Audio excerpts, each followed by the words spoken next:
This is getting frustrating.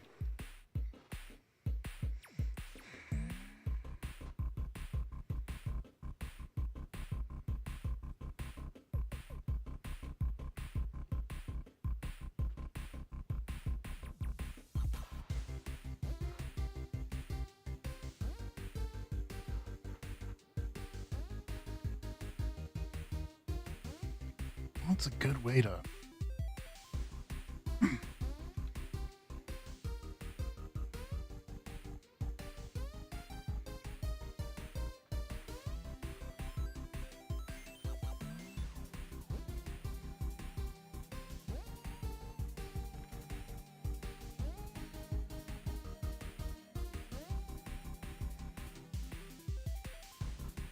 Hey, Chris. To say that's frustrating is an understatement.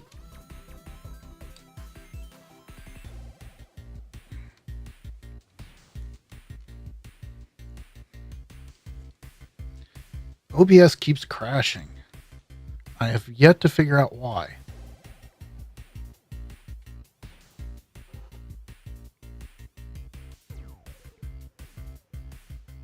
All right, let's see.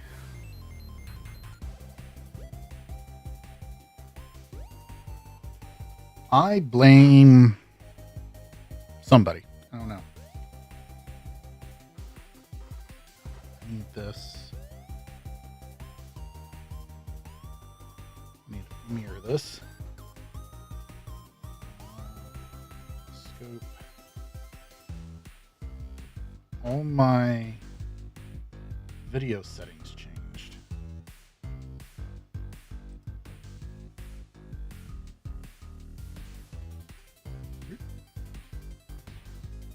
Okay, that's working. Frustrating. All right, where am I? Is that what I want? Yes, it is.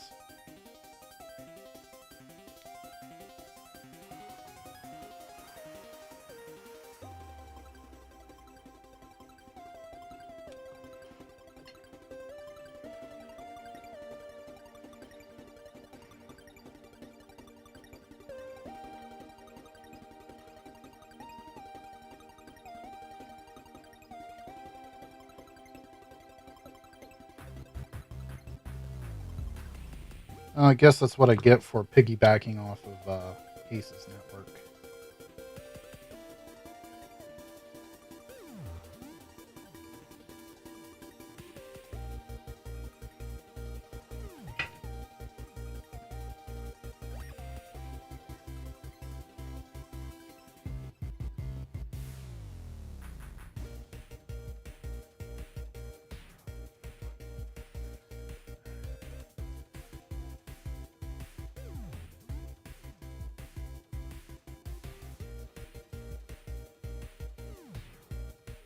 This time I got YouTube dashboard brought up to see if it's actually telling me anything.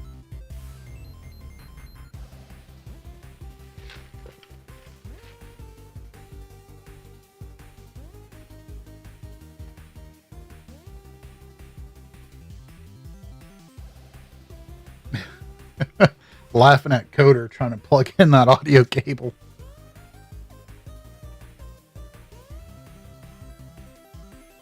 Or not audio cable, but the DVD cable.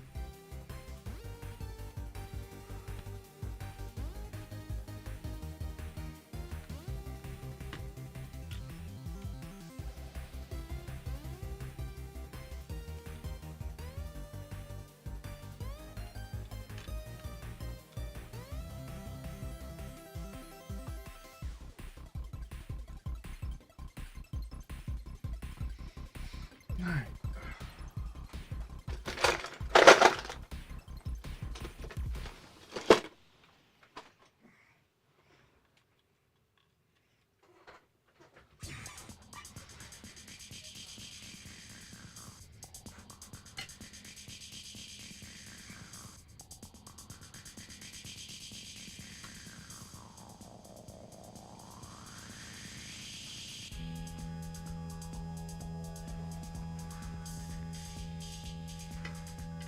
Oh, this is one of my Jenko benzeniums. It's not really jank, it works. It's just wasn't super happy with how the T-SOP pins turned out.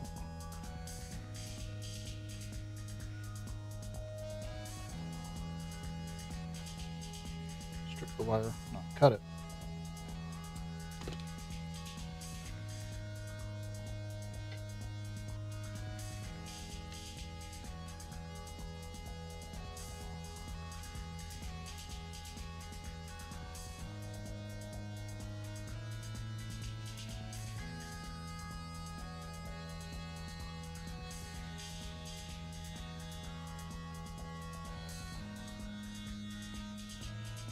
Oh, let go of the stupid wire too soon.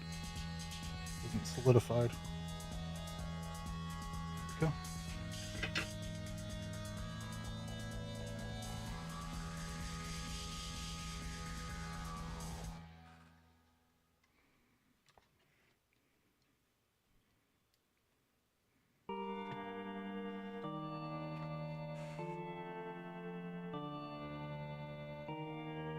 Ah, coder actually did it.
Interesting.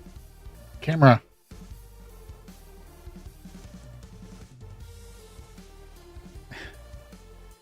Wonder if that had anything to do with it. I noticed the camera up here, Chris, is not doing that weird, funky, wavy thing.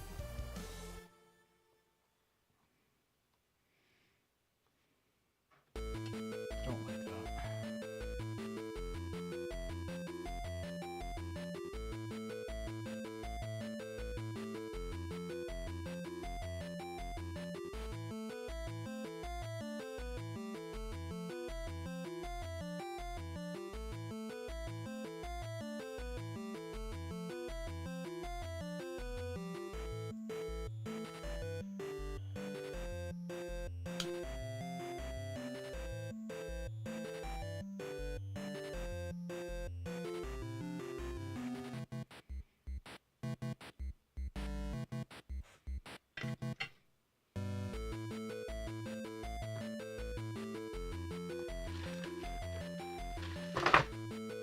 Okay.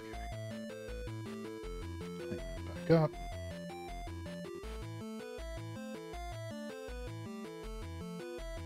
Ah, all that work and it just moves right back. It's just so short.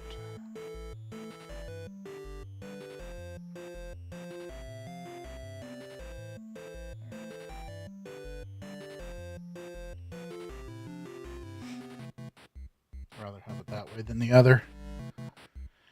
All right. 3.3 volts. Standby. And battery. RTC now think it's year 2099 because that's where it defaults to.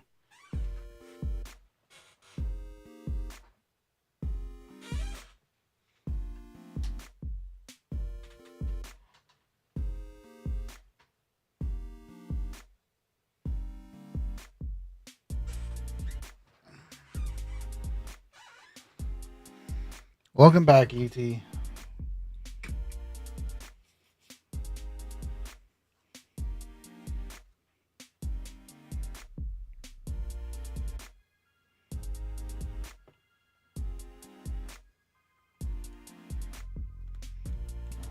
this looks.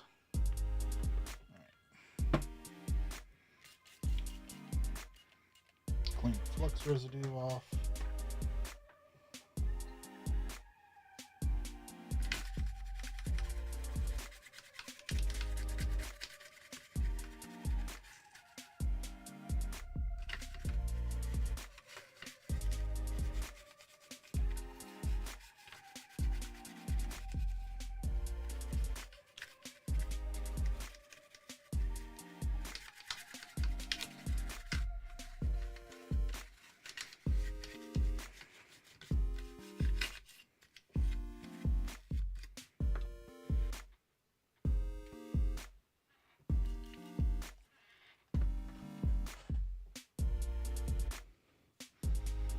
Now it just reverts back to 2099.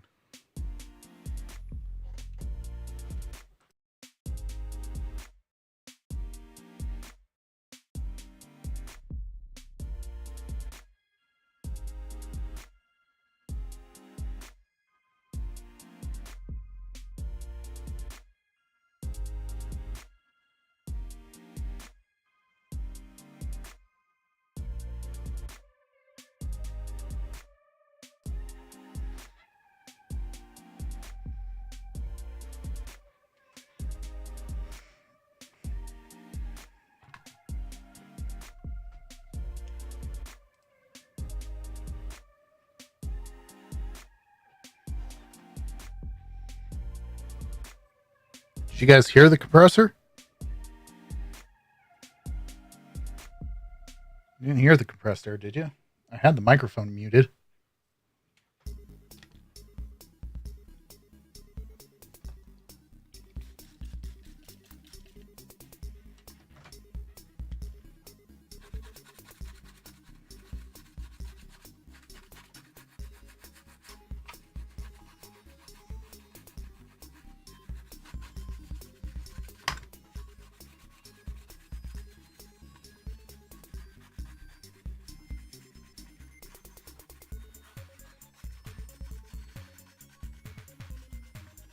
Yeah, because unlike Ace, I actually try to remember to mute it.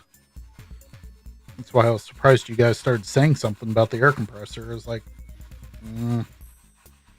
how the hell are you guys hearing it?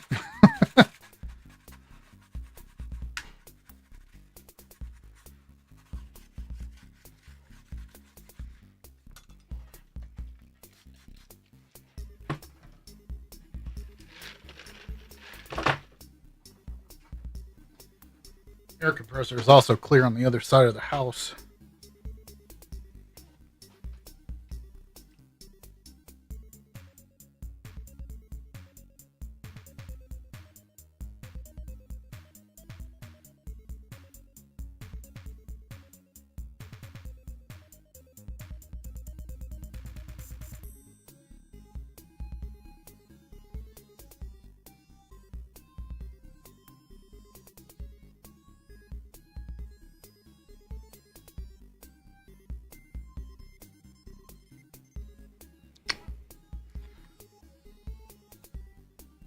I can barely hear the air compressor running. All right. This being a 1. Wrong one. There we go. This being a 1.6 has its own built-in standby regulator, so we just got to hook up a battery.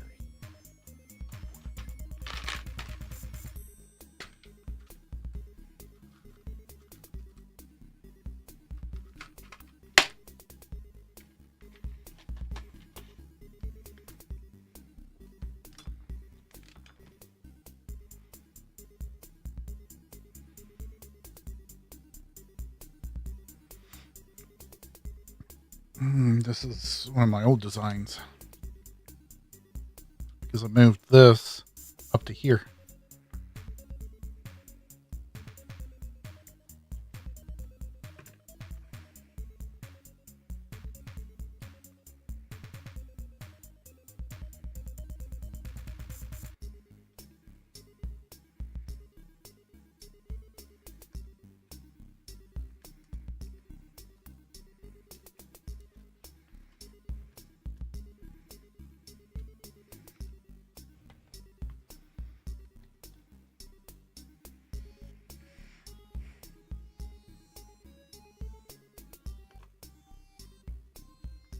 probably shouldn't cut those leads at the same time.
Oh, Booty's not here, is he?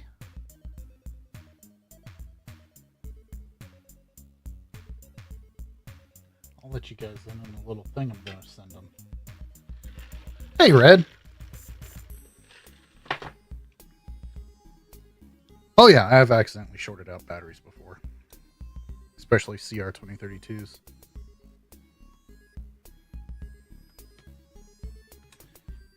Alright.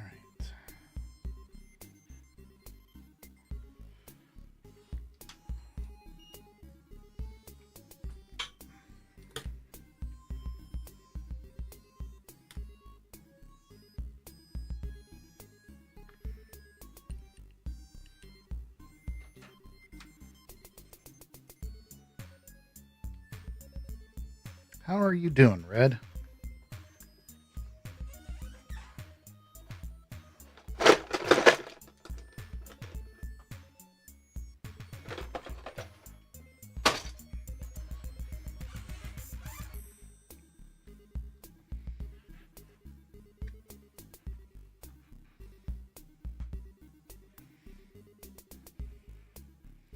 I had just released the Gerbers for him, Red.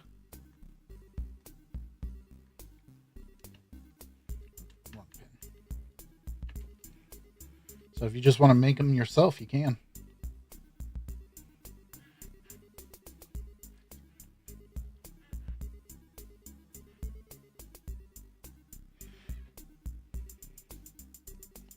Your MX-5? You got it all fixed up, ready for inspection?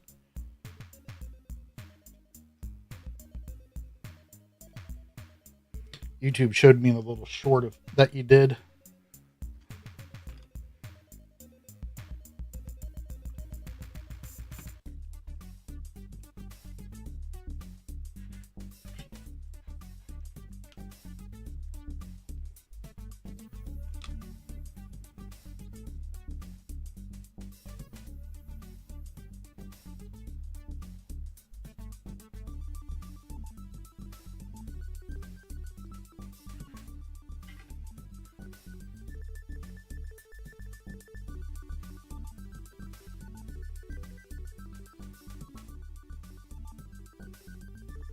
You know, Red, I'm curious if you guys have something equivalent to like our rust belt here.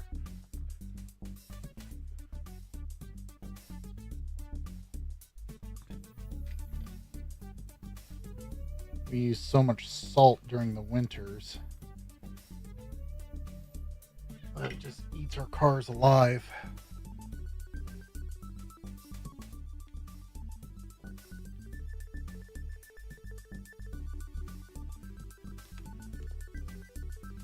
I have a 02 Grand Cherokee that I put that stroker motor in, and you know, I absolutely love driving that thing, but it's just not practical because the stupid chassis is all 8 up, which makes me very sad. I stroked out that motor and it's just so fun to drive.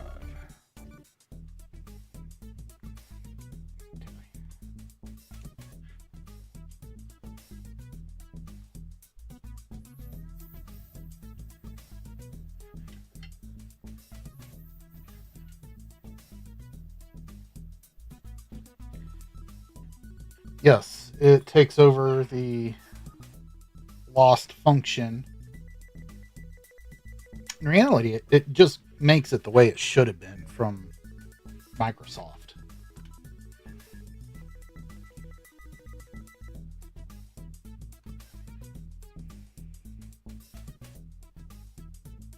I've heard many reasons on why they didn't do the battery.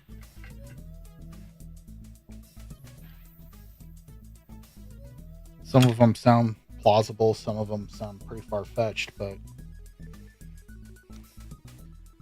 just like the fact that the battery fits very nicely under an Open Xenium.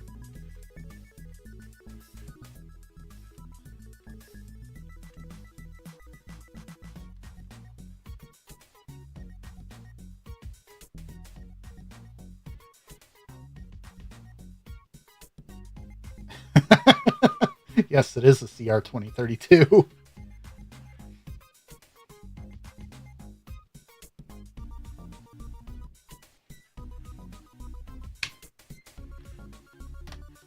A lot of people asked me why I didn't put a super cap in.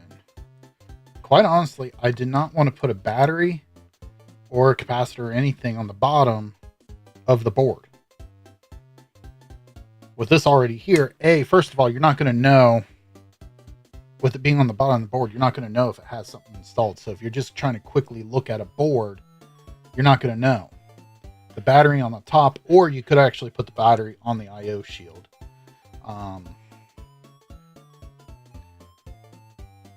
You know there's something there, so you know to inspect it.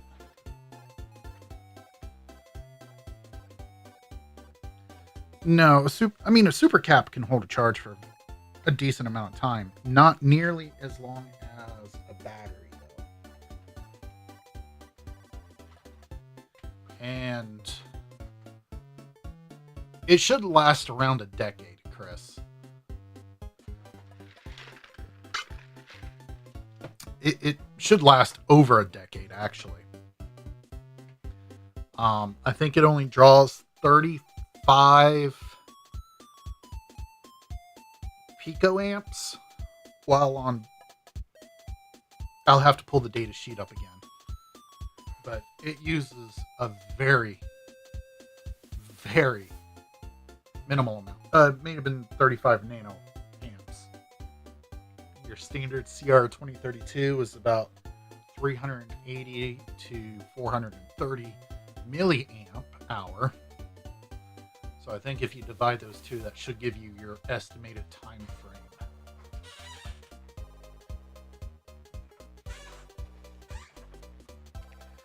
And just to show off a alternate option, you can actually get the CR2032 lily pads. They fit perfectly between the IDE and your resistor array over here. So you can actually have a removable CR2032.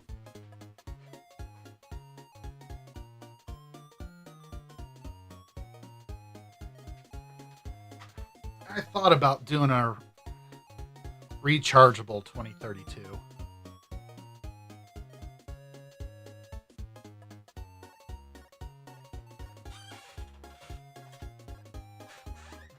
Looking at this board, I realized I didn't change out this cap.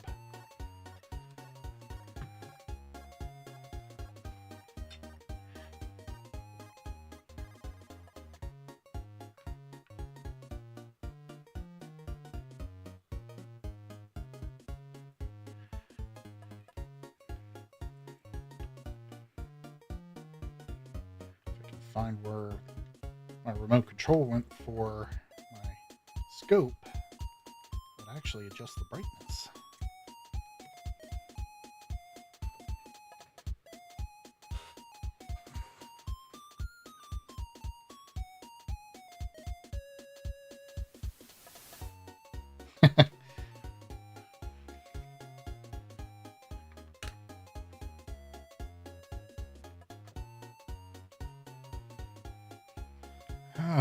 I have no idea how long a rechargeable one lasts. To be honest with you, I never really realize there was rechargeable ones until I started digging into this. PCs and Xboxes were about all I ever did, so they're not something you normally see them in.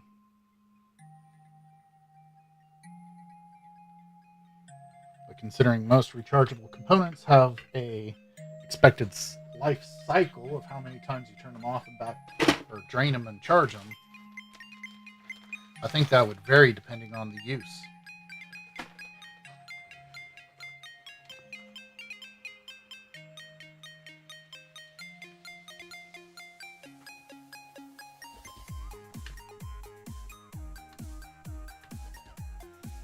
Very much would not last indefinitely.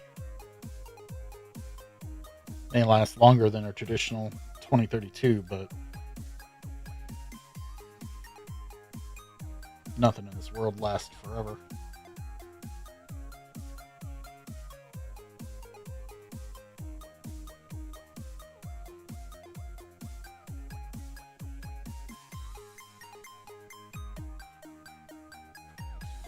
Another thing to factor in, Nevin, is the fact that there's also something called a self-discharge rate. While left alone, it is how long it will discharge on its own, disconnected to any load.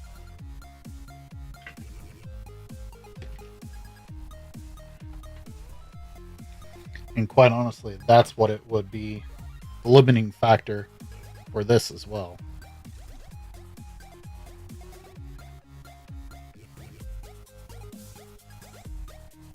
Barring anything failing, like a bad battery or accidental shortage, something along that line, some type of error, I imagine somebody's going to install a CR2032 in this once, and that'll be it.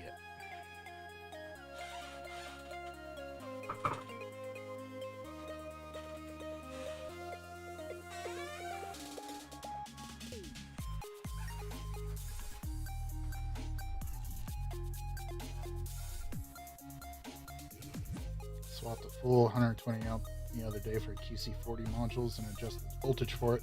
CPU seems completely stable now.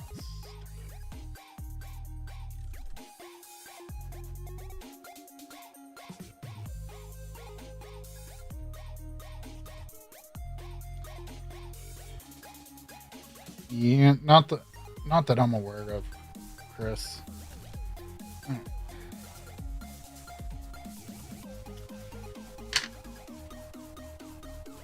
You guys want to know a fun little fact?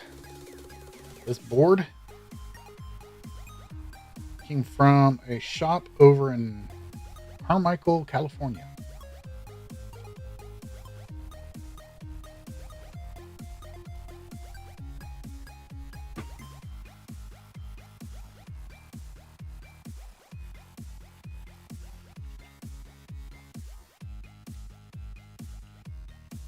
Somebody sent it to me to work on. RAM upgrades, caps, the whole nine. I opened it up and I'm like, all the top of the CPU caps were already marked. I'm like, what the hell? Somebody's been in here. And I'm looked how they're marked and other telltale signs, like the blue open xenium chip with the LED that I use, which tells me this is one of Booter's open xeniums. And I was like, well, wait a minute here. And the way he puts permanent marker on all the caps he does.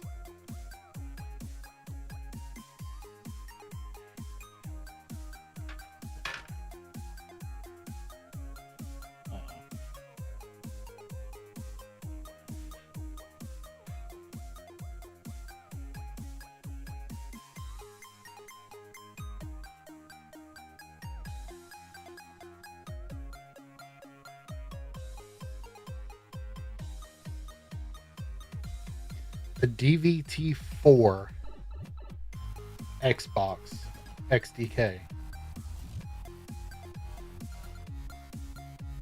for sale on eBay.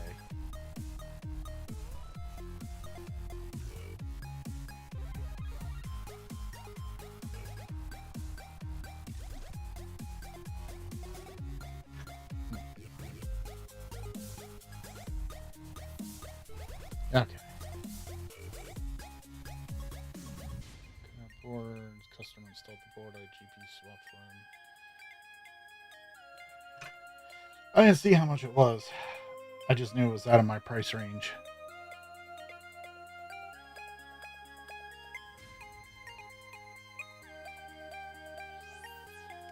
$2,600 Australian.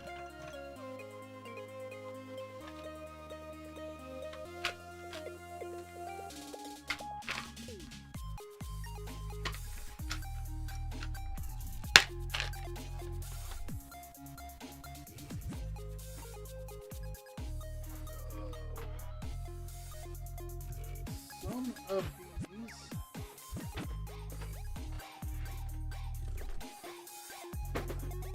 where did I put that? Some of these batteries came with double-side tape.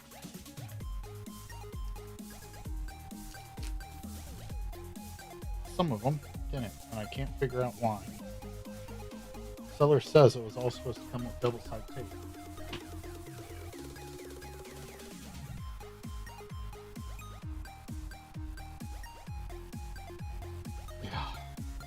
If I could, oh, that is Red. If I could get somebody to buy my Grand Cherokee, because that's about what it's worth in its current condition, because that's what I got all in the motor probably, and then some.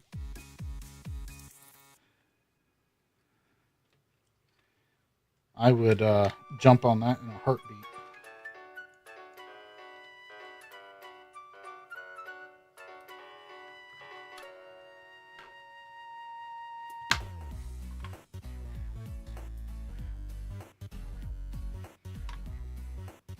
Sean's here, so I can expect my stream to crash now.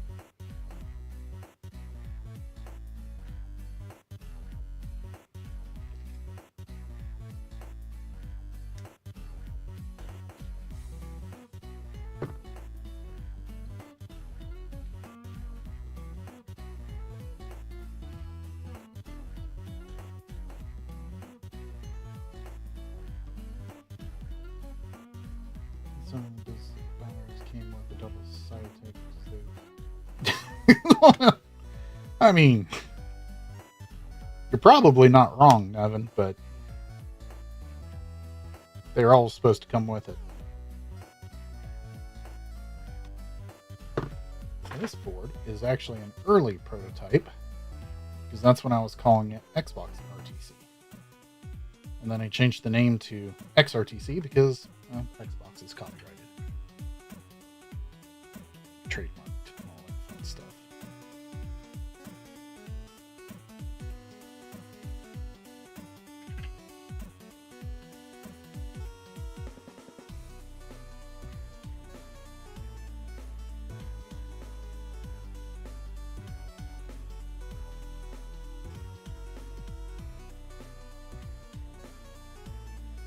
You got the Rona.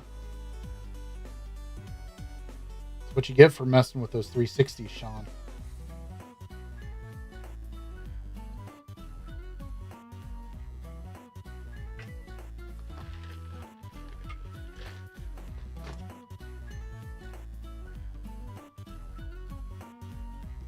What trace? Oh. Did he damage the D0 line? Coder. Okay.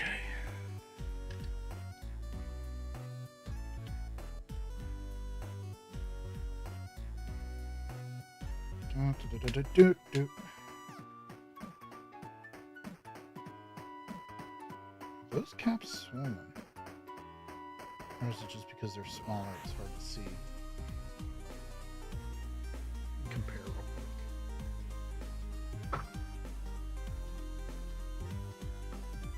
quick. their size that's throwing me off.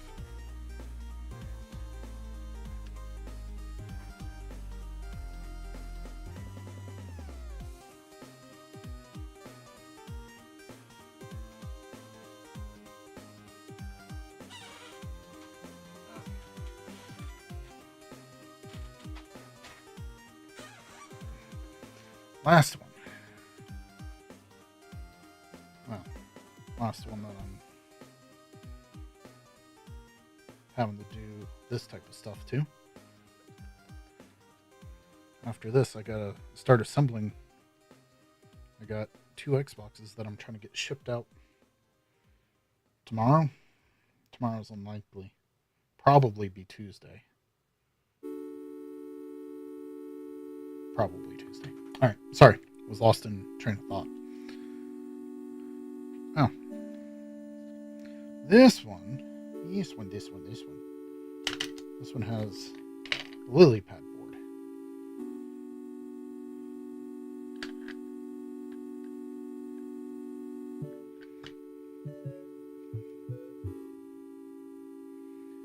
So, let's grab some red and black wire.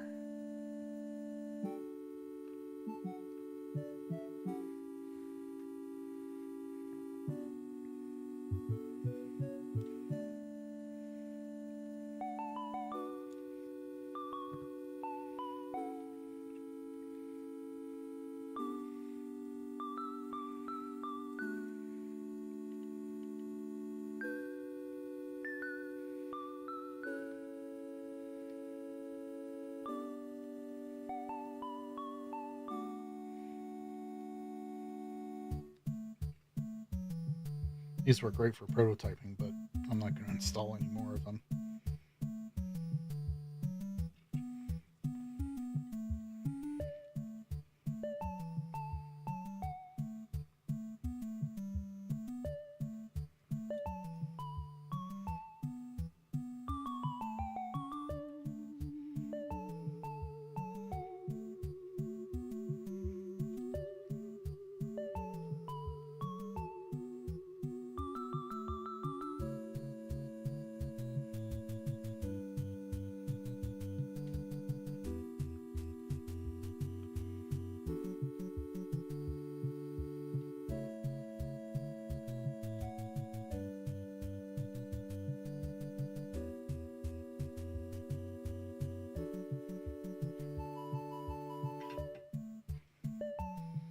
Exactly what he did. He tore the D0 line. What a noob.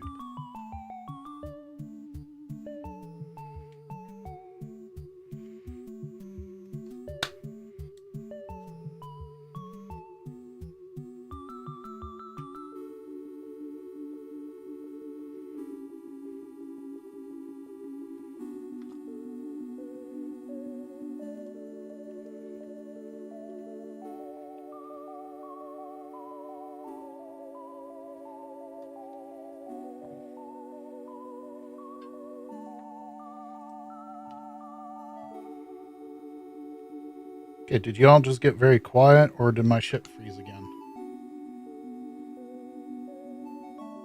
Now you're probably all bored watching me install this stupid thing 3 times over, or 6 times over.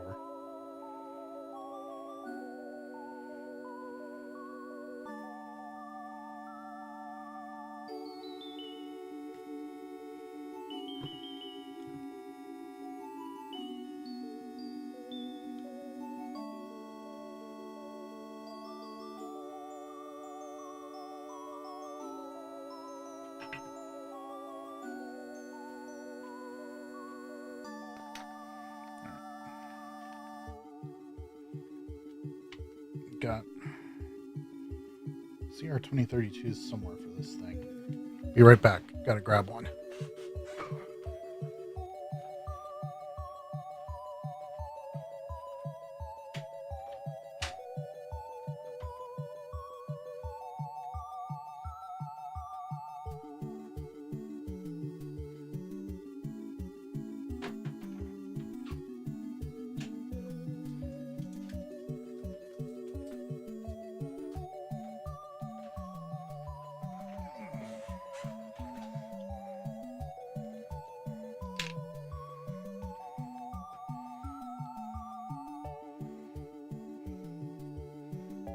What was the orientation of this thing again?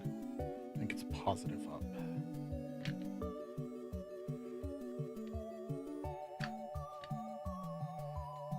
positive up, because it's a positive sign. Let's see here.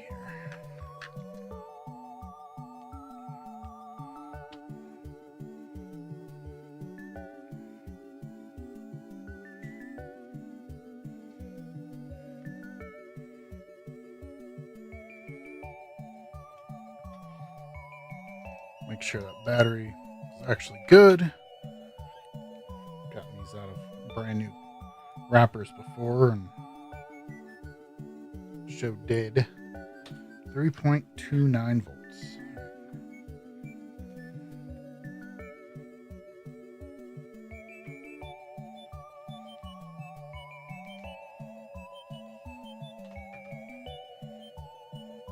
I can tell you've been staying up late at night, Nevin.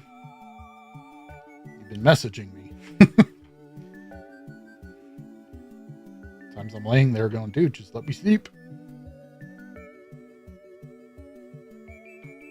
Nah, you're cool, man. Don't worry about it. The fact that I've been responding just tells you I was up too.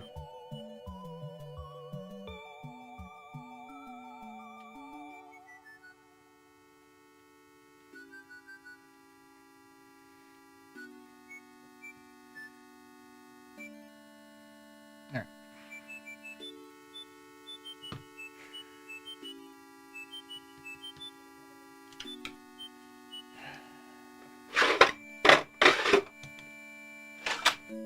I know this music's from a video game, I just can't place which one.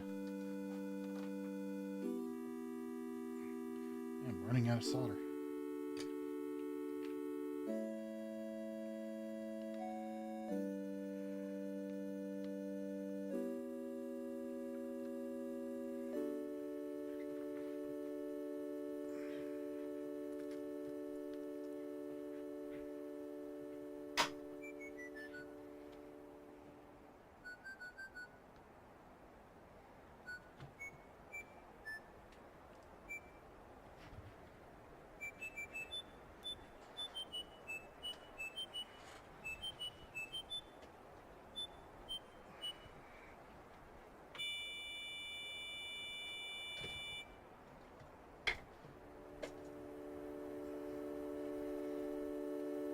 All right.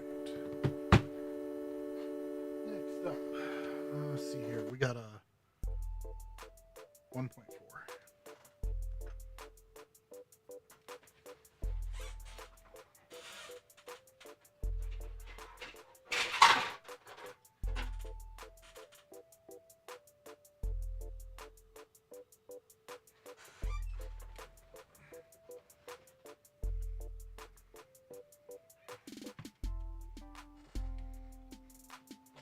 Method for removing the paste. That stuff.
Why are you fighting me?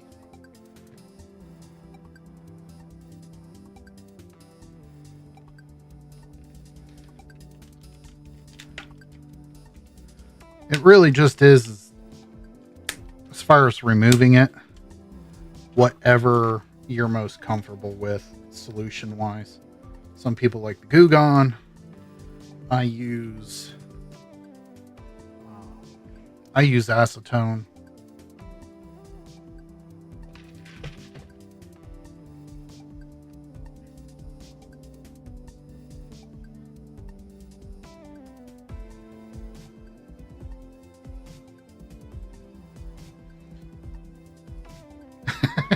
Your brake cleaner will do it.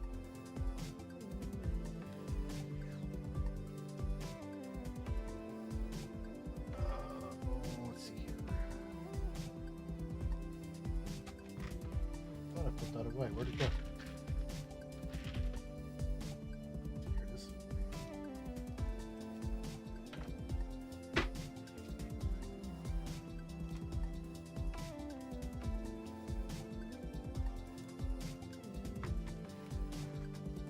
The old adhesive is not as sticky as it used to be.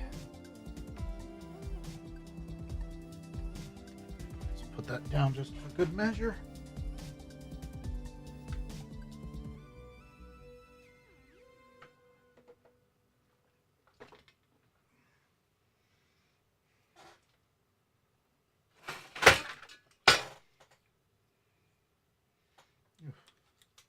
Oh, I'll put the power supply over here.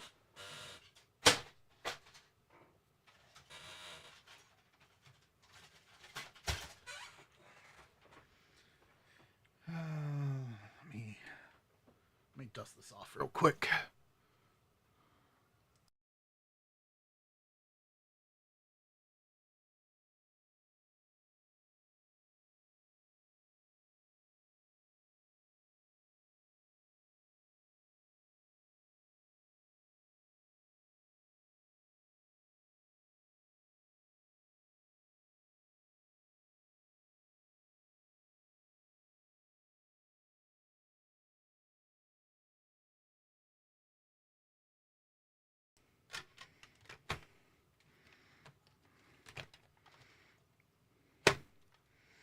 My music stopped.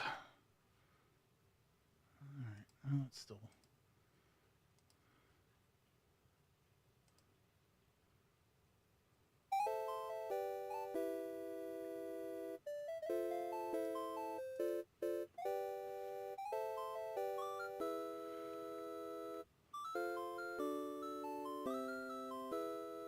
How? Huh? What?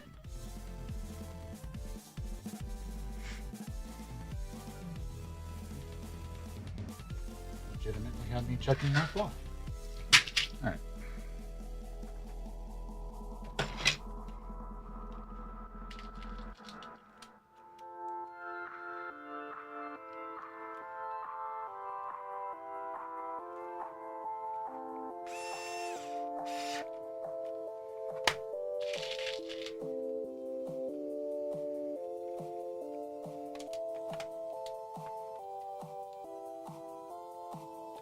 Get in there.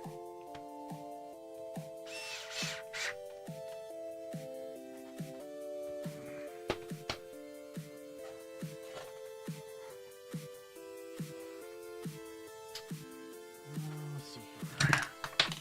Need to put this back on.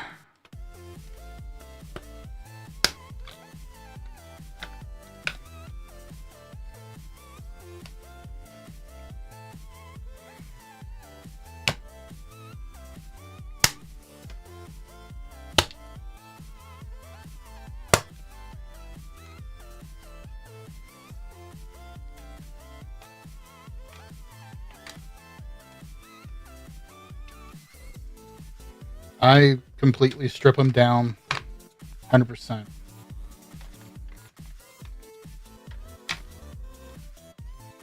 So I won't even mess with it if I'm not taking it all the way apart.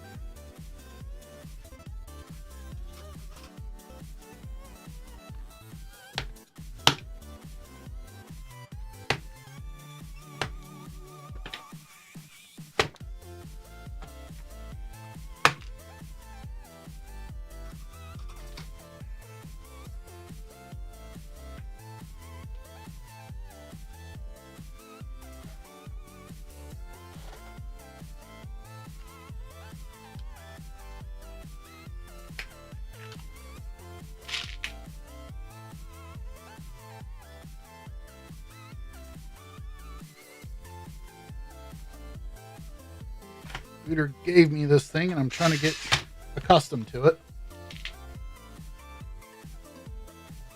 Sometimes I think it's more work than worth. By the time I finagle a screw where I want it to go, I could have just done it with a screwdriver.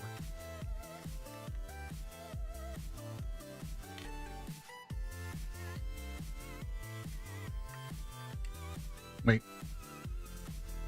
Nope. Got one more thing I need to do to this board.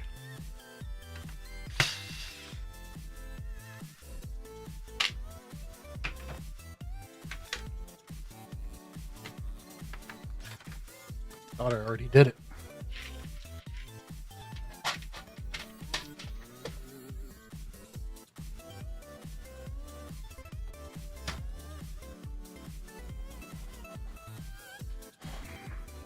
I'm going to change that cap.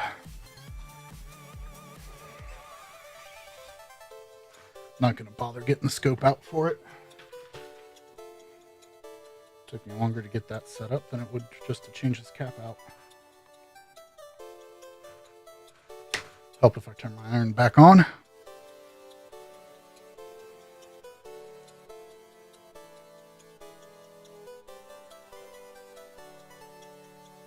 What is Coder trying to do?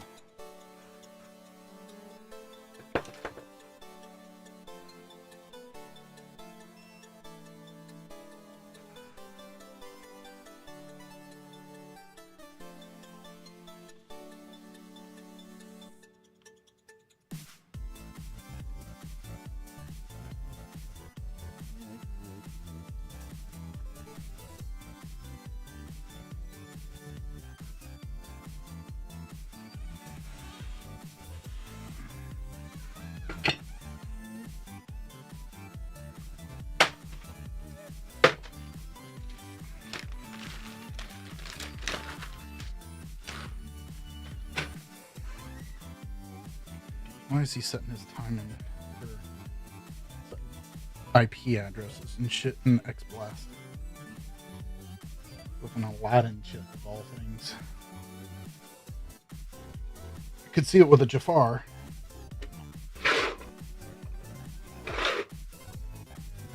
Maybe you switched chips. I don't know.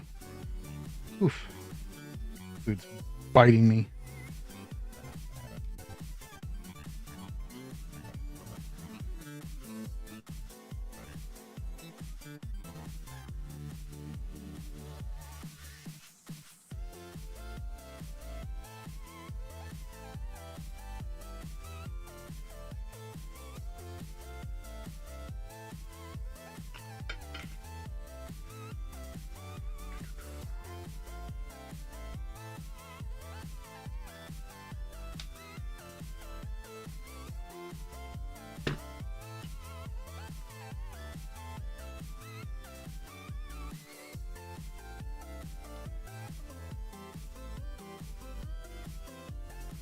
Glad I caught that when I did.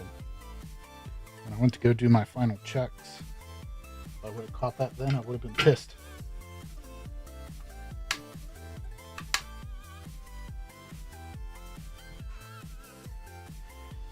IPA.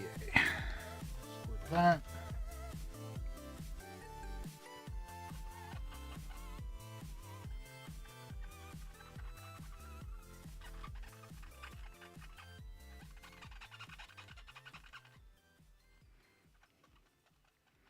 There. Reflow. Should have done that before I washed the flux off, but oh well.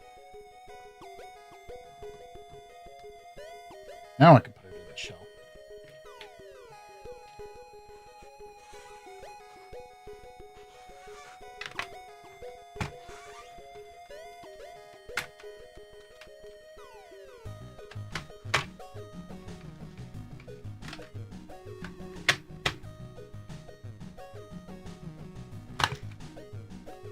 Happy on how well that fits in there.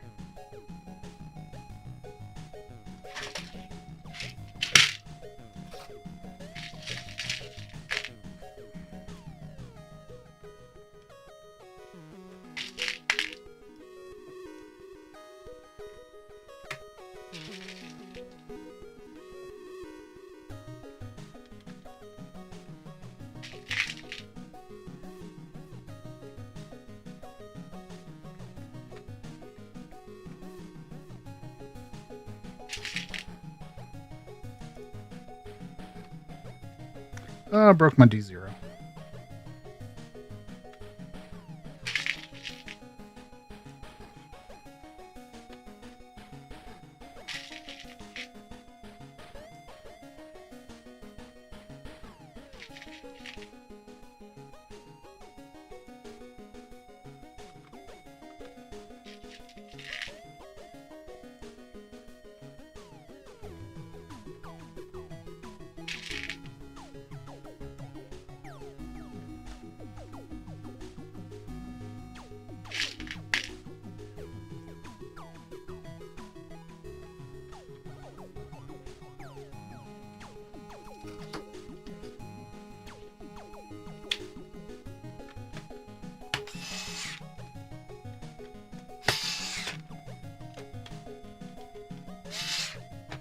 I do like it because I can control the flux or torque by controlling how much it allows twist my wrist.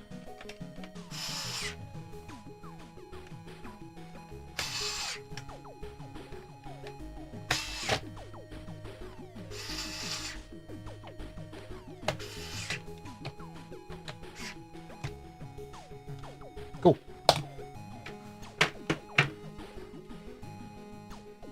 Fix my D0 again.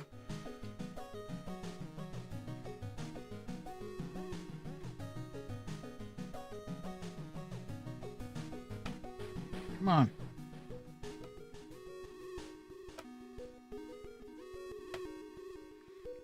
Now you're just pissing me off.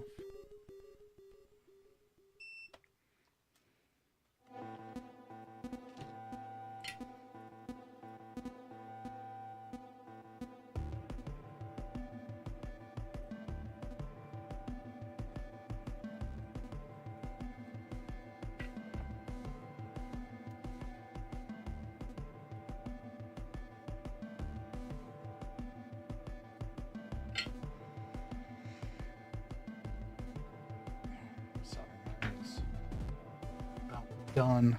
This tip is about done.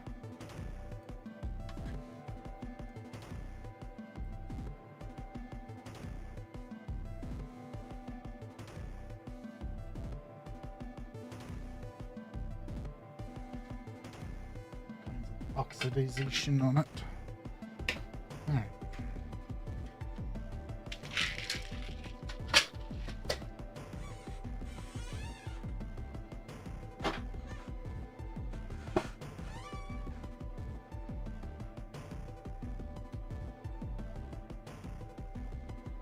Shorted something out.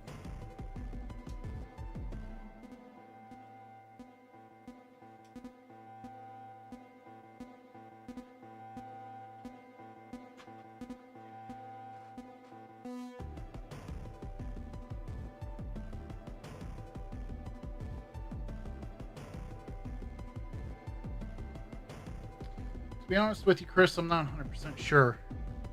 Haven't looked into it. It's just the past, I don't know, past month I've seen about 4 of them either not swollen on the top, because it was this cap right here that I changed out. It wasn't swollen on the top, but I had noticed between this voltage regulator and this cap, just on the board, there was some discoloration, and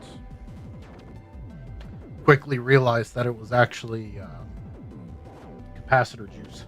So ever since then, I just go ahead and swap them. The caps were not that expensive on DigiKey, so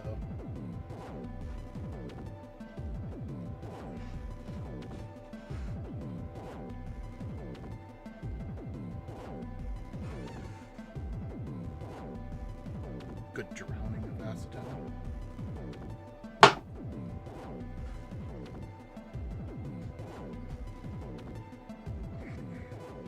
Yeah, ever since I saw that, I was like, no, I'm done. Also, fun note, they use the pink stuff here and the black stuff here. The black thermal compound.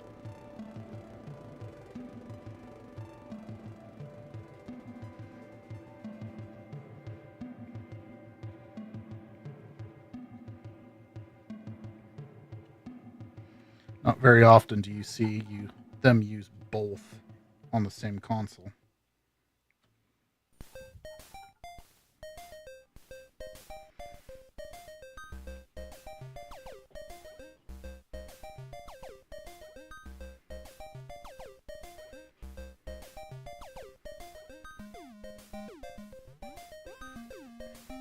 Sure why I'm doing that with Q-tip. Get the old Jason rag out.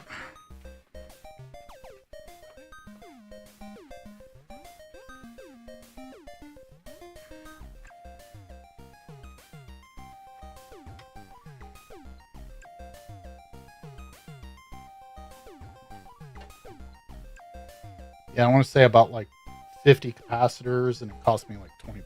So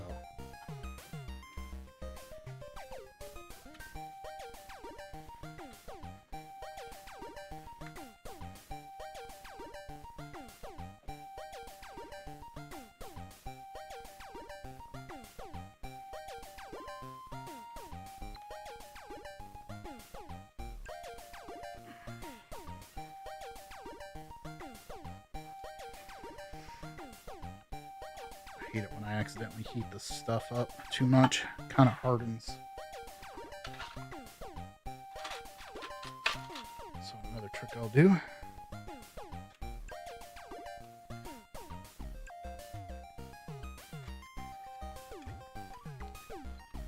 Should have done this in the beginning.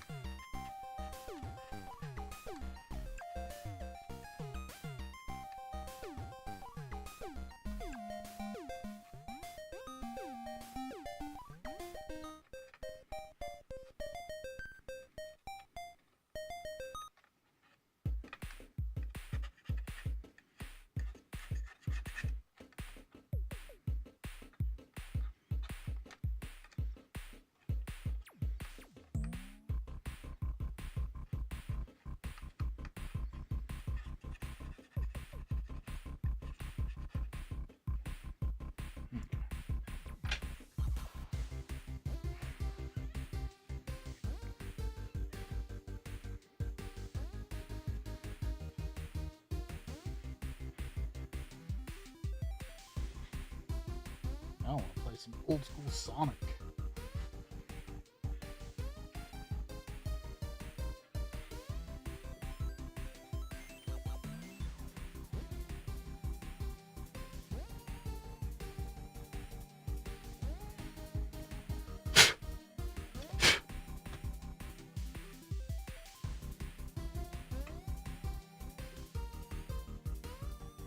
Black stuff you just peel off with your fingernail.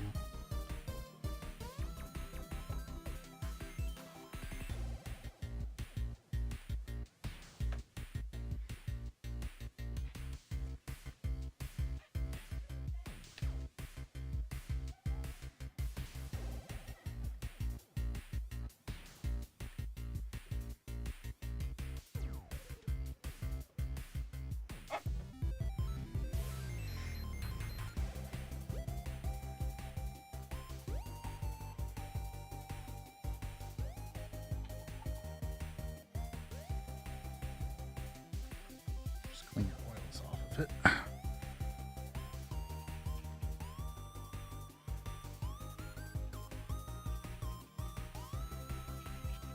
I despise that pink bubblegum stuff.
Coder's black screened.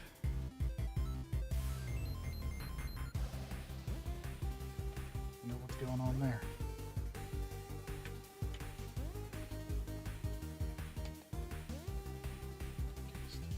To there, to there.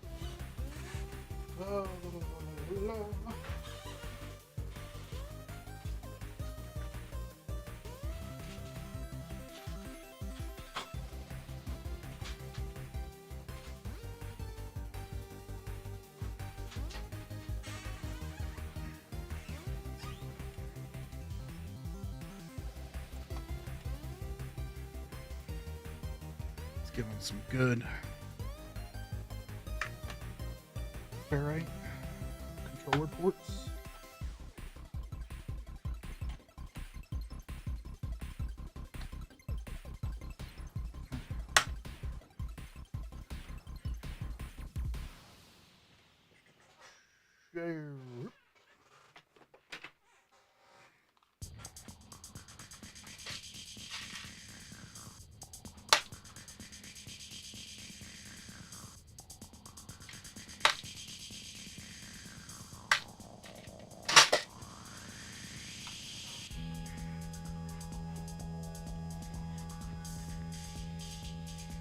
Not this one, Sean. This is a customer's.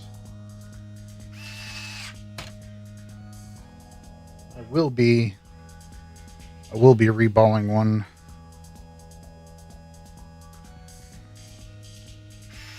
I was hoping to do some this weekend, but I just didn't have the time.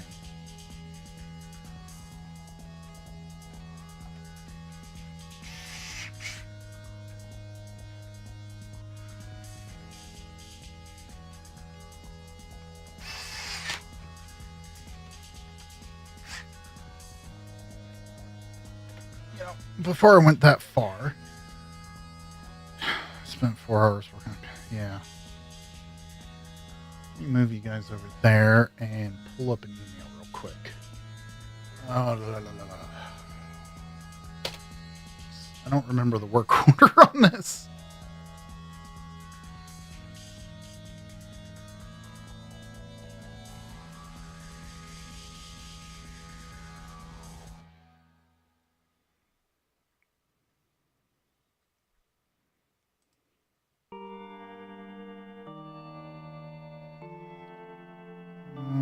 John. Okay, that's what I thought.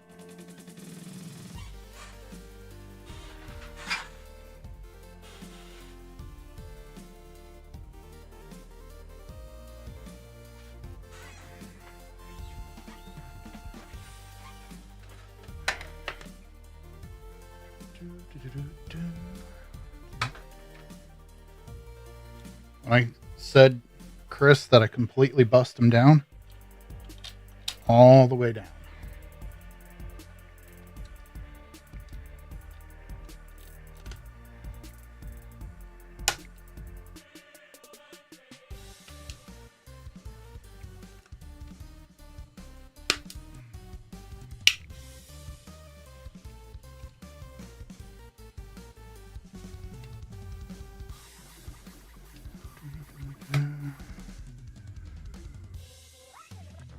Oof. 4 RSX. 4? It took 4 of them. Man. They really do.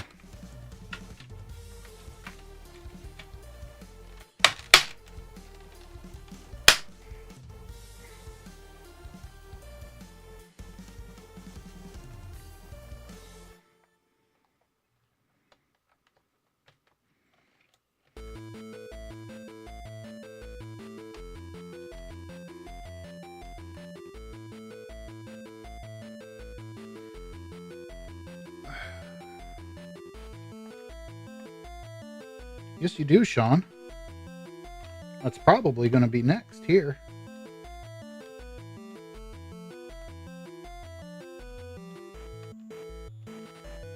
Because made up a whole bunch of these.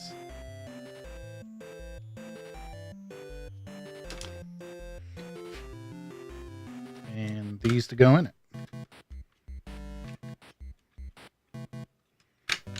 Oh, come on. It's a tight fit. There we go. I think I sent you the print, didn't I? Thought I did some time ago.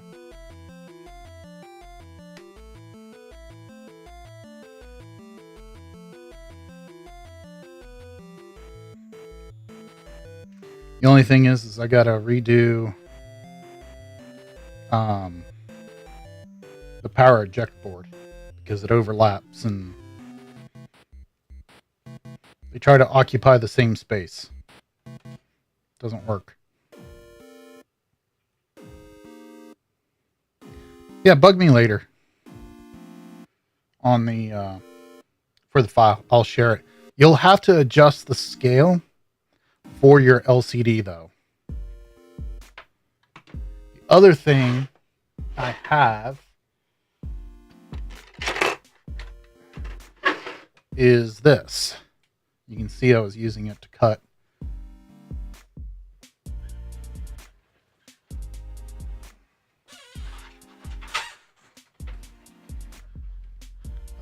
We did, Sean, but these LCDs are from the latest. The latest ones I got are from the same seller as the one I got before, but they're now a different size. But I also have this. Just clips on there and tells me where I need to cut. So that makes it a lot easier.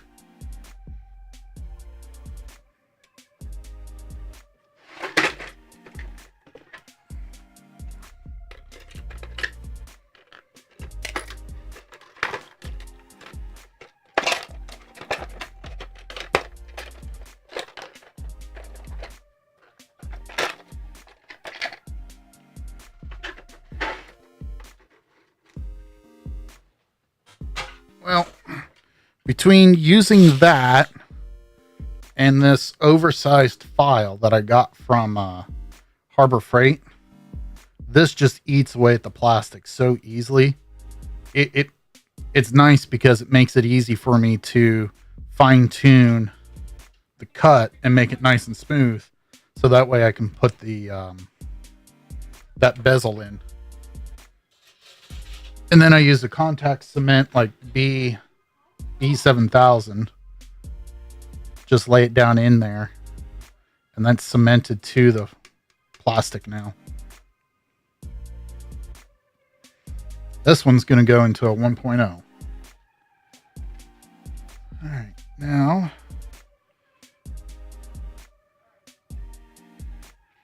I don't want that heat sink. These heat sinks.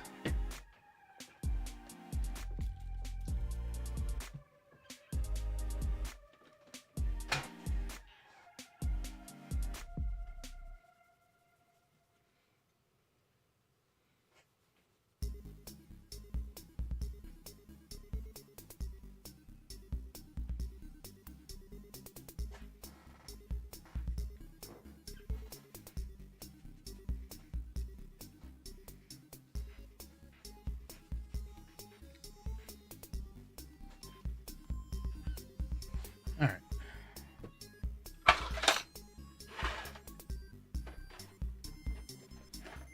Got my supplies out.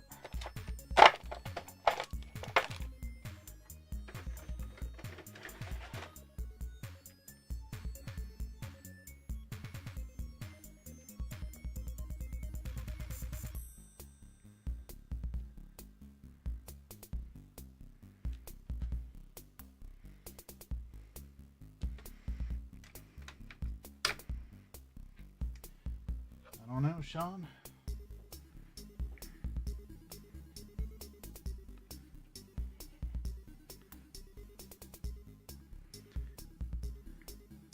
Personally, I would do it on a CPU upgraded one, because why not?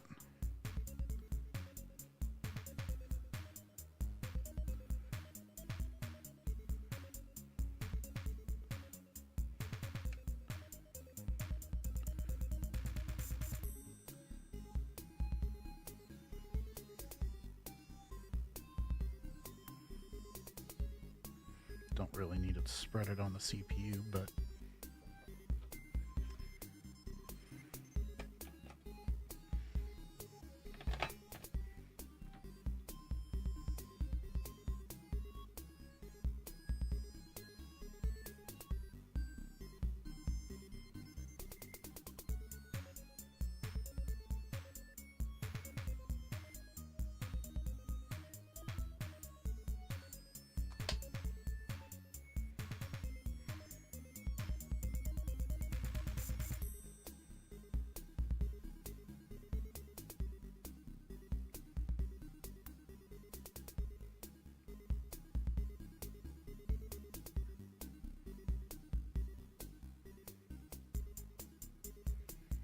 sorry guys. Got some text messages.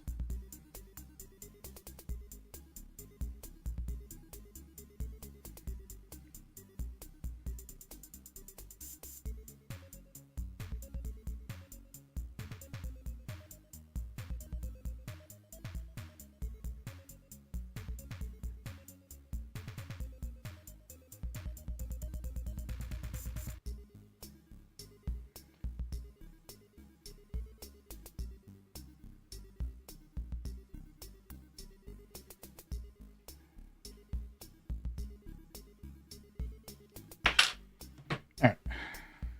Where was I? Oh, yes. Oh, let's see here. Where did I?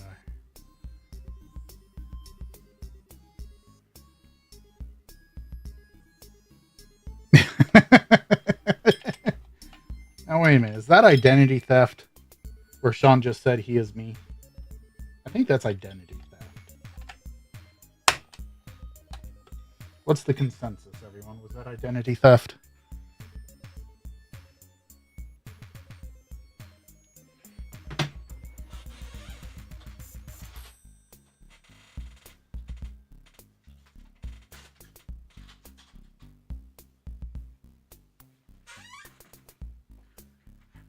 All right. I got 2 CPU brackets, but where the hell's my GPU bracket?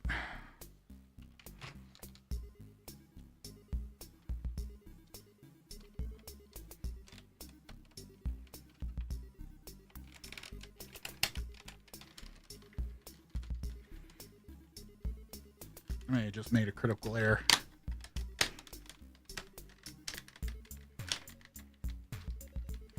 Dang it. Why is that light flashing over there? Where's my tool at? Yes, I do have the same station as Sean. It was very generously traded. And matter of fact, I'm just going to say donated because I got that better deal of the trade by a long shot, in my opinion.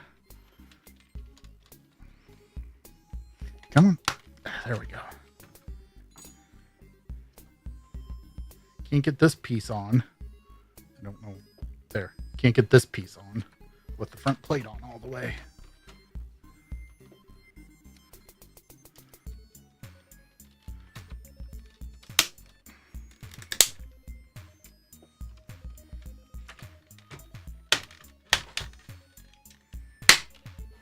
Oh, I couldn't tell you, Nevin. Simply because I don't remember. All right, so before I got distracted with that, I was looking for GPU bracket. Where are my GPU brackets?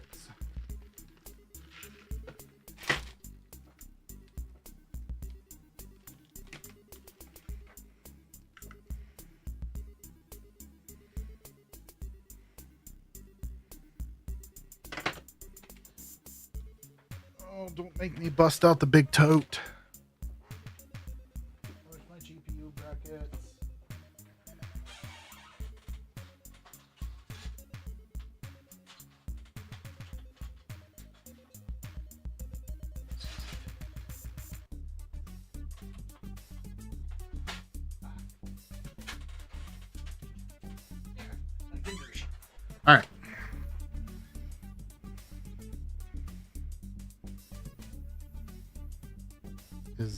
that it right beside the thermal paste?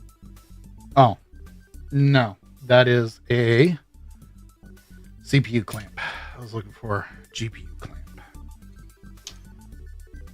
It was on the floor underneath another Xbox. Go figure.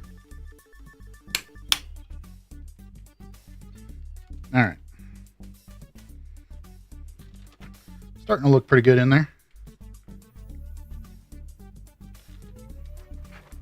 Next up,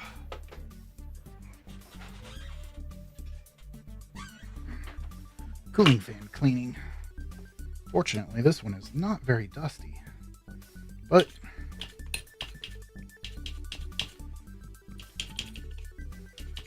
we're going to clean it up regardless.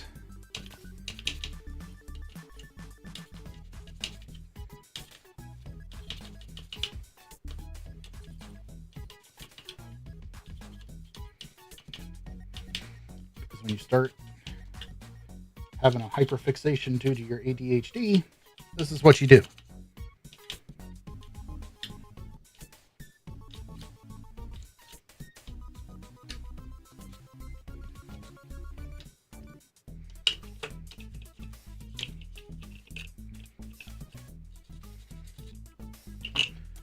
Thankful in the fact that this is not a super dusty one.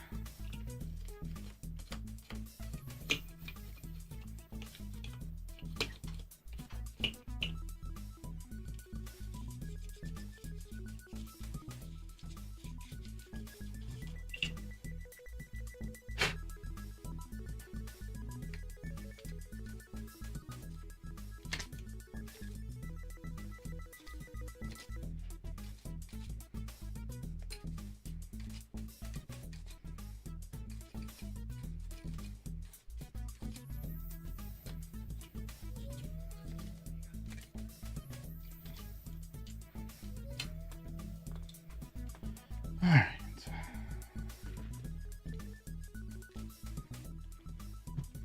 When I say I go a little overboard on the cleaning of things, it's kind of one of the things that I mean.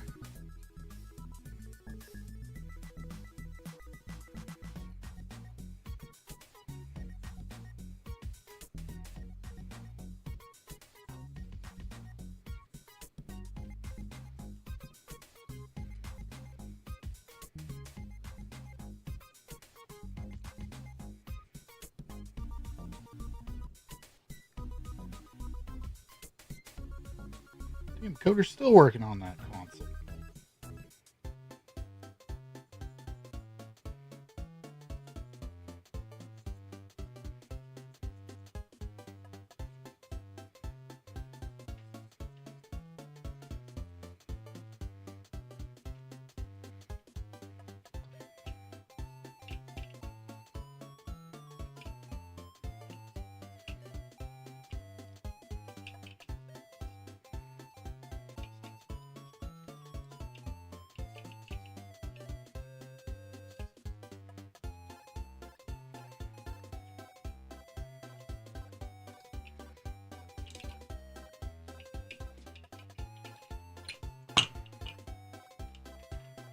All right.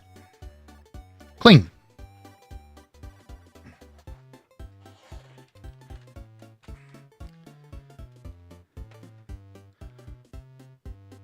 Oh, aren't they ever, Sean? Okay. That light is annoying me because it's flickering.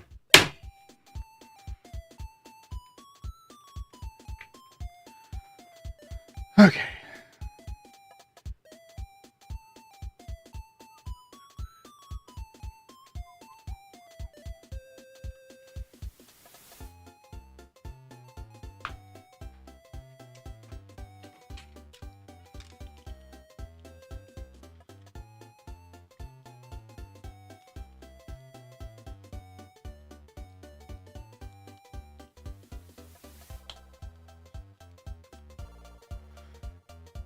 Yeah, usually, I don't know if you noticed, Sean, but usually they have some of the Xboxes up broken,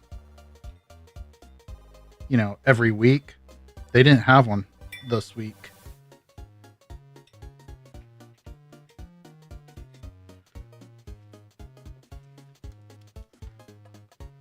don't know if you noticed that or not.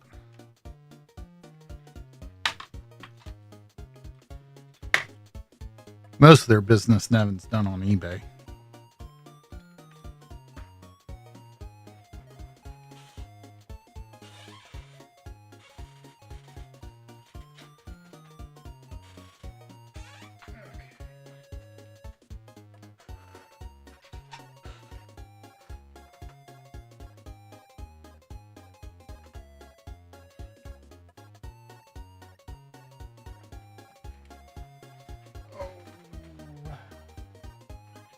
Shoot, I need to pull up there. I need to pull up this work order because I don't remember the serial number for the DVD drive.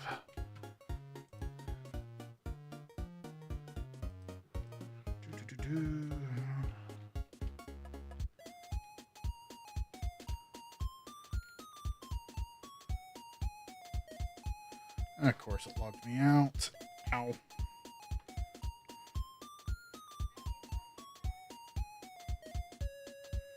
Let's see here. Authenticator. Come on. Takes me forever to get to my two-factor.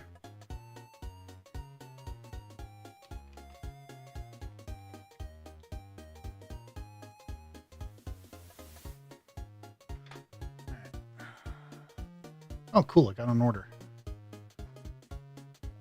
Let's see here. Project manager, project, fuel projects. Yes, I know. Sean's is overdue. Stop yelling at me. Discussion. That's the 1.1. So I want 3345. Discussions.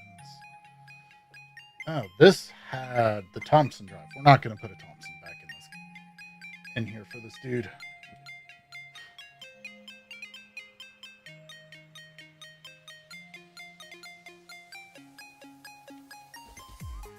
Yeah, Samsung 605B. Last 5 are 57661. This one.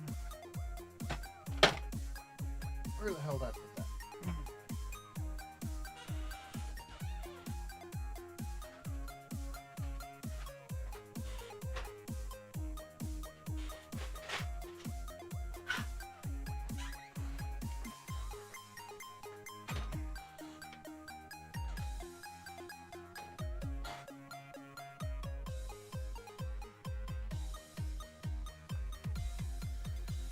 Alright, don't tell me I misplaced this guy's DVD drive.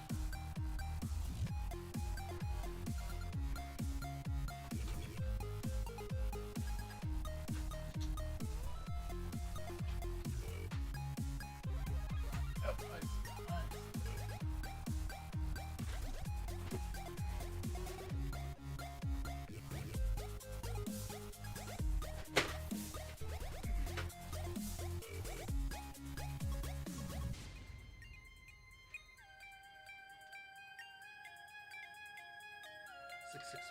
All right.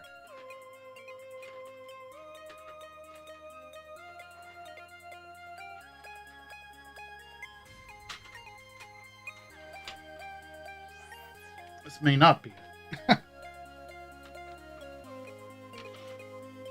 Oh, yep. This is it. 100%. Because you left Halo in it.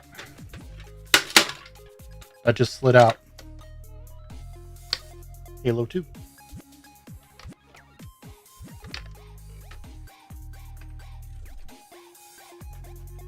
Actually, let me fold it the way I want.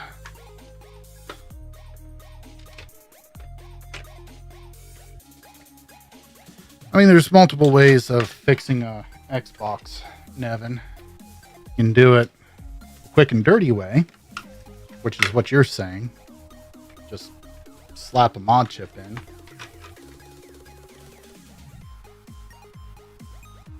Or you can take the time, disassemble them.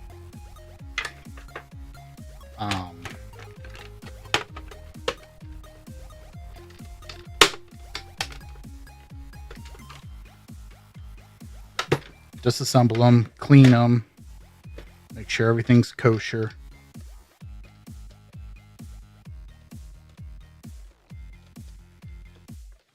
You know, basically everything I've done so far is just to refurbish.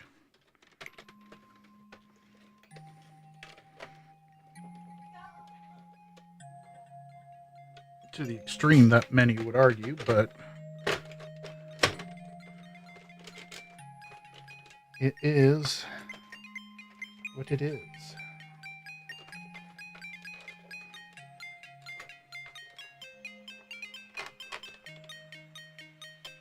Literally trying to use the camera as my own eyes. There we go. That looks good in there.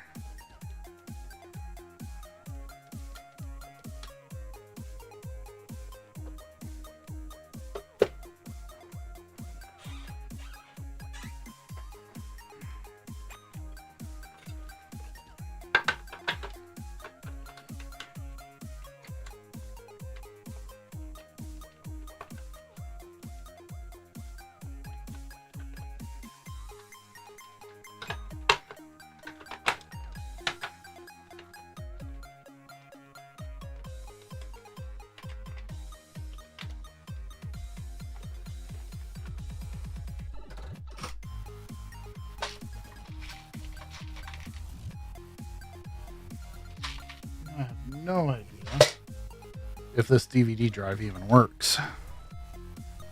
Assuming it does. It had a disc in it.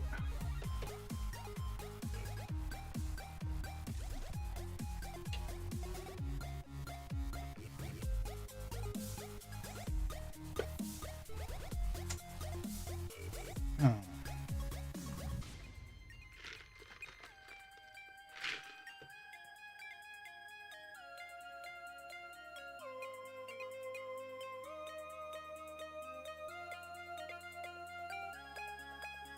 Oh man, I'm looking. Coder's using one of the junky, cheap IDE cables.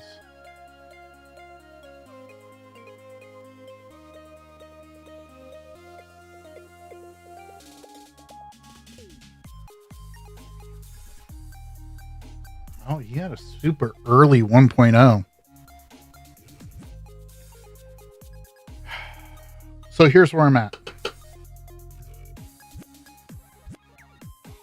No, I'm not going to do it, actually. I was thinking about going through this DVD drive just to make sure everything's kosher. But I don't want to work on the drive more than I have to. Just because I've seen them. I mean, I've damaged them just trying to clean them up. If it's working, I'm leaving it alone.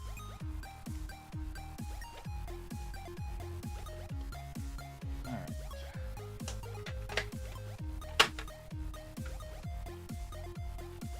So, we'll go there. And that.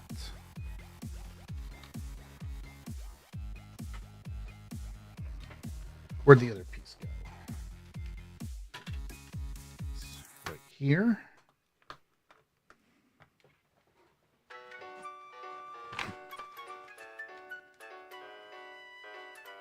It's not Booter. Booter is on vacation.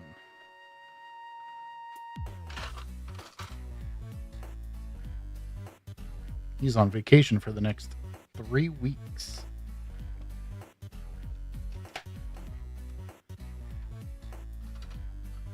This is Coder.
Actually, no, those won't even fit in there.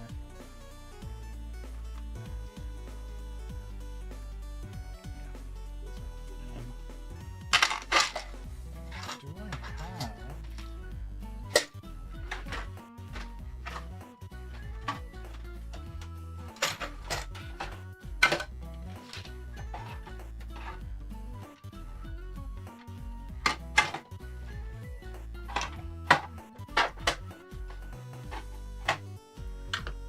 Let me try to find some screws real quick. No, only a 250 gig.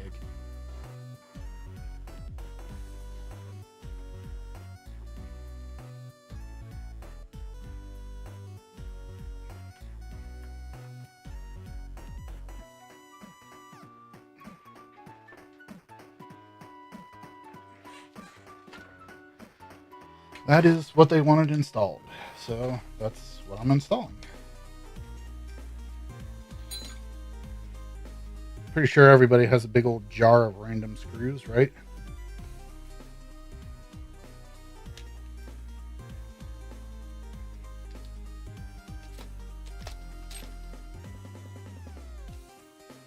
Let's see here.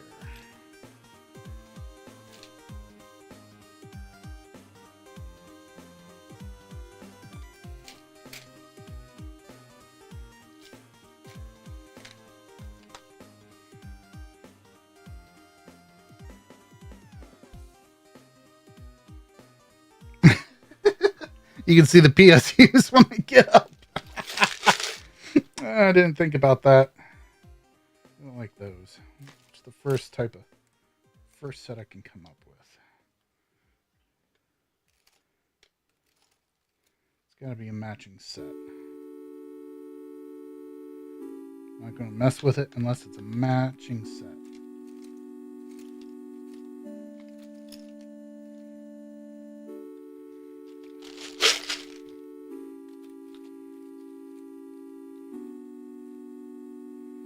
No, it's not. Oh, come on. Oop. There we go.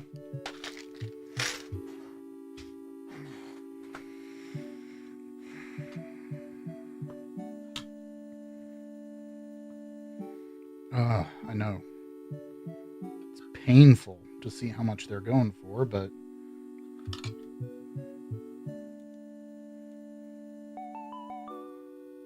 just is what it is.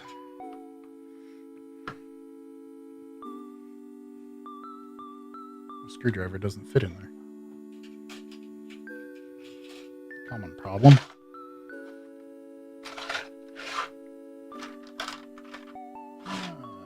Looks like you got it booting. Will that fit through there? No.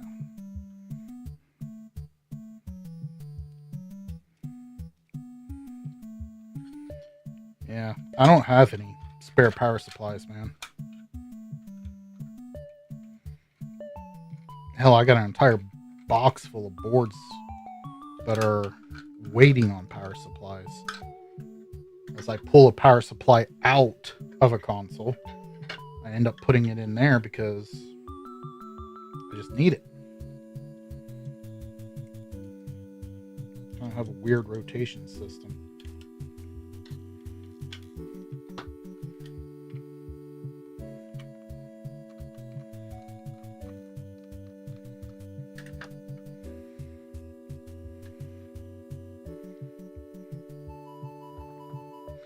Still need to format that.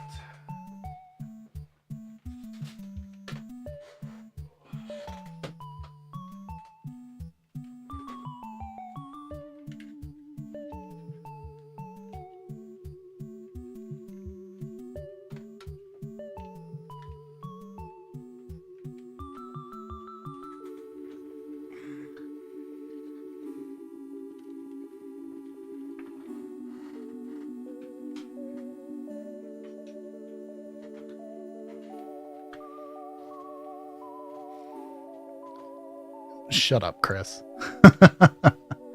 You blow a board out or two from static discharge. Yes.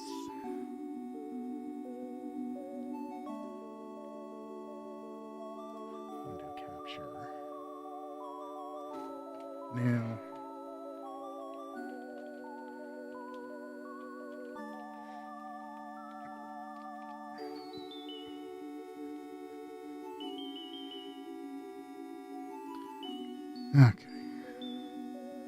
Oh, sorry. Can't click on the stuff all over there. Oh, wrong one.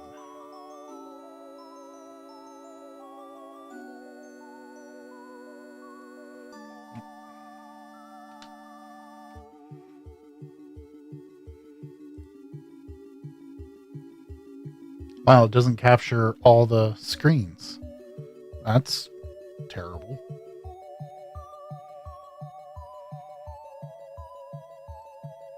Tried to make it so you can see what I was doing.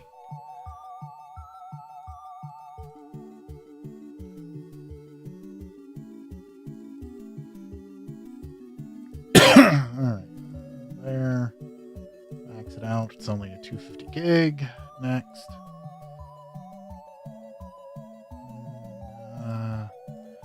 Preload C. Or not. Okay.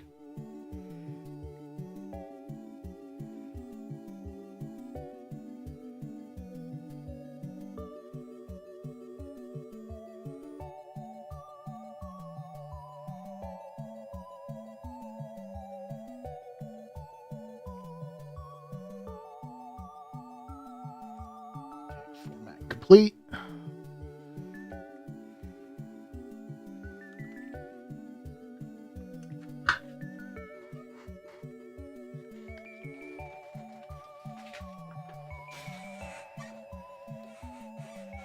Save those because I'll need them for the next system. Oh.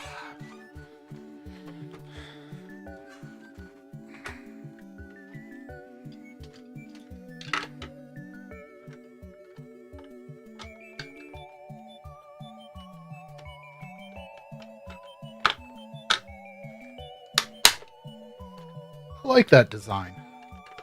It's toolless.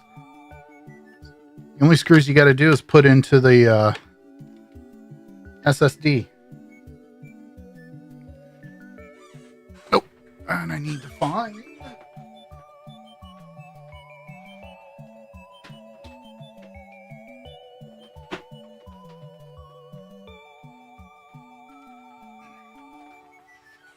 He also sent me this.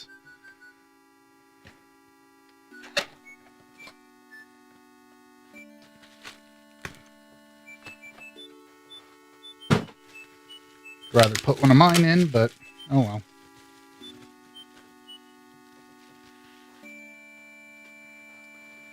Finally have a stream that won't shut off. Oh. Okay, so God, I never use these things, so I have no idea what I'm doing with it. I have a pretty good idea.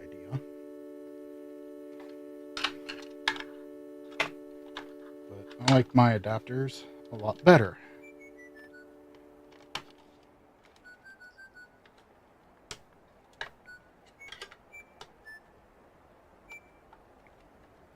Yeah, like I said, Nevin, it'll go and get to the point where it'll just not crash on me. Other times it will, and I don't know why. Oh, where'd I put the 2-inch?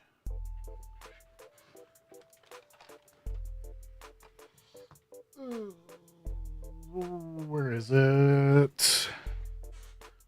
I got so much crap scattered about. I can't find anything.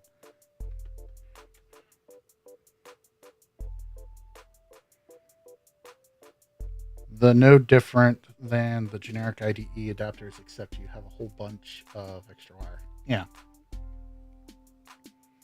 I actually made a little YouTube video showing the boot time difference between this one and the generics, the modified generics.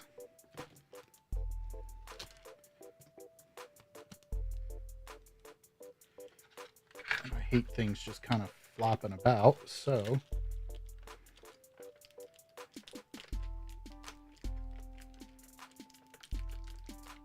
Pack that down.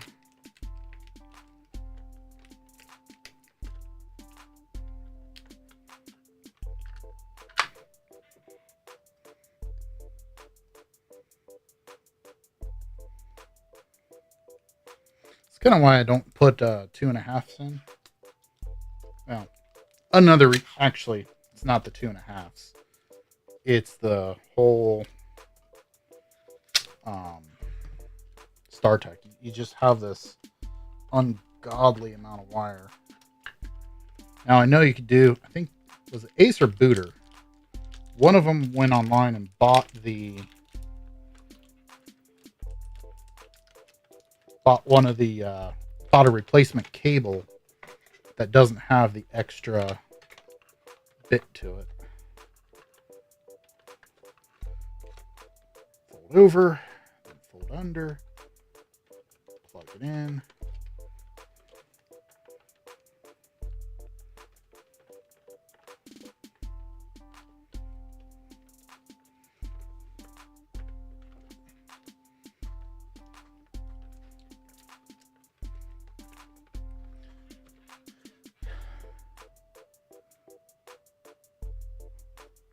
All right, guys, pop over on Coder's stream. Tell me who did it better. Did Coder do it better or did I do it better?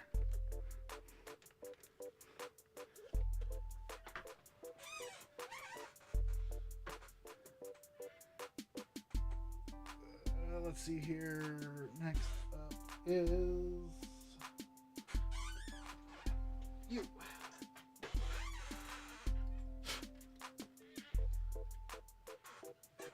Okay, let's pull this off to the side. The Coder is another YouTube streamer.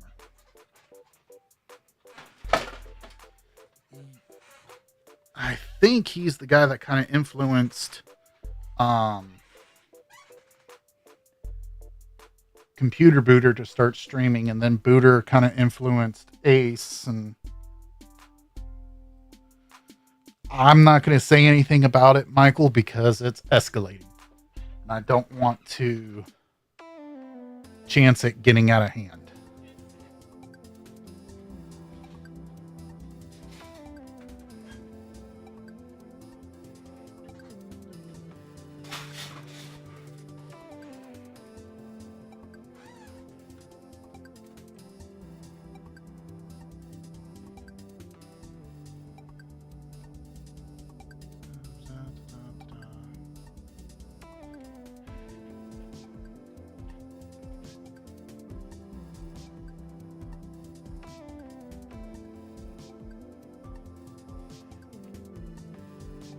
Discussions 1.4 is 3345. Okay.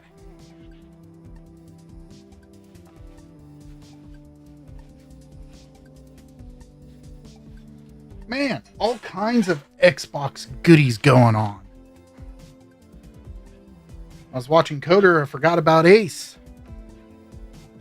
Ace is easy to forget about. No, he's not.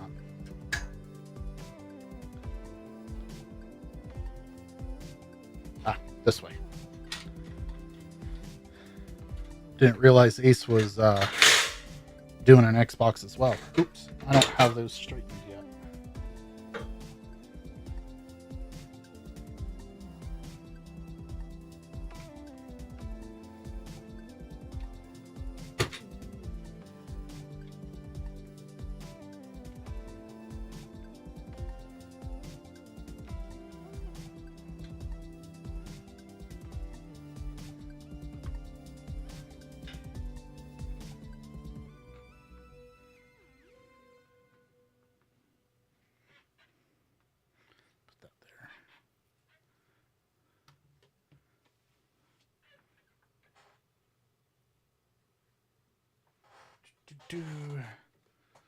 Yeah, all I know is I was watching the Coder stream and switched to a different window so I can make sure I had the right customer ID on the part. Look over and then it's Ace.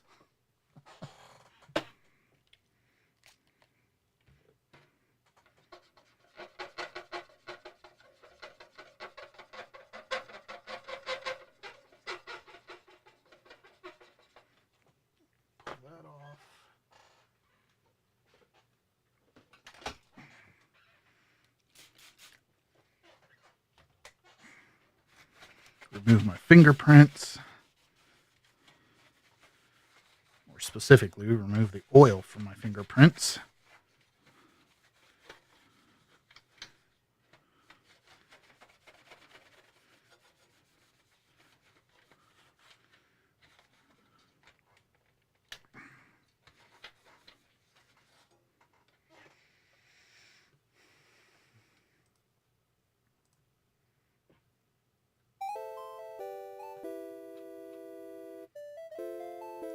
All right, I'm going to pick something else to listen to.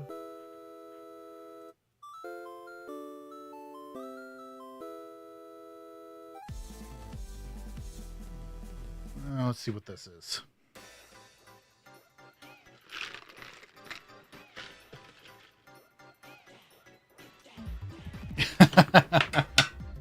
Oh, just had a bowl.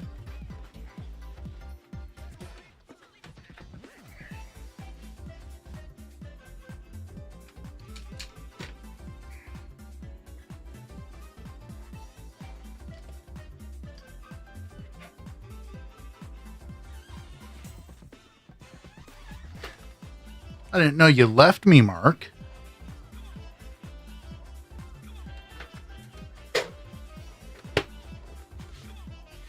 Look at that nice clean shell. As I pull it away. Oh, let's get that wire out of there.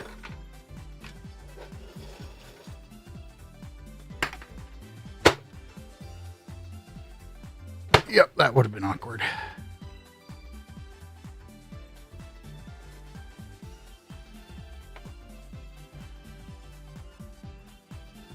All right, so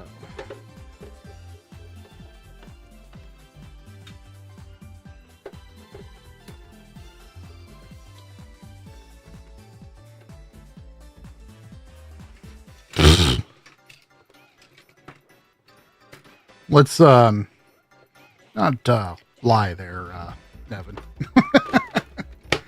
I would go anything but that. This shell cleaned up really nice. Very little scuffing. There's like a little bit of a scuff there on the jewel, but that's about it. Okay. So, is it this one? Yes.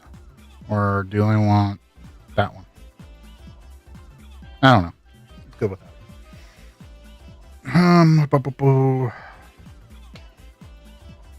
Need controller. Plug the controller in. Grab a controller. Trying to think everything I'm going to need. Turn on the AC power. Contact. Good news is it didn't frag. God, I wish, Chris.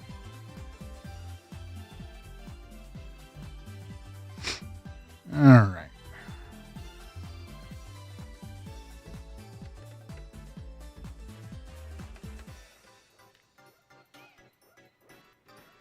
All right, so the hard drive is flashed.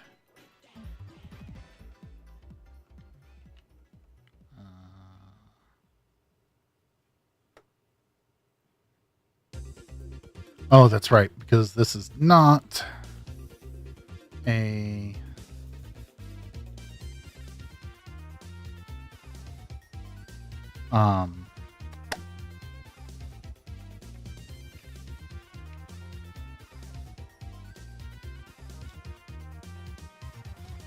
crap, lost my train of thought. Oh, this is not the test build, so I gotta FTP some stuff over there. CPU revolt. The hell do you mean by that?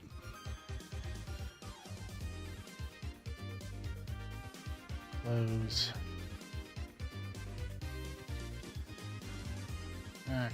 What was the IP again? 1.196. That's right, I think I had this. Do it that way. 2168.1.96. 196.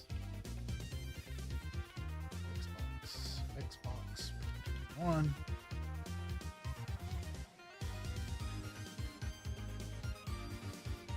Oh, a reball? If you want me to reball your CPU, I'm going to say $1,000 because I do not want to do it.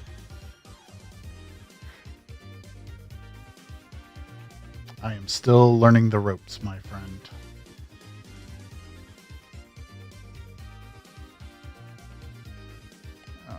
Okay. Sorted. Where to do dashboards, MS dashboard, stock files, latest. Let's copy that over.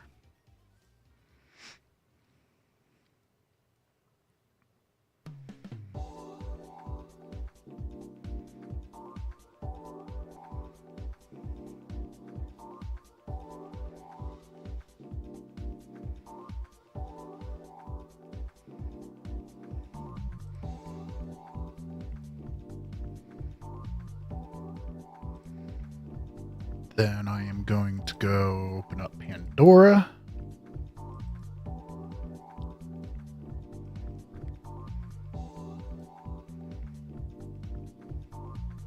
Gonna drop that in there. Create directory. BIOS.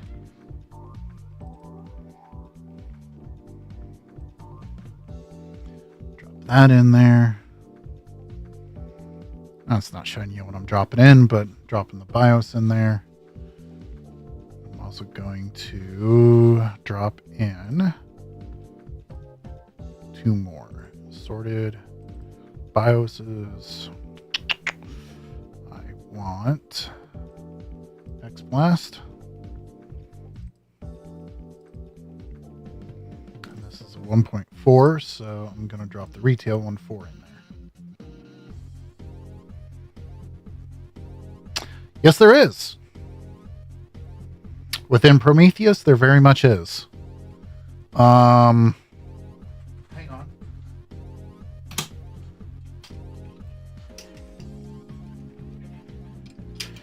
I'm going to use this for my quote unquote memory card. But if you plug that in and move my window so I can actually see. If I go to flash into bank management, let me go straight into the Xbox and drop that. The flash drive, the flash drive shows up there. And I can unplug it from port 3,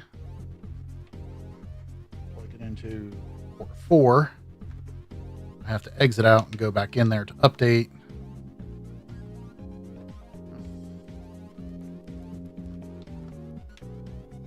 Maybe it doesn't work in 4.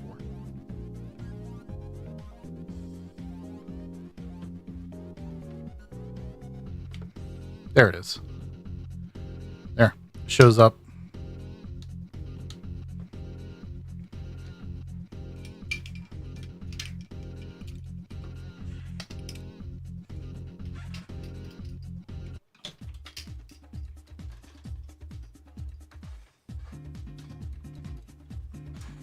Then I use that because I'm using the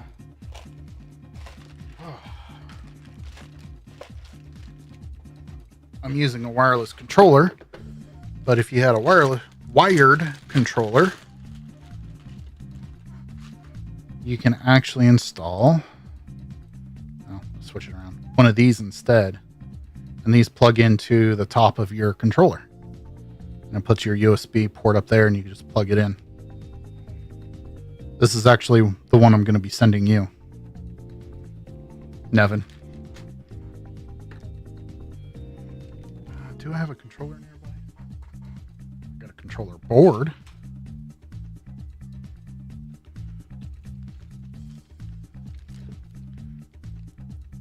Yeah, just kind of, if I can line it up. It's really difficult to line up without the actual shell. But it just goes in there. Actually fits quite perfectly with the top of the board.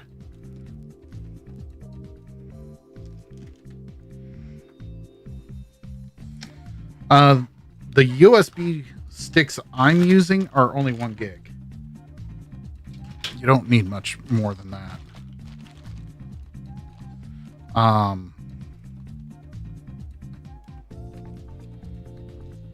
The maximum it can address is 4 gigabytes.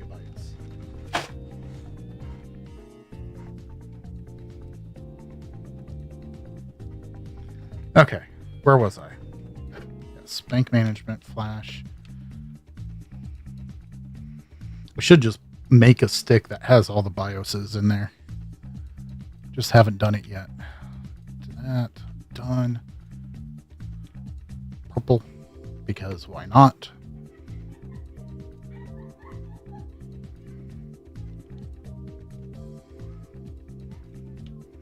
Set that as default. System settings.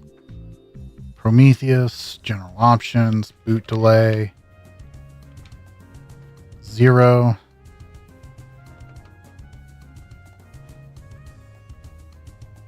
I don't even know what that is. Oh, yeah. Why is that clear up there? It should be down there.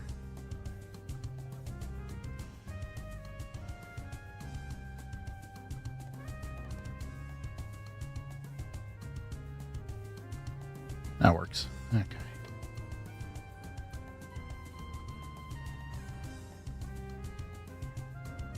I think Jason was in one of the streams before my OBS crashed, and I don't think I've seen him in this one since. I feel like I might sell some.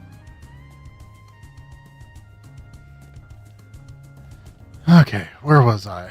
Oh, I need to edit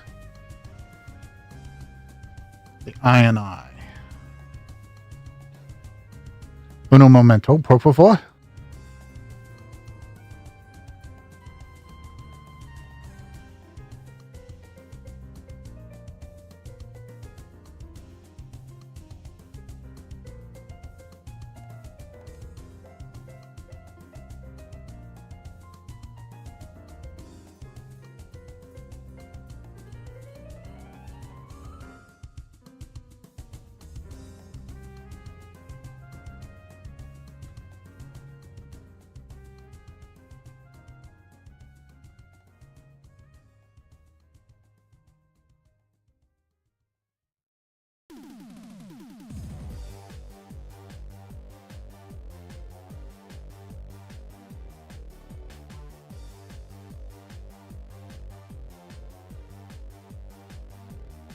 Okay. Was he? Oh, that's right, Chris. Yeah, I don't know what happened to him. Okay, where was I? Oh, yeah. Try view, edit.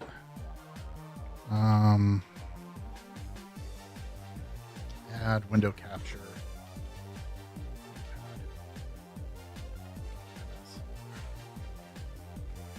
Okay. All right. So hopefully you can see what I'm editing in here. Drive setup. We do have both drives. Let's throw to UDMA 6. Let's see if that works. RTC enable. We can set that to true. All right, file, save. Close it. Did that upload?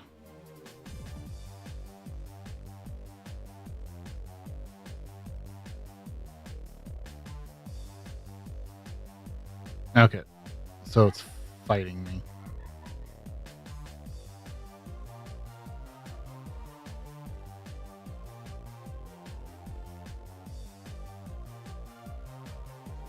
Interesting that failed. Not that I imagine anybody's going to be using the Chinese language on this, but let's get that copied over. Discard local. Yep, okay, it saved it.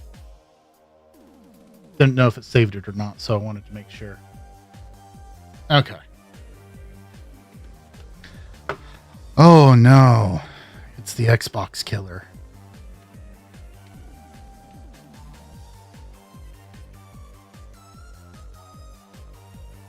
Oh, I forgot to transfer over the boot animations.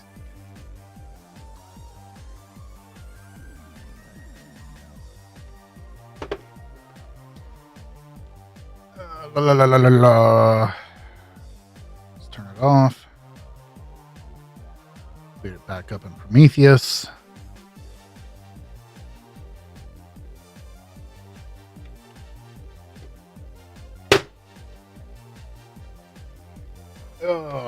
Looks like we are replacing the belt.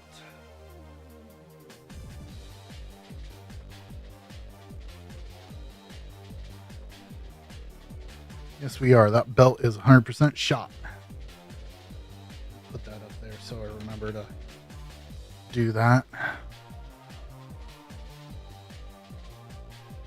I did do that a while ago, Nevin. It's just not as many people are buying them now, unfortunately. Let's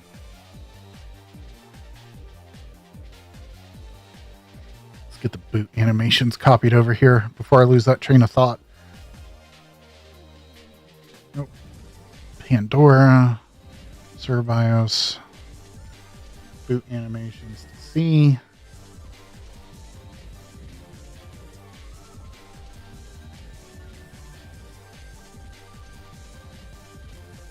Yeah, plan on doing.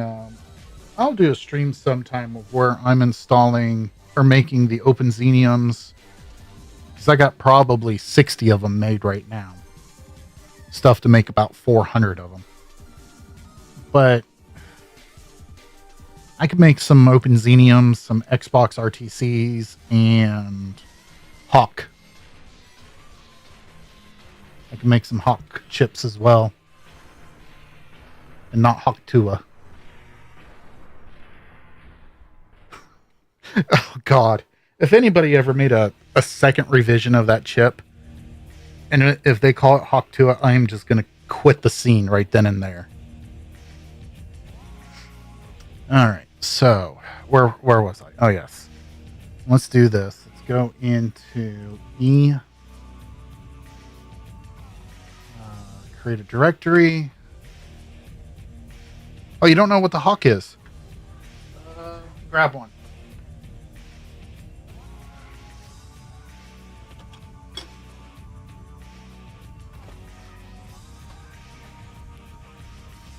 Let's go to the high shot. The Hawk is a replacement communicator for Xbox Live.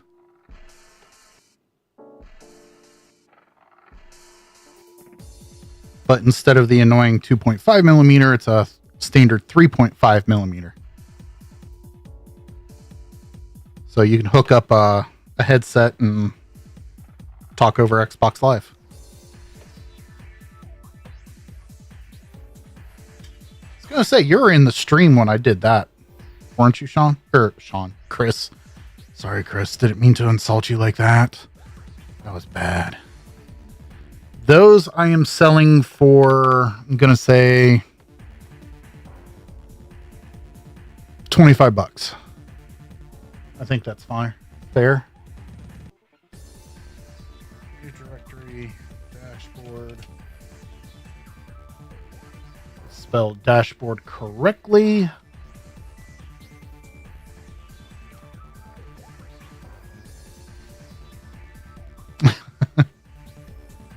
Thing is really mad because it's trying to close the DVD drive and I've took the belt out.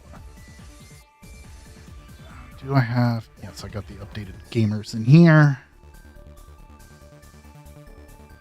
And while those files copy, let me grab a belt.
There we go.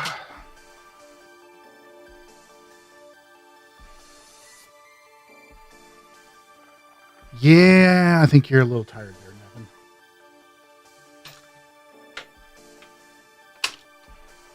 Just a bit.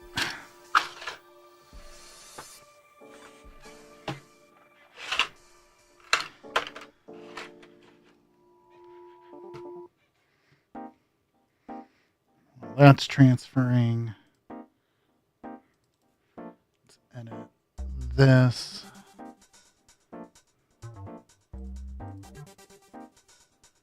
View edit. Discard local.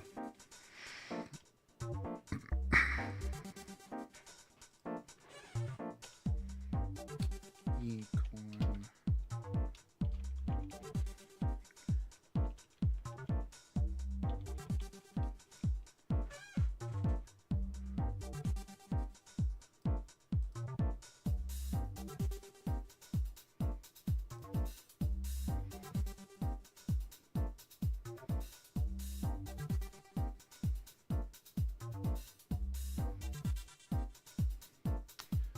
Oh, and the other thing I'm going to need.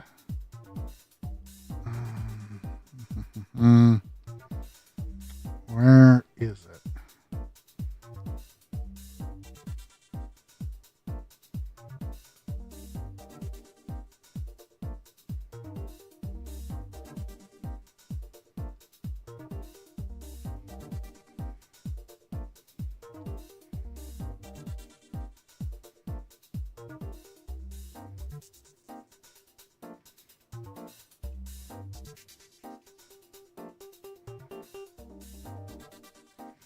Is it in Secret Squirrel?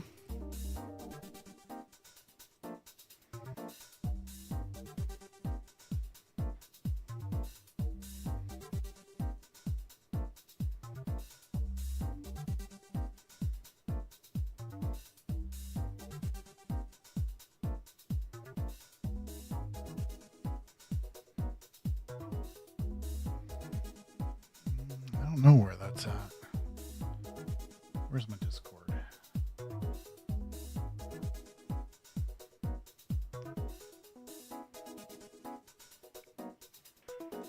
Alright, where is he? Where's he? Box.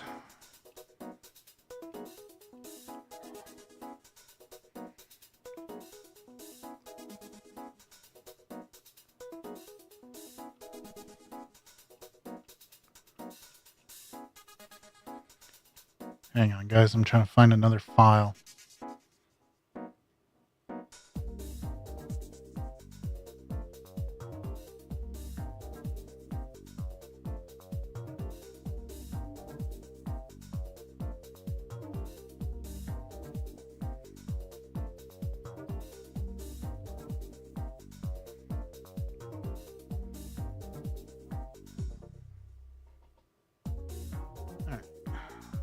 That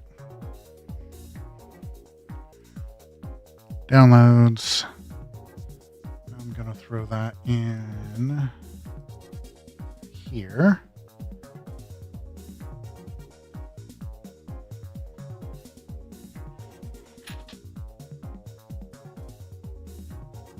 Severe thunderstorm watch issued. All right, things are gonna get crazy. Okay. Yep, controller fell asleep. Let's put this. Throw the old drive belt away. Oops, accidentally closed Aces stream. The fact the music paused scared me.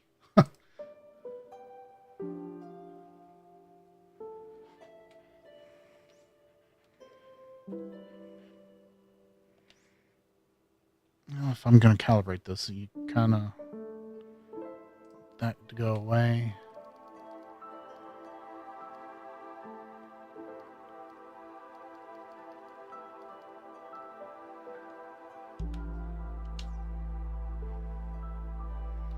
Add profile.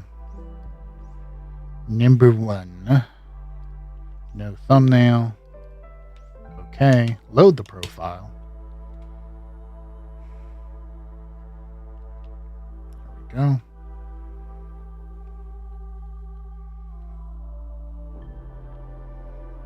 And then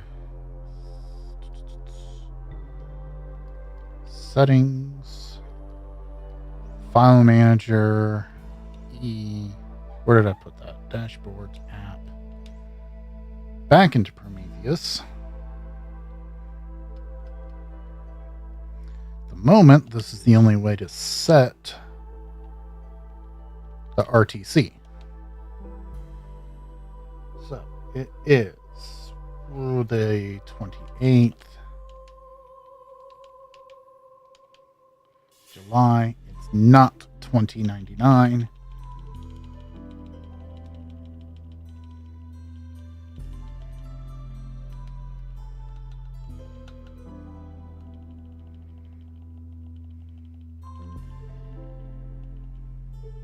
I know they're working on a way to make it so you sync it to NTP, but it's not all released yet. So let's see here. It's 7 p.m. 789, so it's 1900 and 17 minutes after. We'll set it for 18 because we're past. Apply the settings. I'm gonna hit back. Hit back. Unplug network. We're going to hit shut down. Kill the AC power. Turn the AC power back on. Boot it up.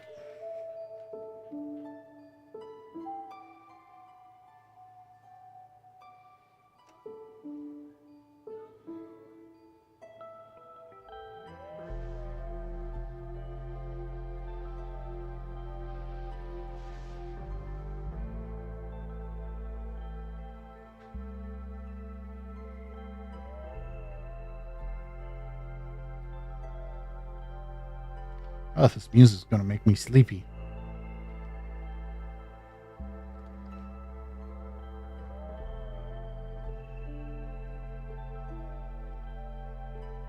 Hey, the time's set right. Look at that. All right, settings. What is it? Appearance? I always forget which way I need to go with that. Time zone. Oh, I forgot to set the time zone first. Yeah, hit the wrong button. Need to set time zone first.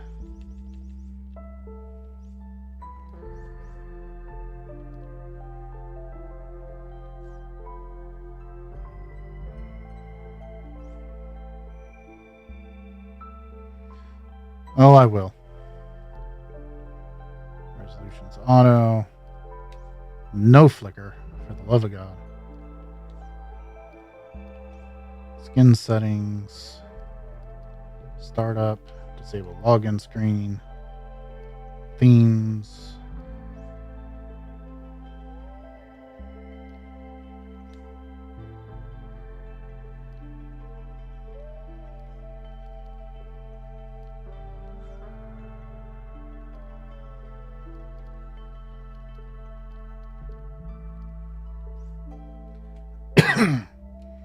I hate that when you put it in US time, it puts everything in Fahrenheit. What was there? Oh, let's run the updater.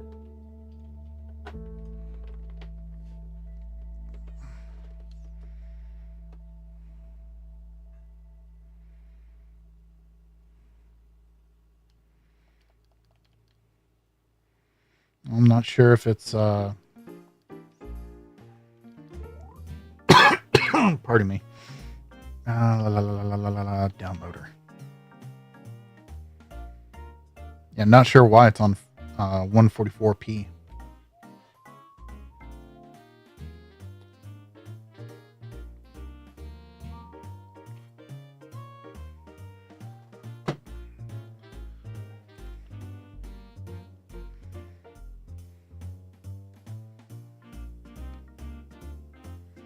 Huh?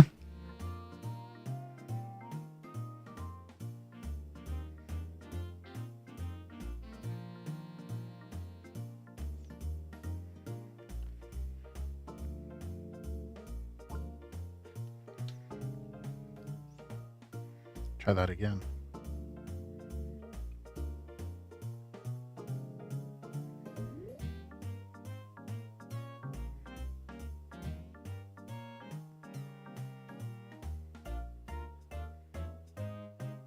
May not, Chris. Sometimes you get lucky, though.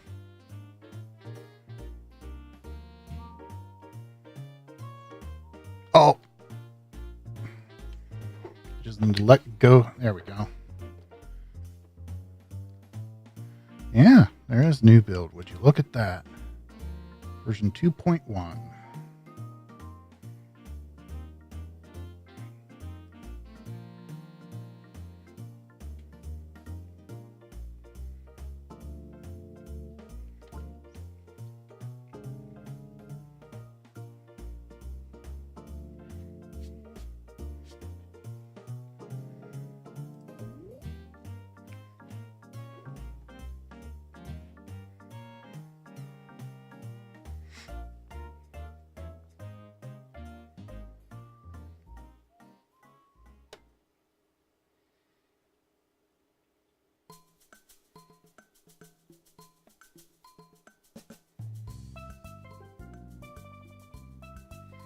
Oh, crap. That reminds me. I need to log in and ship my buy E stuff.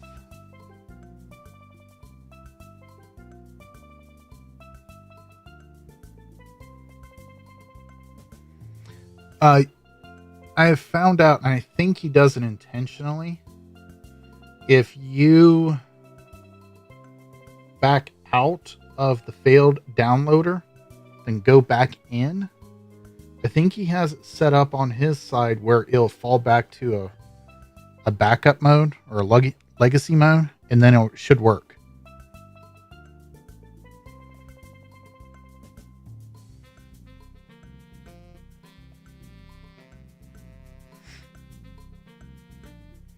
Let me read this here real quick. Include one file, saves the RAM, okay. Fonts, text viewer, theme, refactored almost all the scripts, internal XPE updates, fixed XPE, rename, integrated artwork installer, that's nice. Tweaks, updated home screen layout, system info. Teams can now use as many fonts as they want. Oh yeah, I remember that. Okay. Now, I can see how you can tell.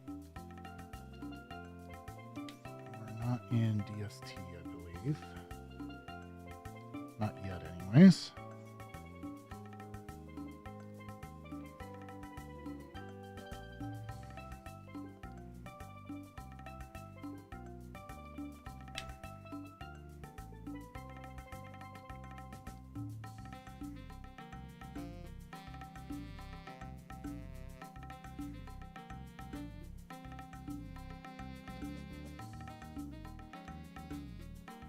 Just poking around to see what's changed in the new version.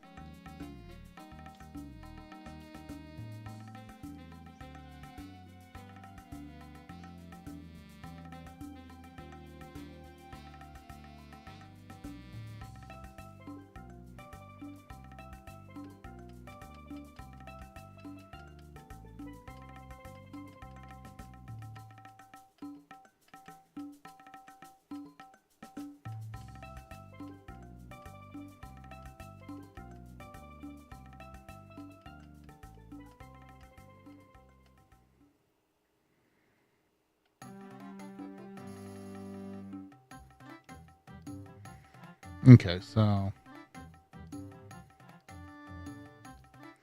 this is all the same. I do need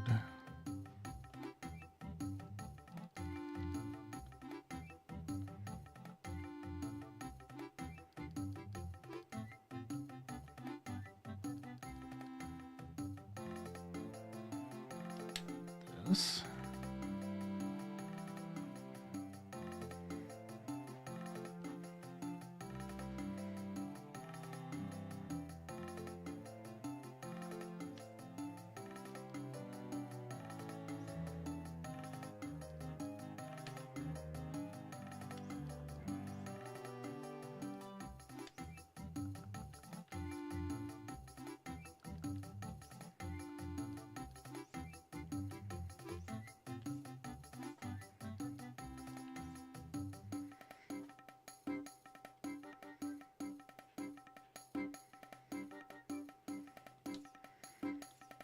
all right.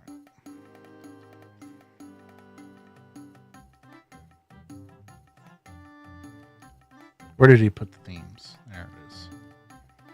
Change the theme.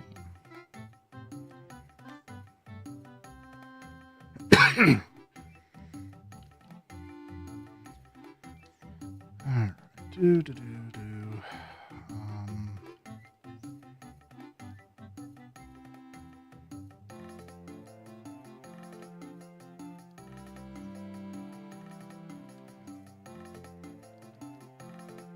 Not doing LCD on this install. I'm not loading any games into this. Oh, I need to make. I do need to go into here, set up insignia.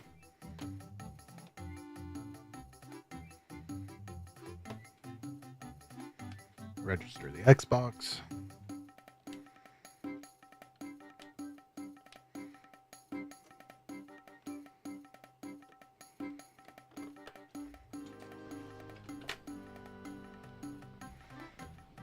Plug in the network connection.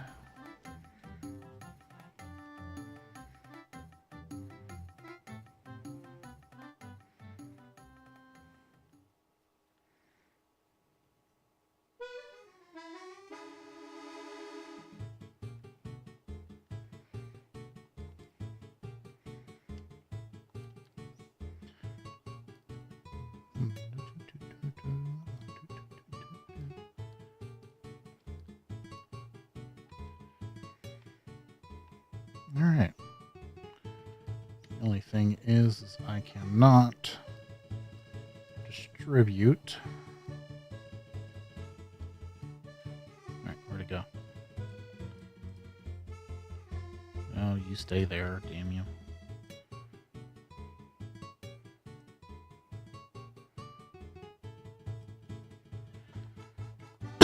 Oh, he got rid of the apps folder finally.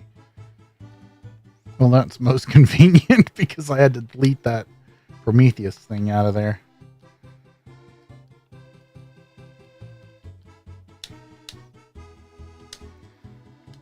All right. Now, he left Halo 2 in there. See if his disk drive works. I hope it works.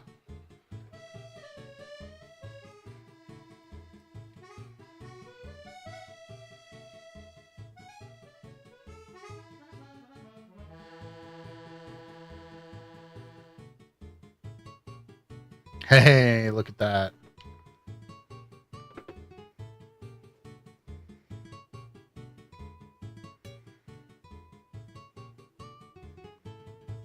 Nice and quick, too.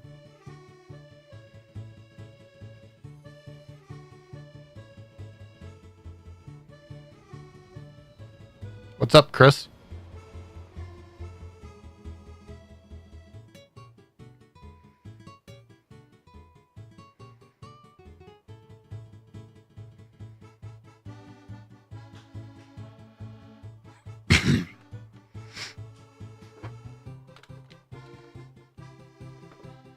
Yeah. Yeah, I was shocked.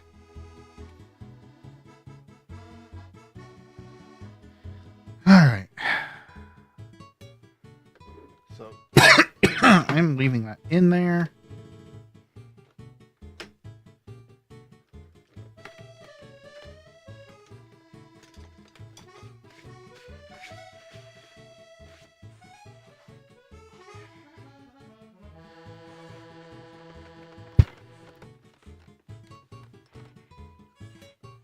I still need to clean the bottom side of this.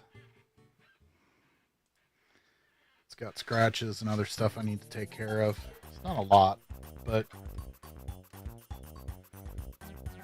I'll clean it up and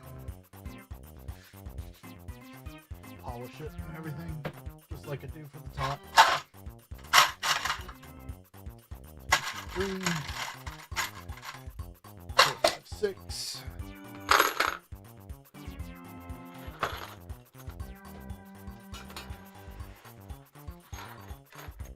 Get that damn elephant trunk off of there.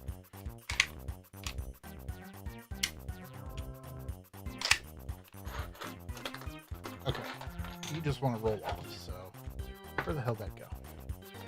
There we go. Come back here.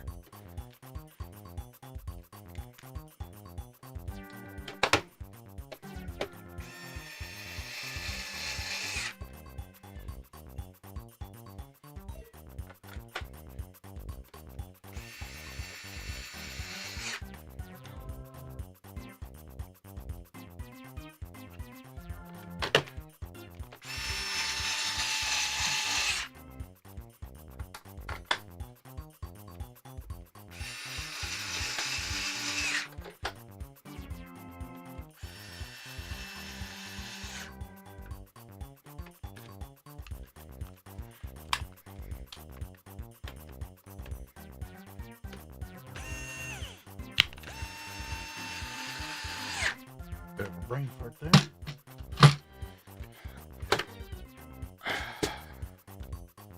Done. Nice and clean too. There's like no scratches on the shell. All right.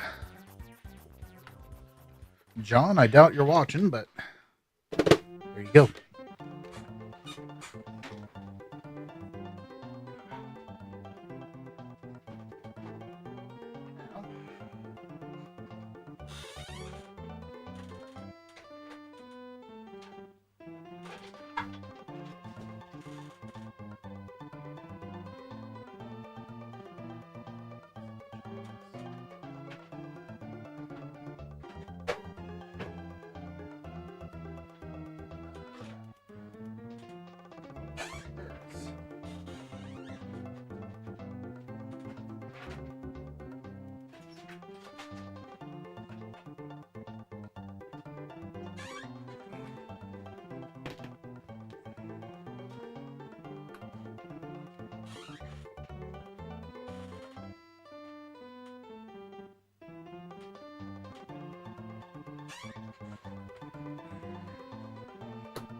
Here.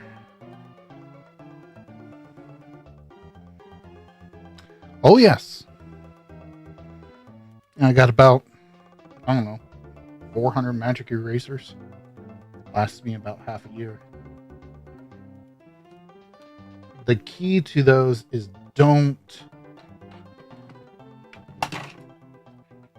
not to like grind on the thing. You know, you're just lightly, very, very lightly going back and forth on it. All right, so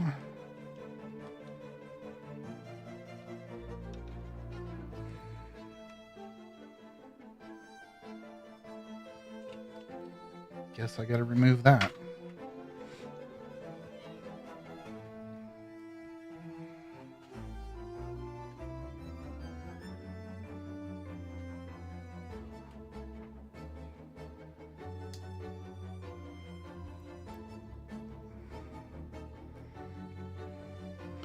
Oh, that's what was crashing. Oh, man, if I put... How do I do this? I don't want to make it so you see the stupid bar all the time.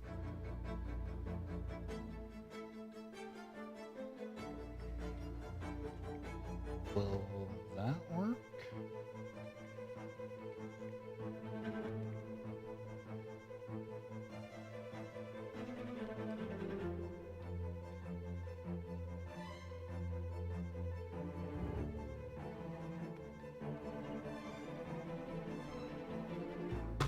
See if that works.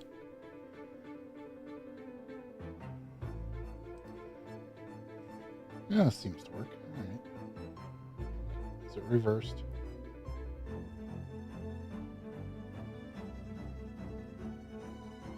Oh, I may have this flipped. Yes, I got this flipped. Transform, rotate 180. There we go. Okay. What time is it? 9:30. I'll work on this front panel, and then I'm going to have to call it quits for the night.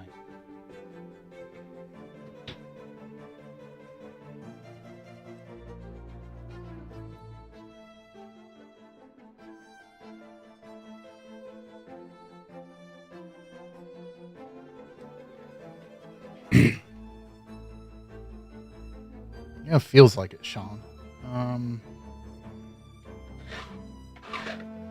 Now the question is where did I put my wick? Here it is. Got too much stuff scattered about.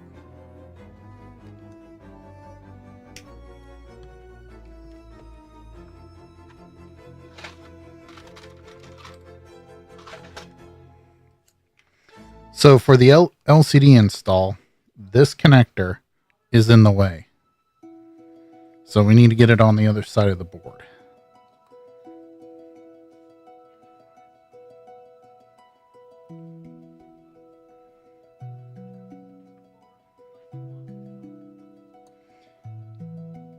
Now that I know how to make PCBs,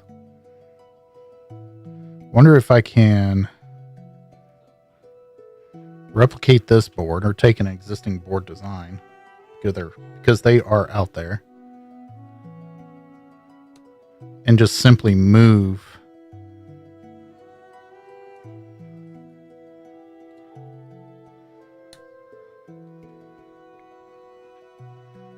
this bit out of the way.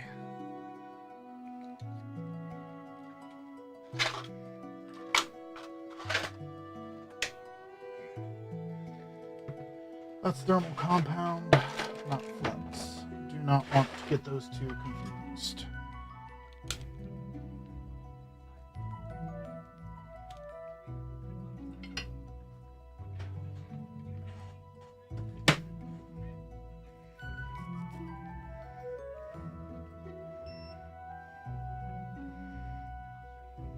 That's probably what I'm going to end up doing.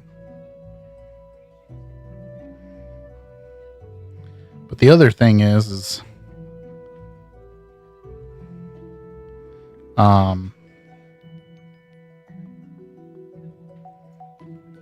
sometimes the PCB itself is in the way. And that's what we're going to find out here.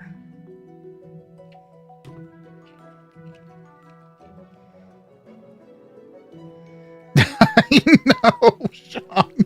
I'm like, ugh.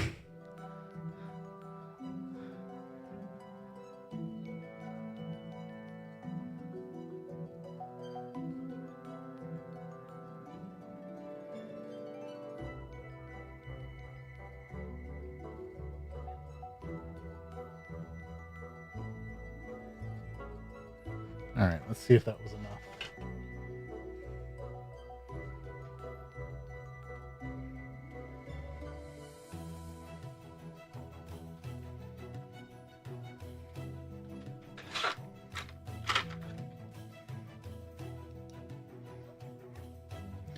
Yeah, my stream statistics did dive.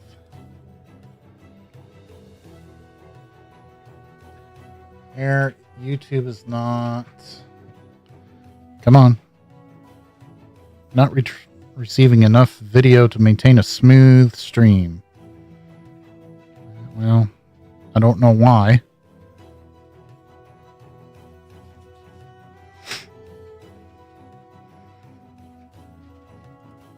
Should be back to normal.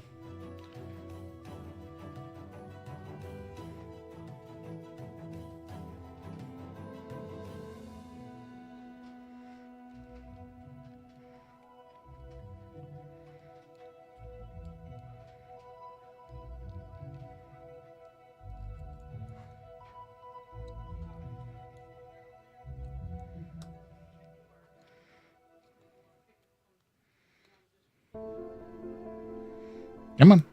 Get out of there. There we go.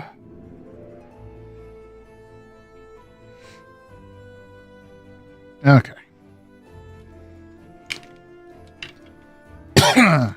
Should be back to normal, guys.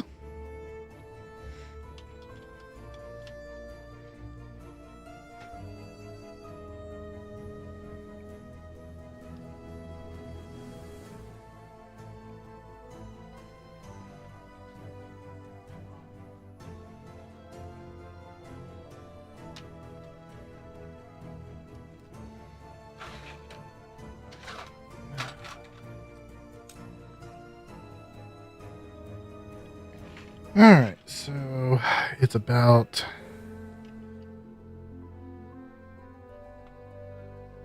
here.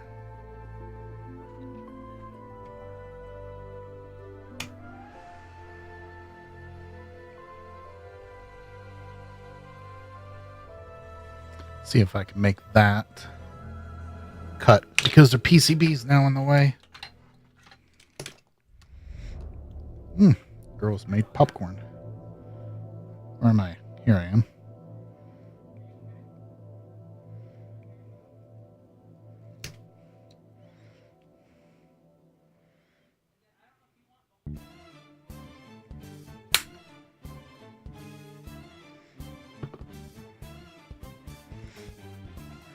For dressing it up.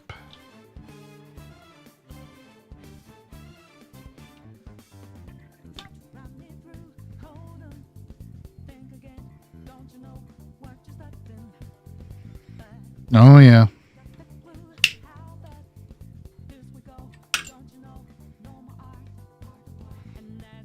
Okay, well, now just prove me wrong, Sean. Let's see if I can...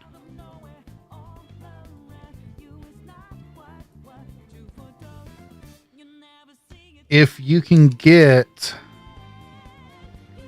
these solder connections low enough, like that one wasn't, that one was sticking up. Probably if I did not,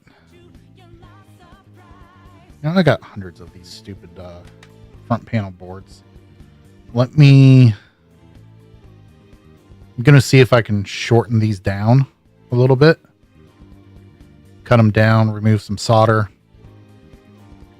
And then let's see if I just can get away with removing this. Let's try that.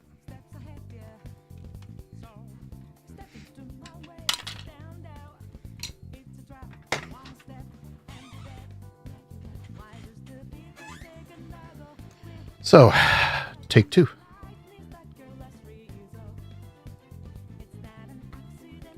Where is it? Take two on this.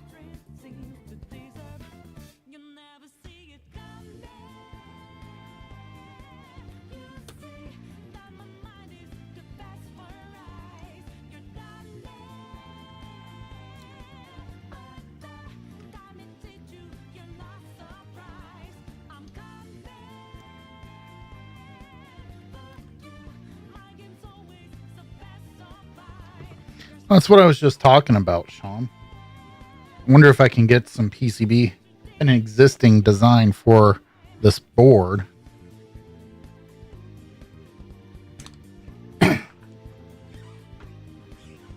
Since I made the XRTC PCB, I wonder if I got enough skills now to go through and make a revised version of this just for LCDs.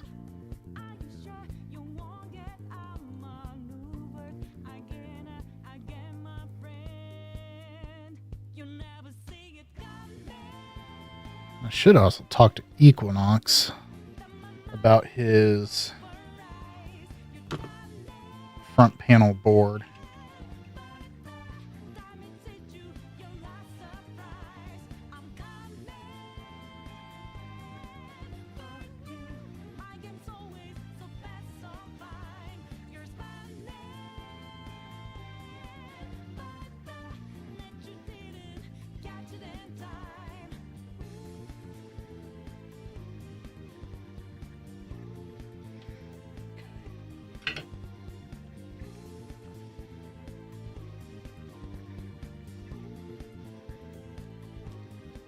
That one popped off a lot easier.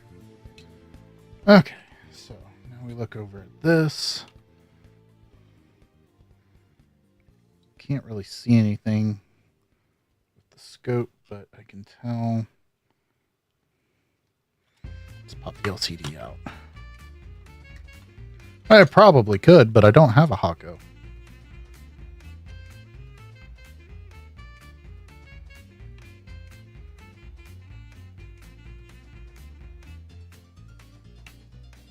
My desoldering probably would have worked too, but by the time I got it all set up,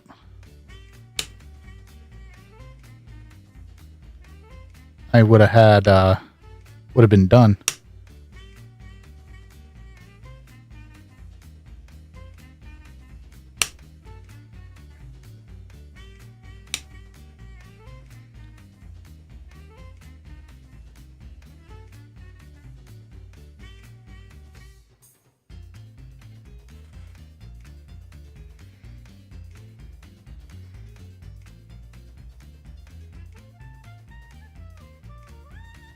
Now I feel like I'm in like some weird ragtime bar thing. This is such strange music. It's supposed to be 8-bit gaming music. If somebody knows what game this is supposed to be, I'd be most interested.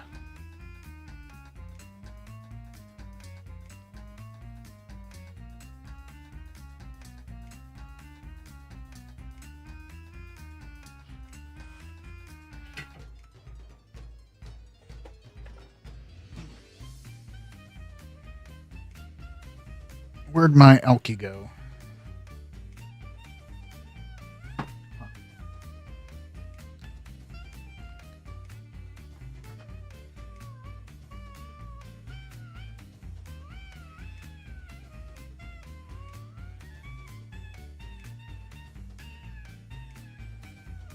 Fallout 1 through 4, maybe? What?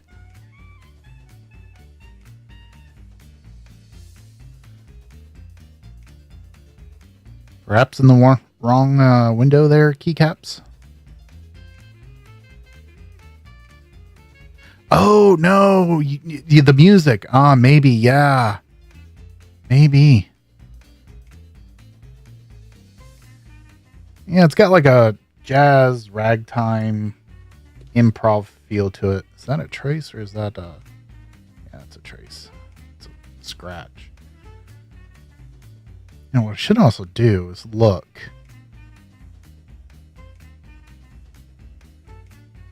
Because not all of these are actually connected.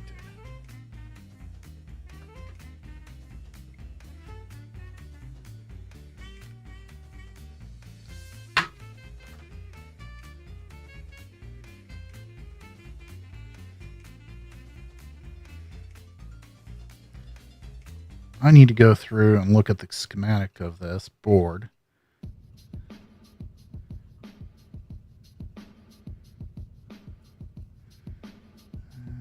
Butchering, yeah, I mean, you could say that. But, you know, butchering yields a higher quality of meat.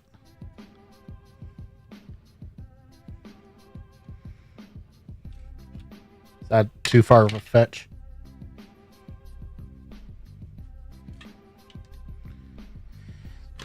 Alright. Let's put that in there.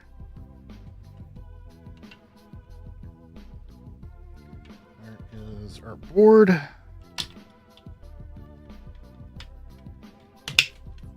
Hey! It went down on. How about that? Oof. Hit the camera.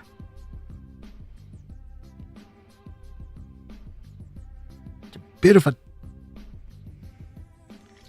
of a tight clearance there.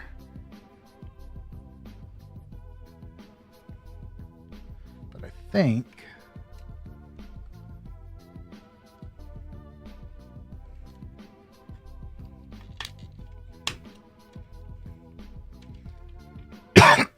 pardon me. No, I was going to put Kapton tape down to protect the PCB, but there's literally nothing here.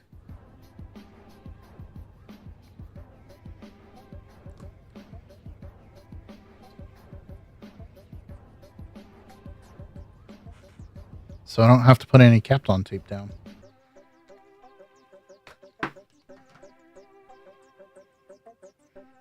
Let's clean up the flux, though.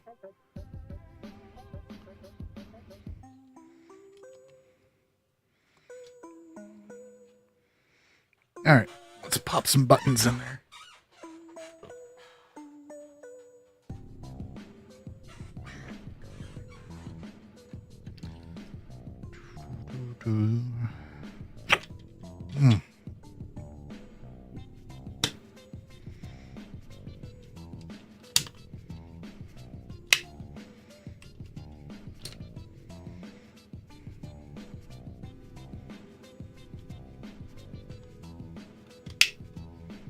Yeah, I like that.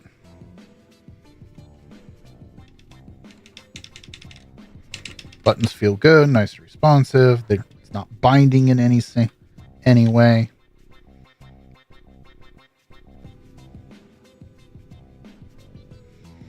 I do need to eventually check to see if I need those bottom 4 connections, because the LCD doesn't use all of them. Doesn't use all those connections. I'll have to look at my spare SPI to SPAR boards to see if they have it.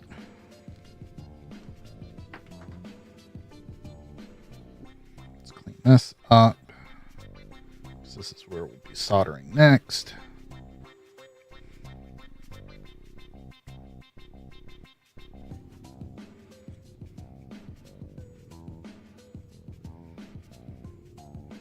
See where I accidentally pulled the solder mask off, but that'll be fine.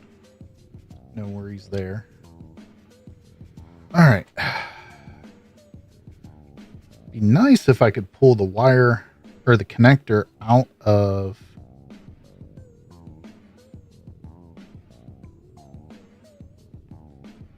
you know what?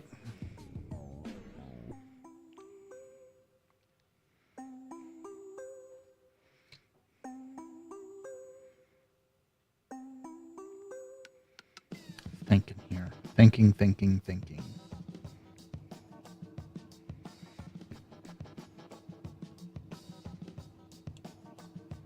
Be right back.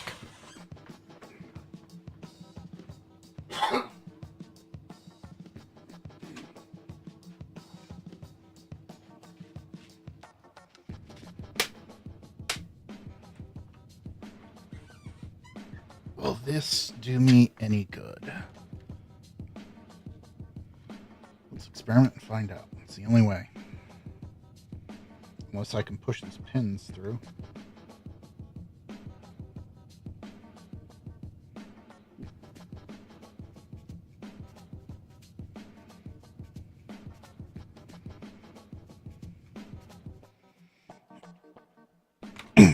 Nope.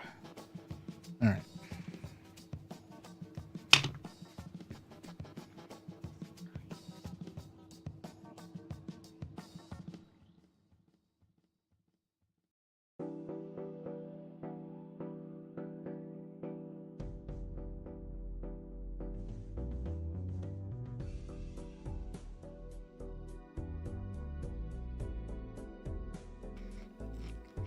Nom nom nom. Popcorn. How do I know which way to put it back?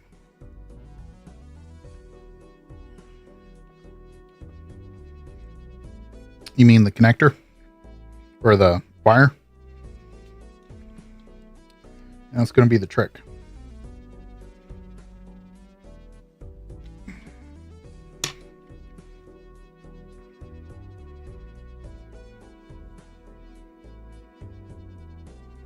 That is almost way too big for that.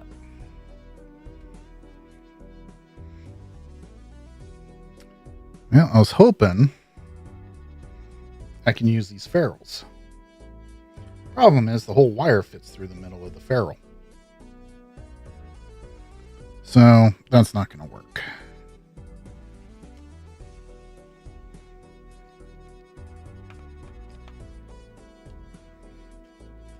Not unless that crimps down far enough. Which I don't know. I have no way of knowing.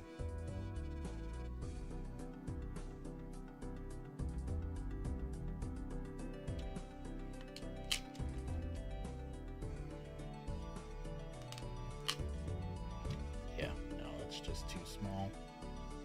Damn. Too fine of wire. All right. Sorry, popcorn kernel stuck in my throat.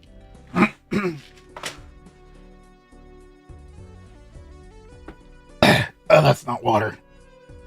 All right. Well, I'm gonna have to do this the hard way. I was hoping what I could do was pop. Where the hell am I? What I was hoping I could do is pop each and every single one of these out. And then just reverse the order. And then I could just solder it down in that way. Sorry, can't see. Where the fuck am I? Here I am. If I could figure out how to reverse the order, I can just flip the connector around. Let me experiment with this one a little bit more. The other thing is I'm not... Am I hitting that? Oh, wait. But what if I just turn it around this way? Will that work? Does that work?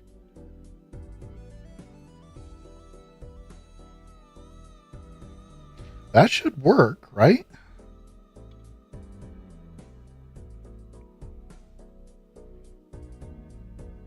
All right, this is what I need to do.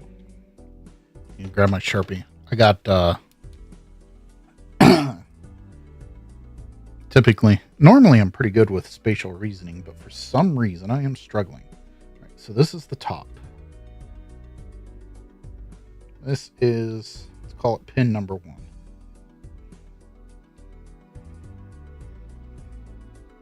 There's pin number 1.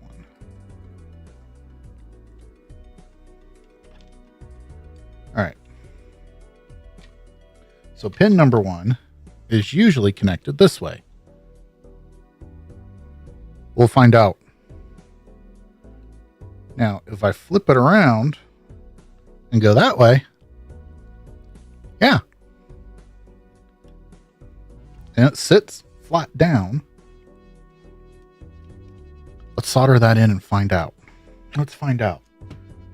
Because if that will work, chef kiss, man. That'll be perfect.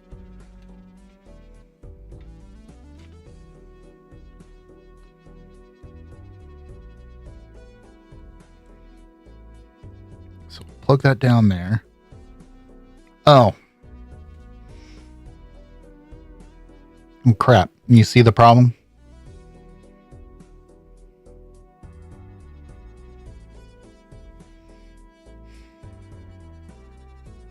That's a problem.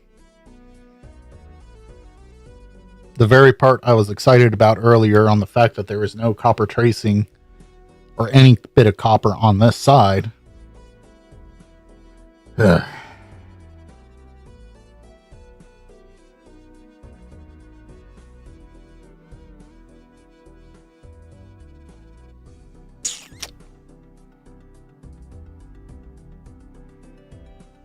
So those vias are not plated through and through. It's only one side.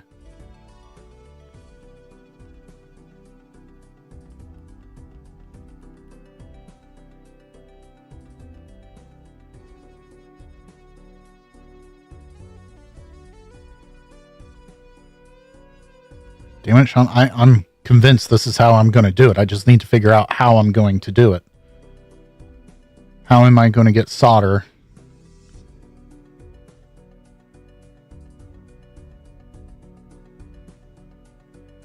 on this side while feeding the connector down through?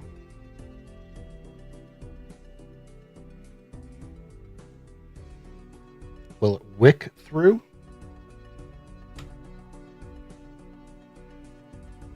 I doubt it'll wick through.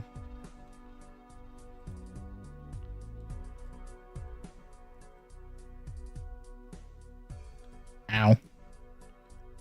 Note to self, don't touch the tip of the soldering iron. Will it wick down through?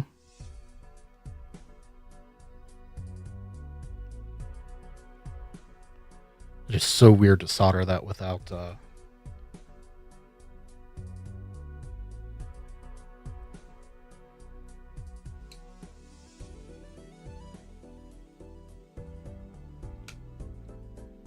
Bear with me, guys. I'm experimenting.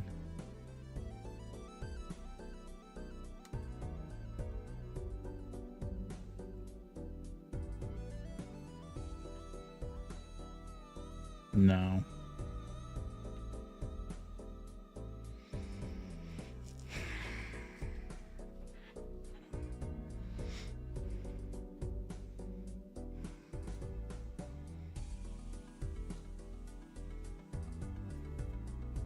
What if you bend the pins?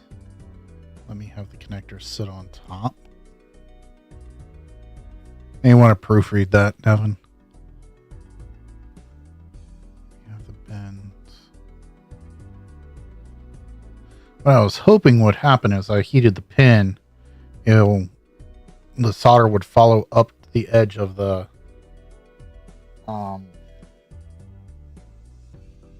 solder would follow the pin and then help spread out on this way. Kind of a reverse solder, but I didn't do that.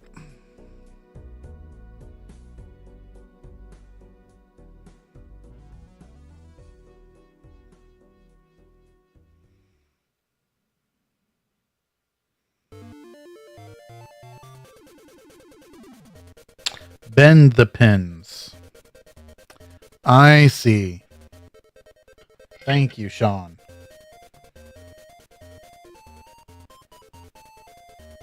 I don't know if the pins would be long enough. Let's try it with this connector, the one that I screwed things over on.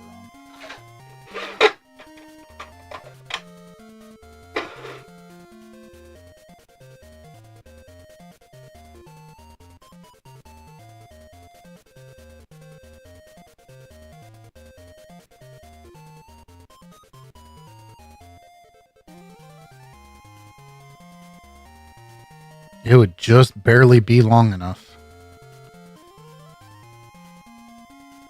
Because that's not a lot to... But we could try it. Let me bend all these over.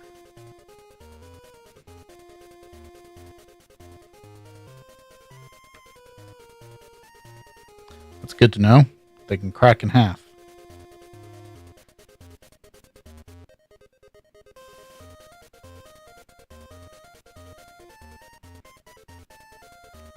Oh, I see. Because they're clasping pins. You can see the clasp on them.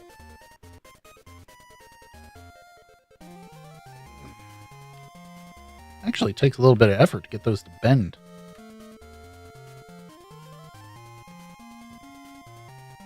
Now that I got those bent.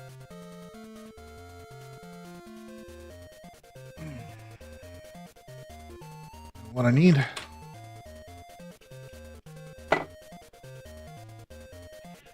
Cover your ears.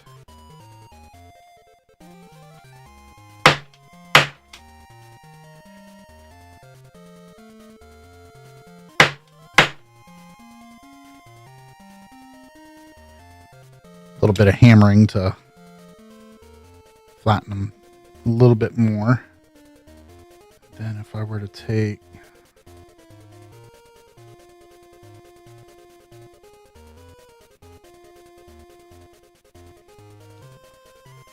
okay.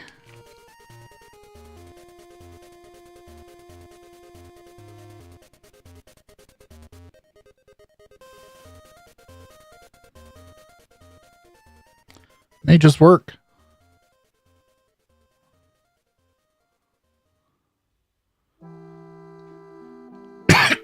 just enough room to clear the LED.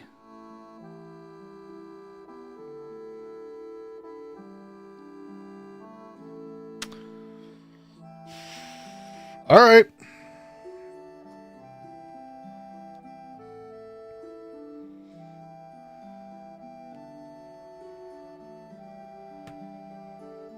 We're going to go with, I'm going to call this Plan Jason. Force it to bend over and hit it.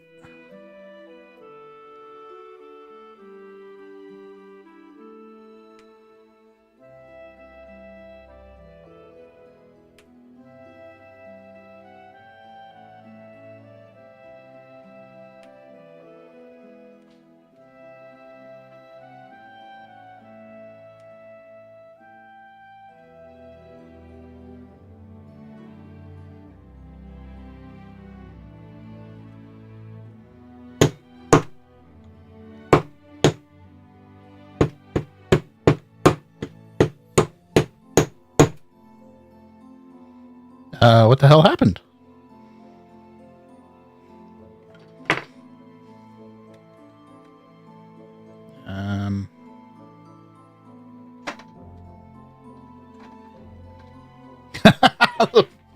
My power supply came undone.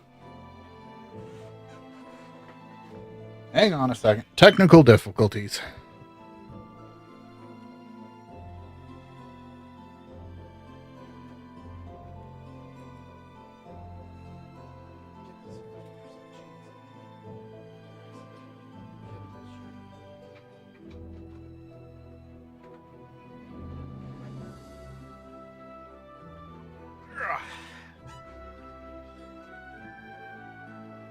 There we go.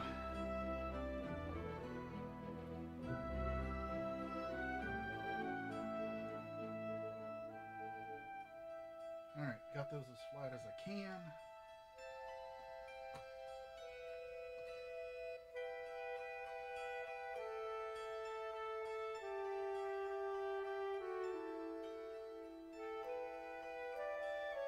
Put a little bit of flux down.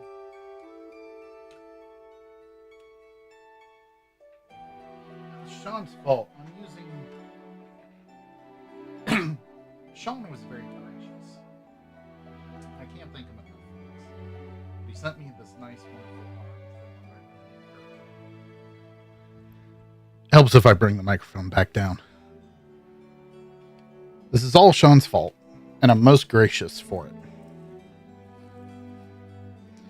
He sent me an actual arm to put my camera on. Still trying to get used to it. And it came with a light. Losing my voice. The power supply for that light is like super loose.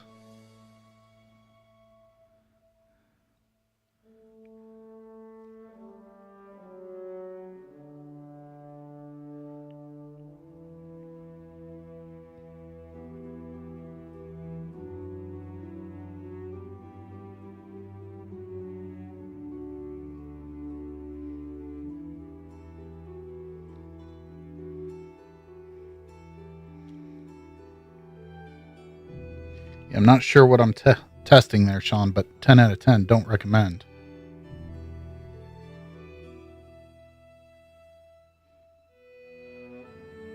What I...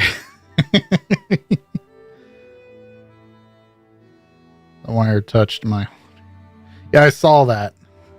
At first, I thought I did it, and I was very confused. It's like, I don't remember doing that. And I realized it must have came that way.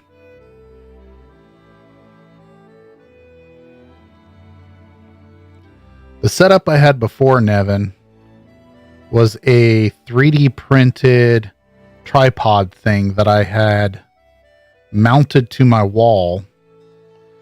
And the only degree of motion it had was up and down with earthquakes. It looked like it would shake so hard that I think people were starting to get a little motion sick.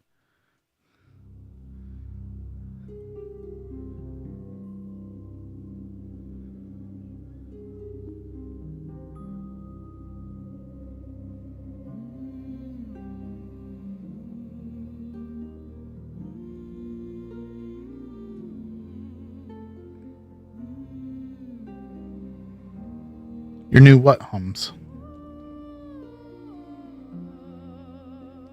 Your light?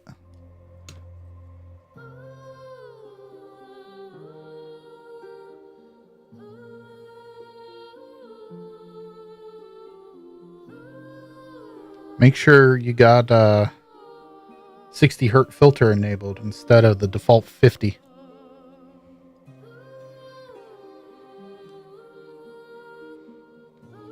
That feels pretty well on there. Let's clean the flux off and see how it really looks.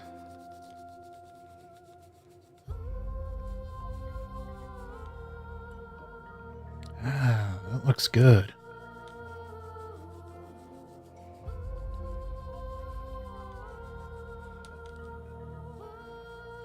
Yeah, with yours, I was able to crank down my exposure level, which is great and all, but I think I cranked it a little bit too far and I need to turn it back the other way. Yeah, that looks pretty good. I don't see any shorts. Everything looks well connected.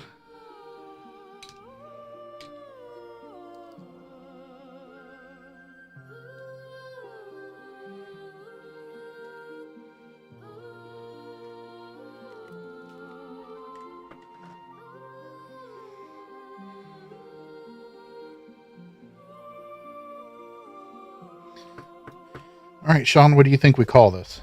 Do we just call it Nevin's plan since he came up with it? Or do we call it Plan Jason? I want to give Nevin credit, but at the same time, the fact that you bend him over and you force it to bend over just makes me think of Jason through and through. Yeah.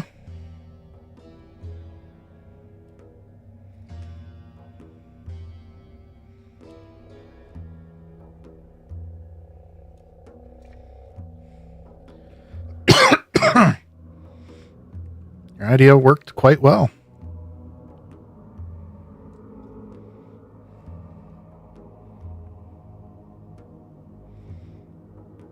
Though I'm not going to use this LCD because, yikes, what the hell happened there?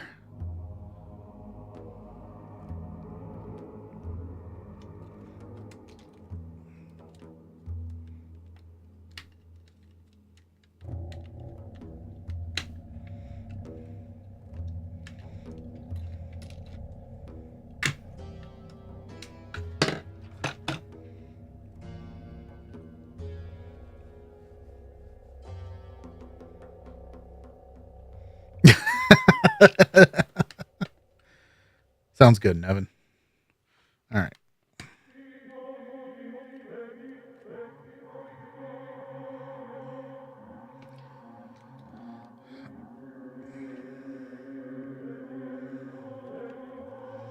The latest ones that I've gotten here are, I don't want of these Arduinos are like trash. I mean, they work well.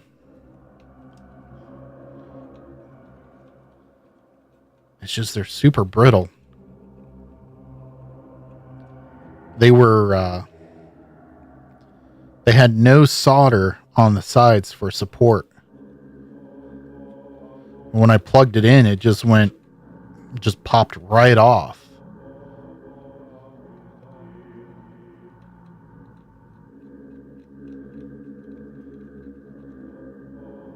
So every single one that I've did since then, I've gone through and actually added a blob of solder right there, as you can see.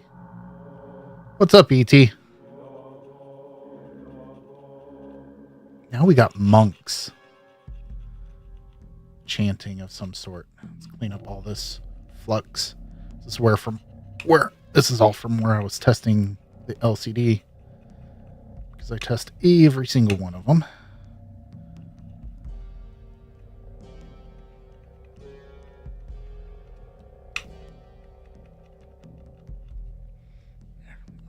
good for now.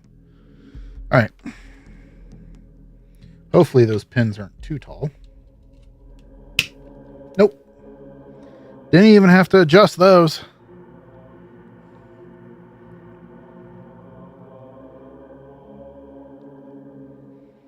As they say, by the hair of my chinny chin chin.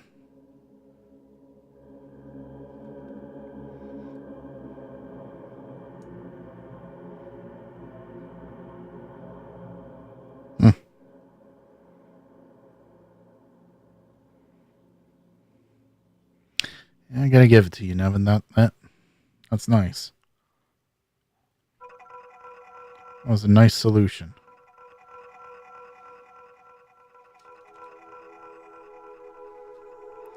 Unfortunately, and it's not with the fact that we got the board set up the way we do. I don't know if that's enough light or not. We won't be able to plug in the USB anyways to do programming. So if we ever had to change the programming on this thing, we're either going to have to solder in wires, which is not too bad because the data lines are right there. You can always power it externally.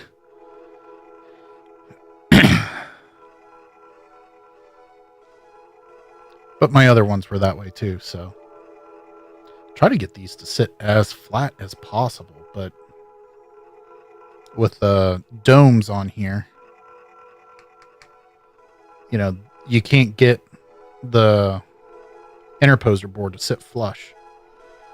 So now the other cool thing about this is that LCD is locked in there.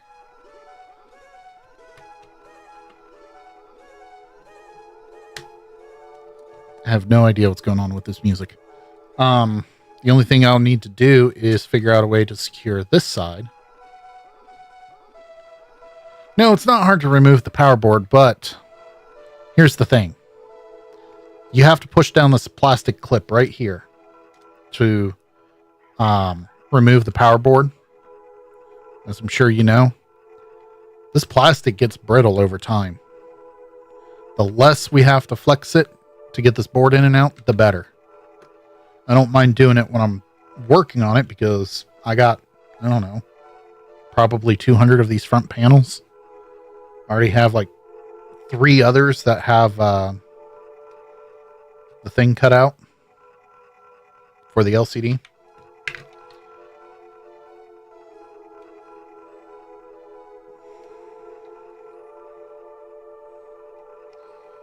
Okay. Now, will it fit? That's the question.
Realistically, you should never have to program it.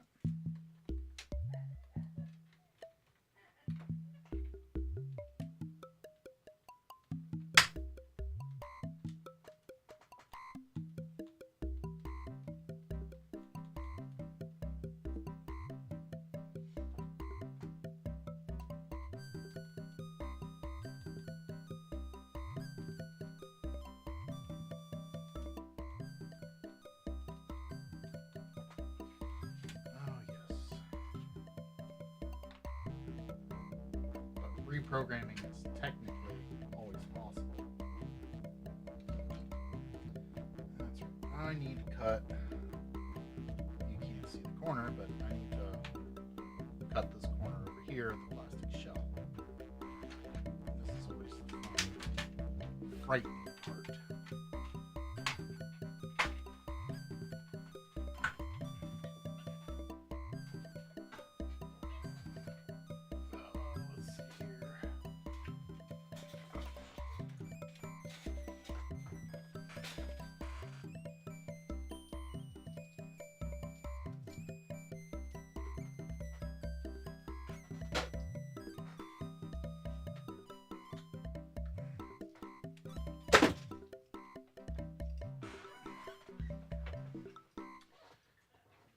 Time to pull out Mr. Dremel.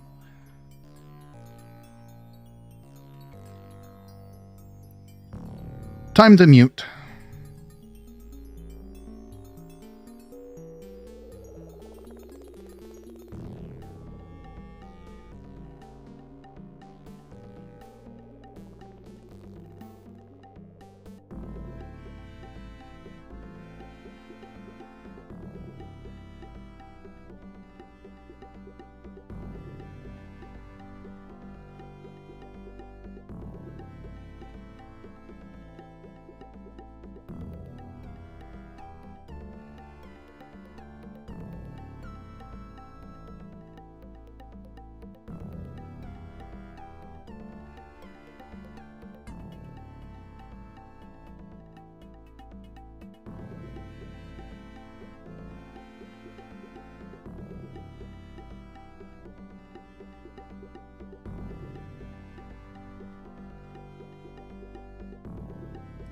Ah, the smell of hot ABS plastic.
Oh, totally not. Totally not healthy.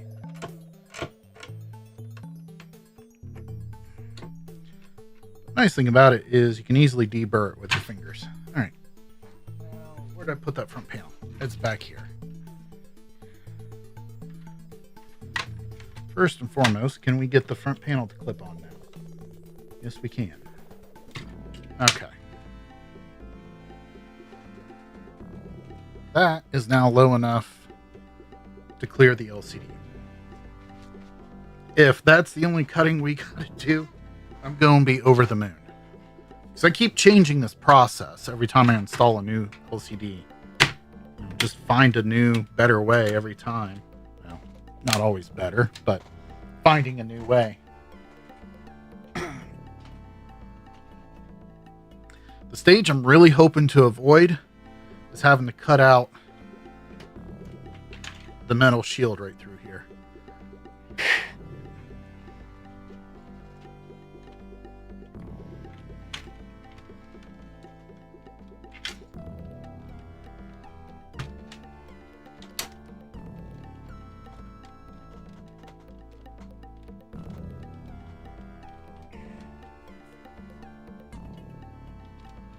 Something is fighting me.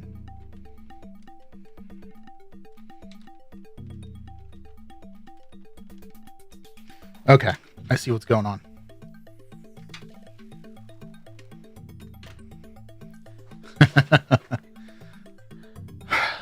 This bar right between here, that is where the connector that we flipped is going.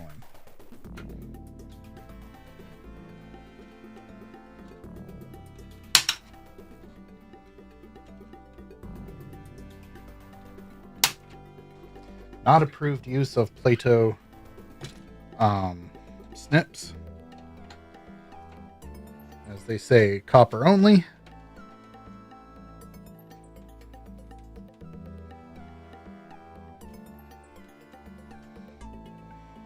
But they're cheap enough, so who cares if they break?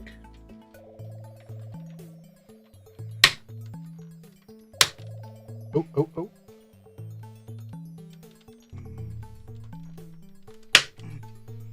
It is snapped in all the way.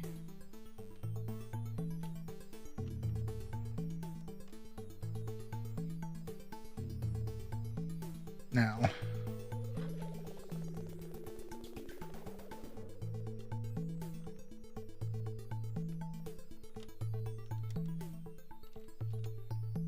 we are hitting on a couple of points.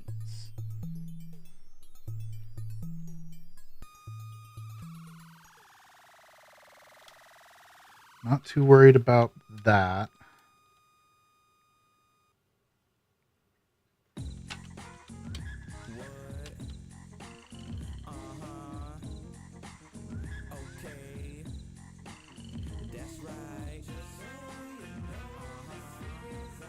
Is this what I think it is? Well, I'm also experimenting with this, Sean.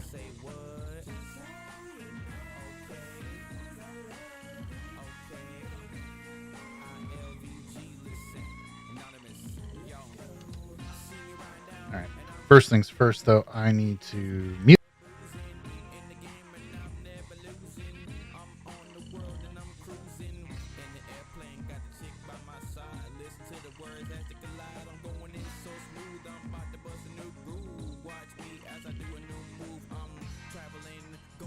Top of the hills, watch me as I stack up my kills. I'm rapping to the video game beat called Cruising World. Watch me pick up your girl, run around this till I'm with the top back. Watch me as I lay you flat on your back. I'ma have to come through and wreck this track. I'ma have to put this beat in the back of the knapsack as I carry it on my back. I'm Santa Claus, got all the gifts in the sack, nigga. Freestyling, watch me as I'm buck wildin' out like It's just what I think it is. That's hilarious. Okay, so one thing I'm very happy to see, and let me see if I can get the scope over this way.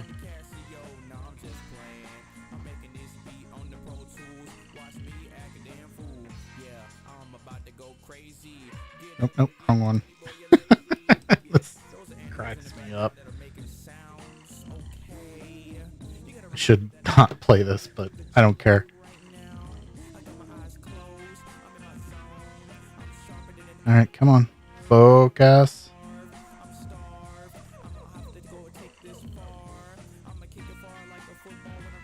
So, where I am concerned about is right there's a solder point for the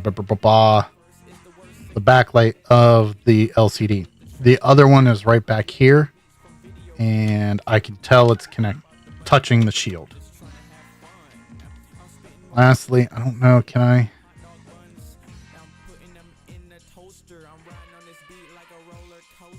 Just barely. You can see it, just barely. Where is... There we go. There is one of the clamps right there for the LCD screen. So I think if I just kind of round this out here to allow that to come through and shorten these two solder contacts, should work. But the front plate is fully snapped in. Oh, I just realized the LCD is not sitting flush across the front.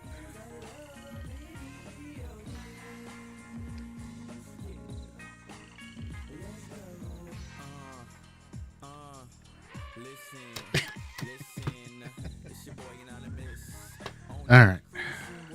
I'm delivering destruction, building up my fan base in form of construction, okay? Follow me at anonymous on Twitter. Remember, this is I Love Video Games. The only problem with using capped on tape is the fact that the front plate does move ever so slightly, and you could run the risk of it eventually rubbing through. No, I couldn't tell you when that would happen. Probably never. So just be on the lookout, like I said before. And I got this mixtape coming soon, okay? Animal style, and I'm about to sign out. Peace.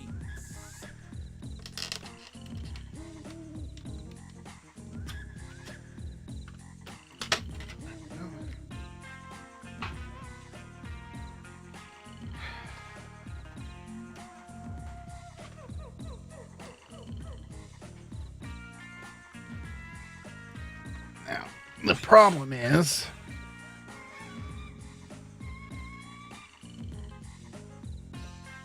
how much this guy sticks out.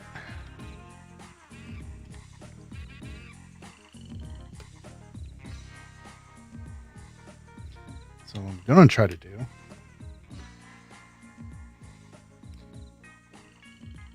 is flatten it out like so. Come on.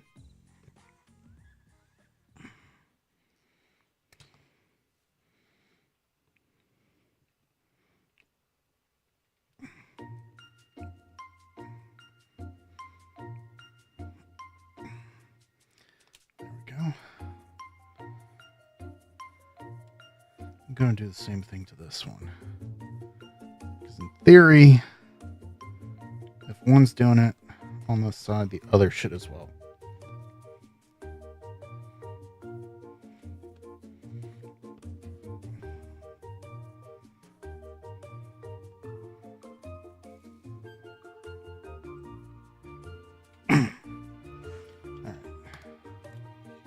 Then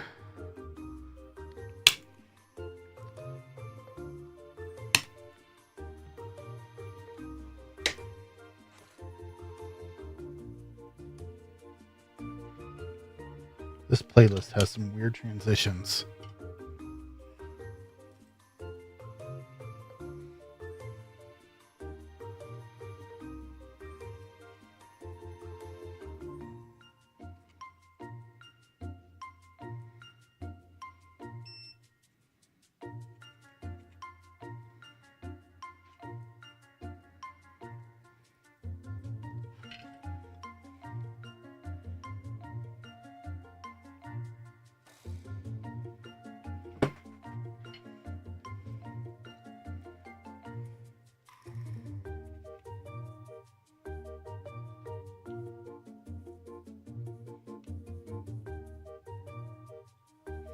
Interesting was those two solder points. I just put a little bit more solder on there. They use lead free. I use leaded. It'll be fine. Not supposed to do that, but for this purpose, it's not going to matter.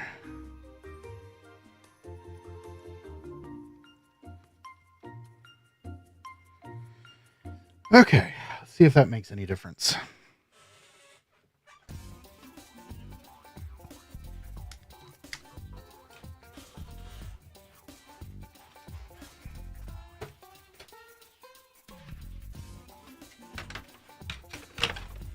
The good news is I am 100% confident that our cable is going to reach the board just fine.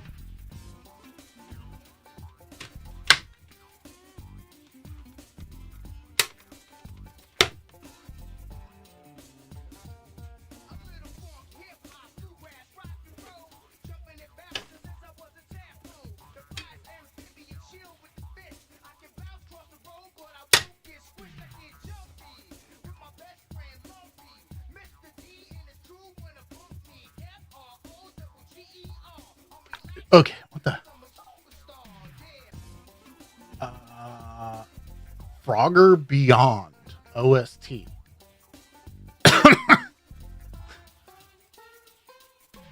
I would not have thought of Frogger. Okay. Ow. That hurt.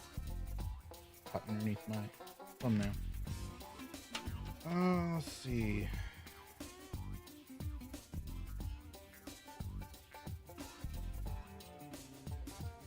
Yeah, we're going to Kapton tape. I wanted to avoid it, but...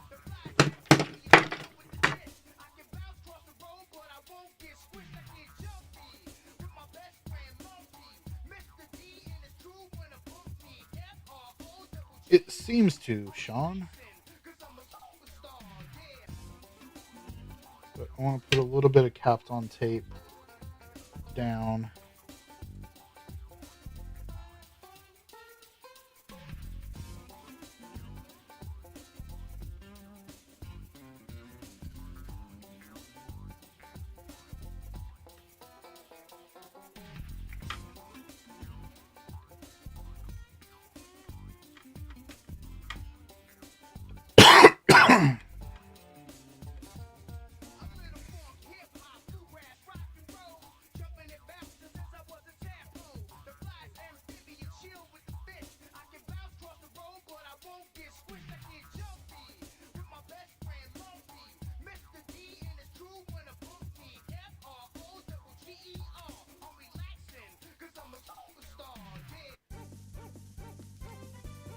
Well, that was an abrupt change.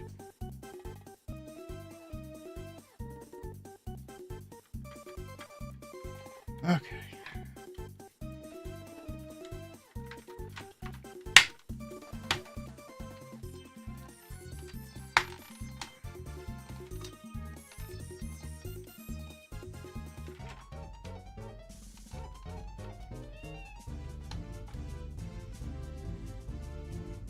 That what?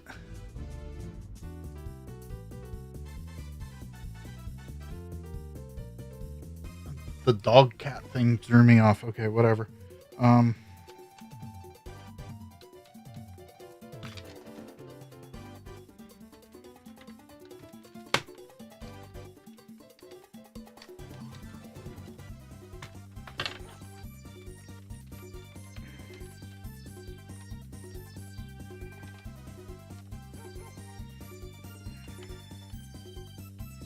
So it is just hitting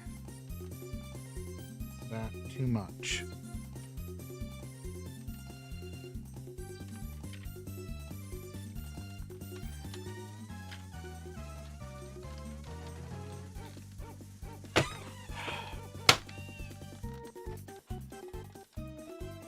I mean, I just made it fit.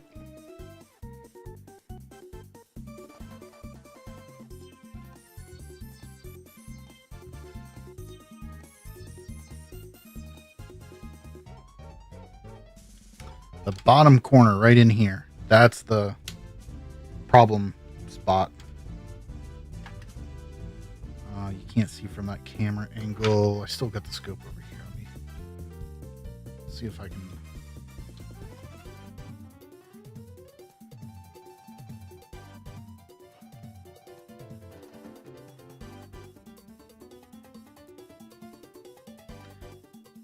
See how it's bending away from there? Because it's pushing on this corner. At the same time, the LCD's in there.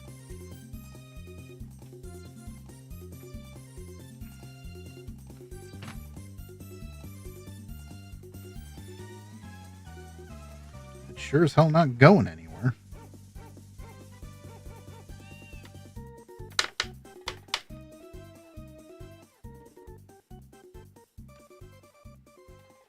Grab a top shell. Oh shit. There. Let's grab a top shell. See how it fits.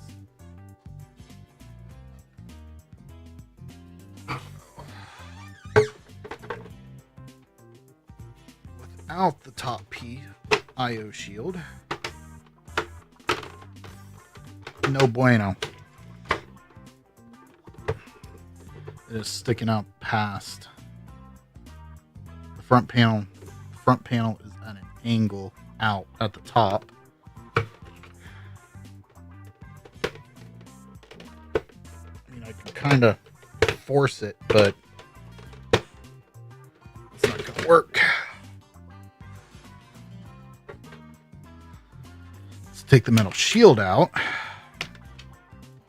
Oh, can I even get the metal shield out?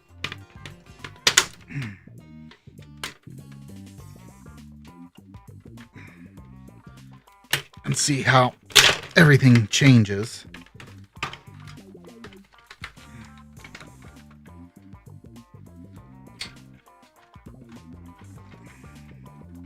Come on.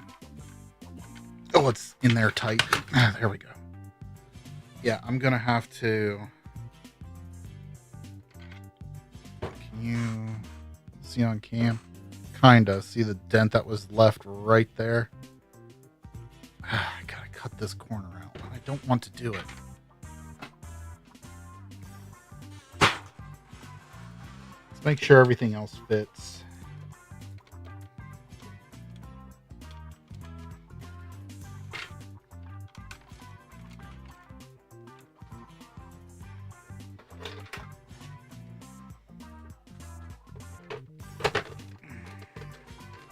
Yeah. Without the metal shield, everything fits like a glove. It's kind of hard to see on cam because it won't focus. May have to trim the top piece a little bit to allow the lip of the LCD.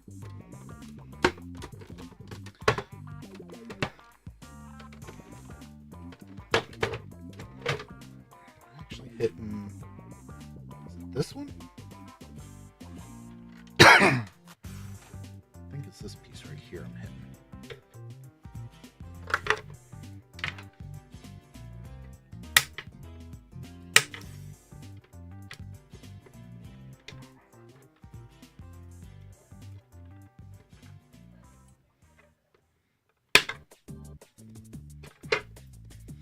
So, Sean, you said you were going to do this?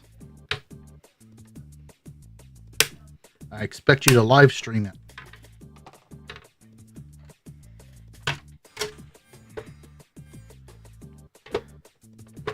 Because it'll be more than a little bit, Nevin. Ah, perfect.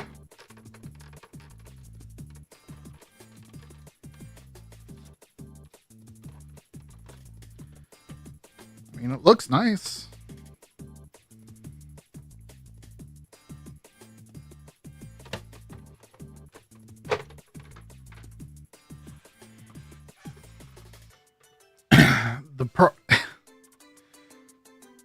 Since I'm going to cut it out anyway, probably end up having cutting it out anyways, I'm game for trying that.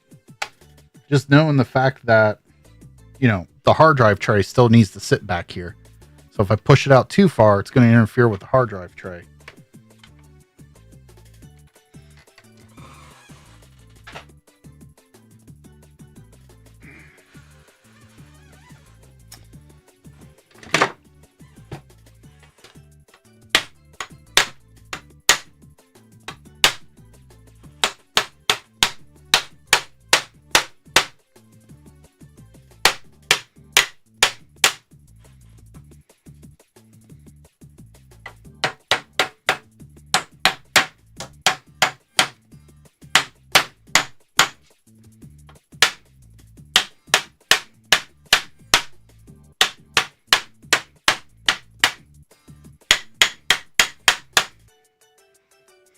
Little plastic hammer. Surprisingly works great.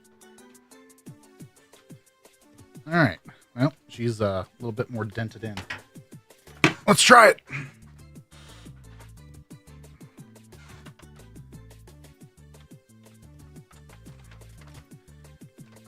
Yeah, that's not going to fit in with the front plate on. So let's pop that out.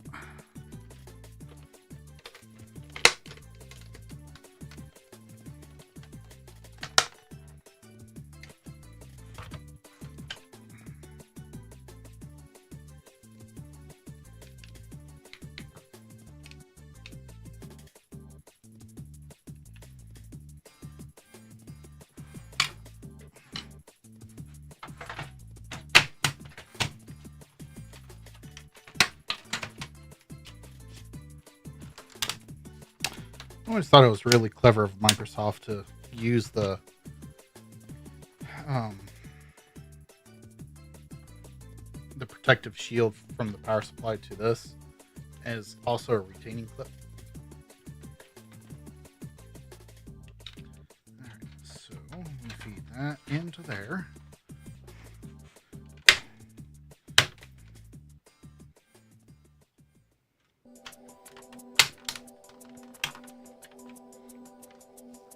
Okay.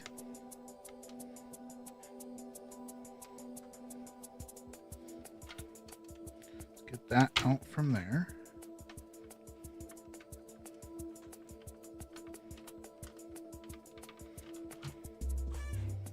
It just popped on.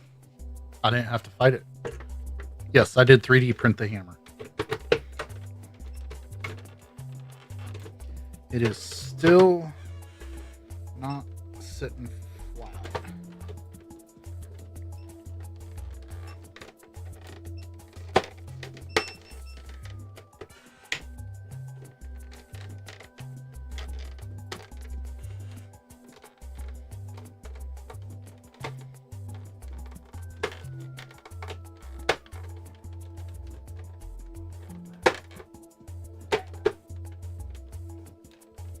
So I'm still pushing.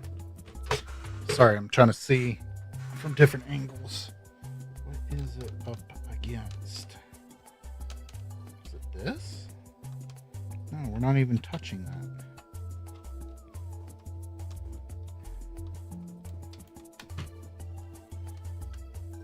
Oh, or are we?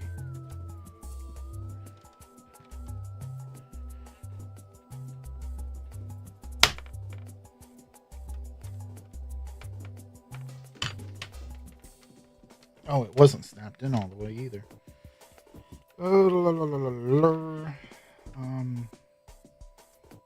Oh. Misa got an idea. I'll never do that again. Sorry. If I drill out the rivets here, should allow this piece to slide back. Yes. Yes.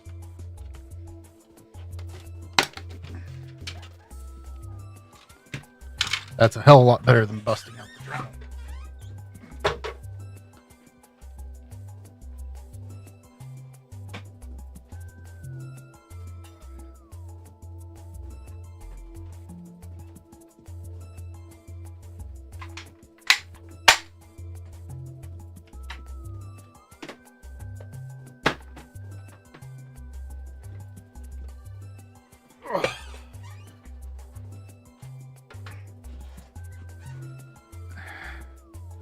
Really glad this guy only wanted one of these.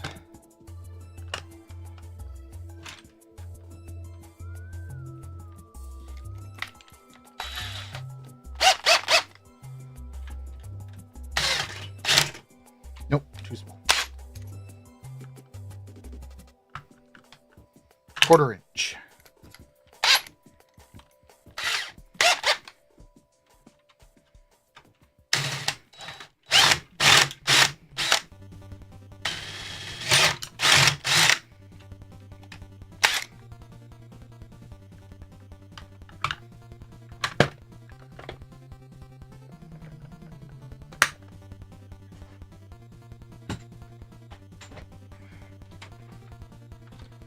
Some metal shavings for my feet to find later.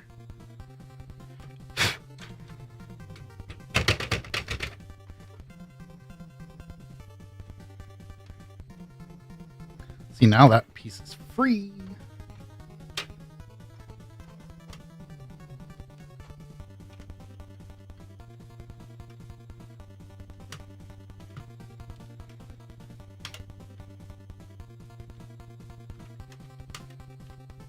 As long as it's not that bottom fold on the edge right there.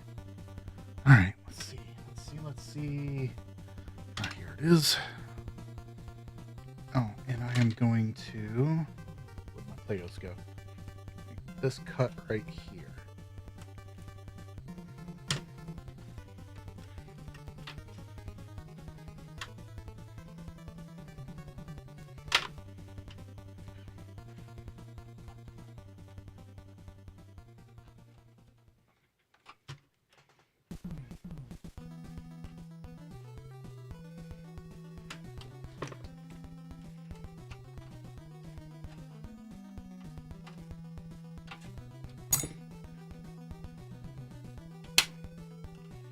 Give me a second, guys. I'm trying to deburr that.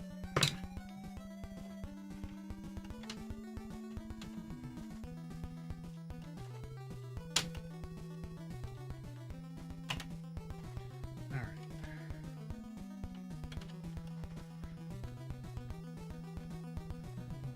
I could. I don't have one though. And I don't feel like buying one just for this.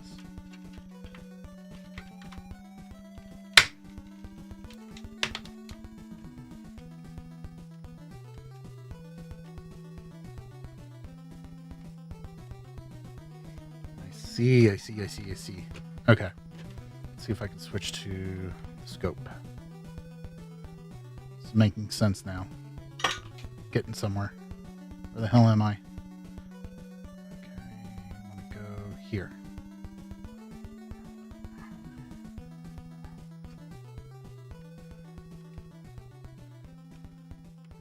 So I think that is holding me back a little bit. Damn it, Nevin. It's your idea. And up here.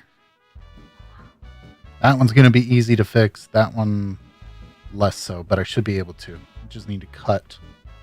I didn't need to cut this brace so much.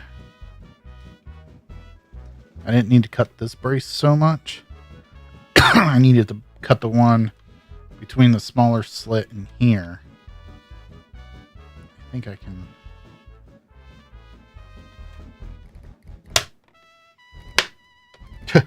But in terms of what's going on in this corner, it totally just snapped right into place. 100%.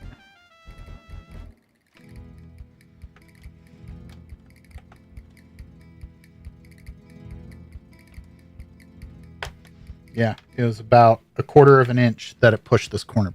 Oh, shit. Push this corner back about 1/4 of an inch. You can see the alignment off right over here. I can't. Yeah, right there. Now that it can move, and I think it's binding here now. But it is fully tucked in.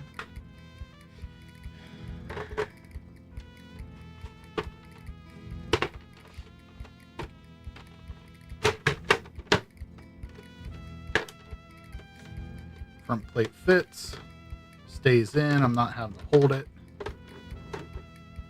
That's the solution. That's the key. Okay.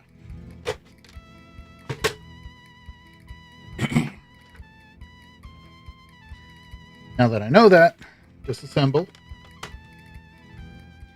No, disassemble. All right.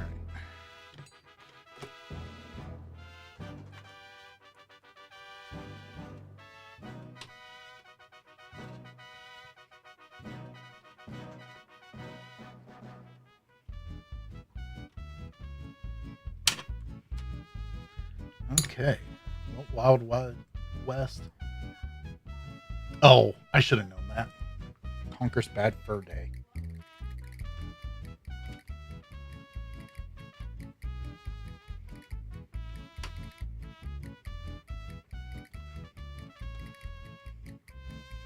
Okay, so that went there. Okay,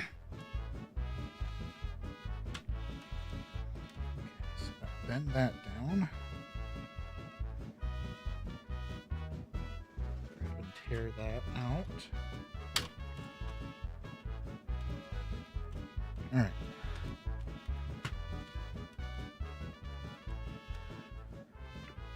How did TX do it? I don't know. I don't know what TX is.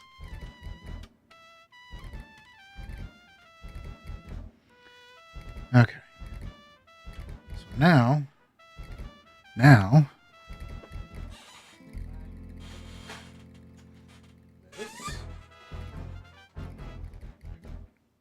Oh, Team Executor? Yeah. Well, they custom made a front plate. I mean, no, they didn't modify the plate, but let's see here. LCD stops here. Board goes clear out to here. And there's probably a good almost ½ inch there. They pretty much designed all this to be as small as possible, push the LCD screen over, leaving plenty of room for this connector. And they used a thinner display. So this PCB board almost fits flush against the back. I think they used a thinner display.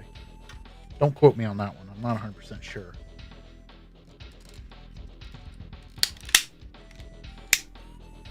Okay, so there's that.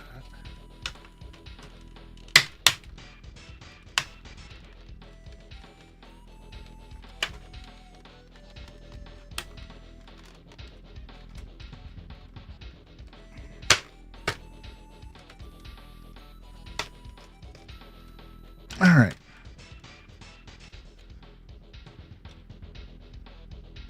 Still hitting on the bottom down there some, but I think it's okay. Ideally, you can see over here, you would cut from here, the very corner of that slit that goes vertical, that was there from the factory. Go from there and cut over to the hole for the controller port.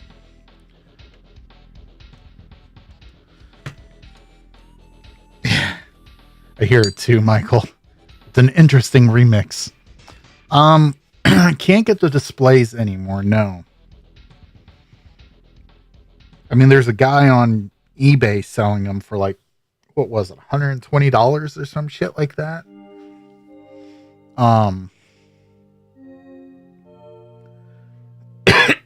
Pardon me.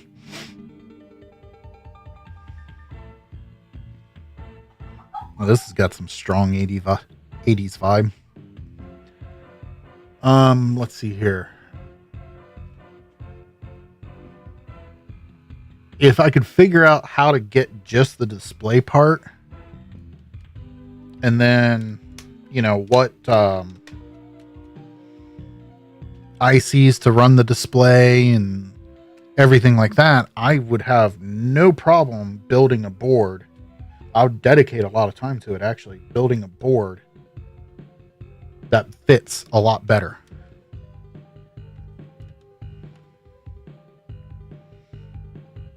And I would actually build in the SPI to PAR adapter.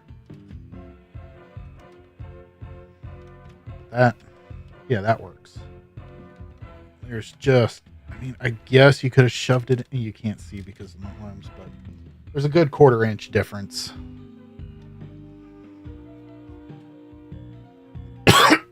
Nope, works the same.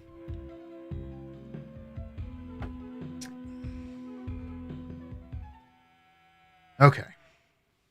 Next up, top lid.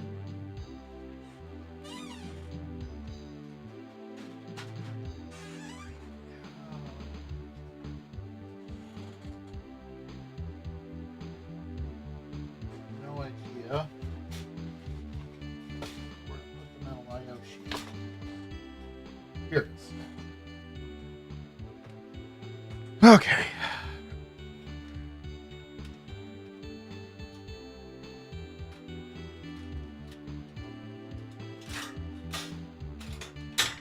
That's not the way it goes. It goes this way.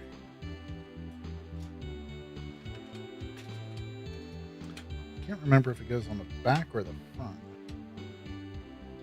I think it goes on the front like that.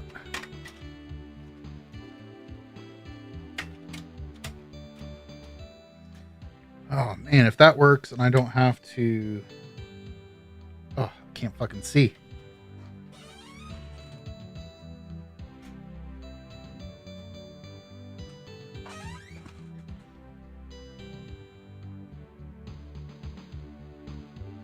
It is a little too close for my comfort.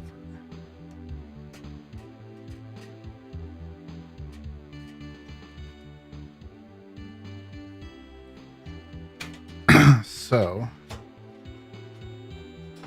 are going to put some Kapton tape on the back of that, just for good insurance. I've done OLEDs, yes. They're beautiful in their own right. I've just grown accustomed to seeing LCDs, you know, on the original Xbox, so that's, in my mind, that's what I expect to see on the original Xbox.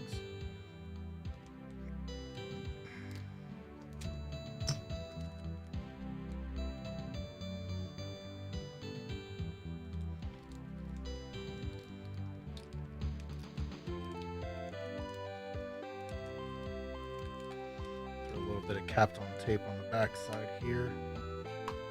Good. Just to help prevent any shorts.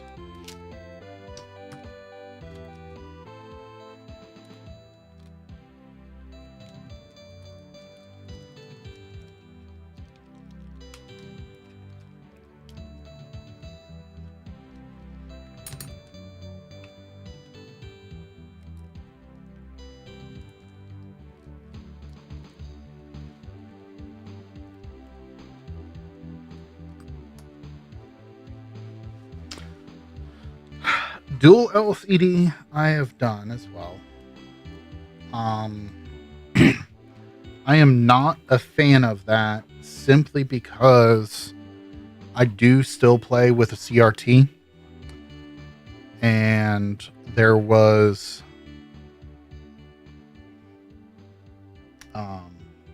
you use one of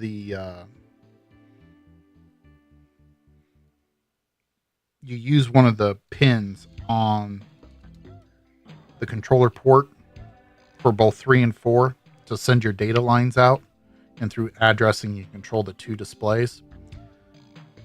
I don't think there was any game that utilized that pin, but seeing how rapidly this community has been growing, you never know. You know, one may come down in the future, and if you have a dual LCD, you can't use that because you remap that pin inside your console. It's the video sync. It was meant for light guns.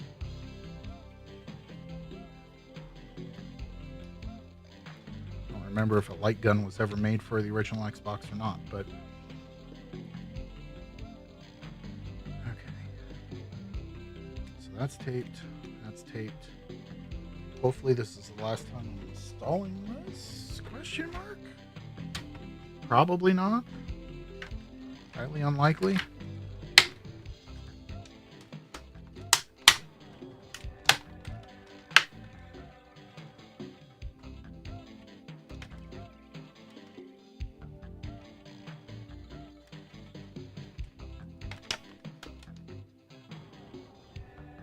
Okay. Now, what to do?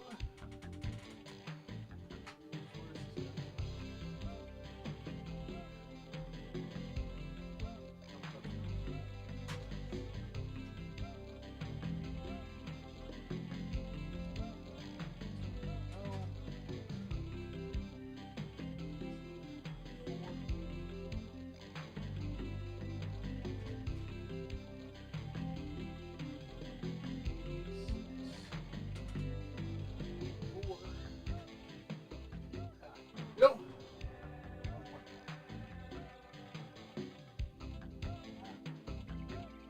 I have not washed this one. I'll have to do that soon.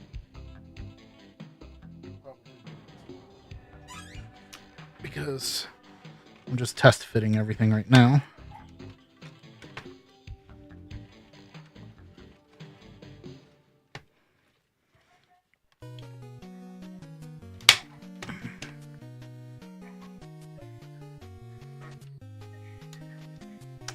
Definitely enough room to plug it in there, Sean. If anything, there's actually extra.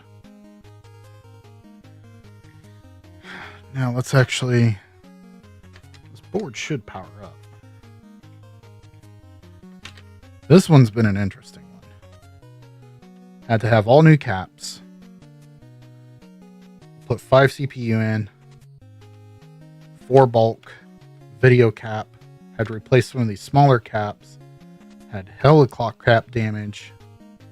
The T-SOP was an annoying sharp variant, so I did a T-SOP swap with an ST, so that way T-SOP flashing is a lot simpler.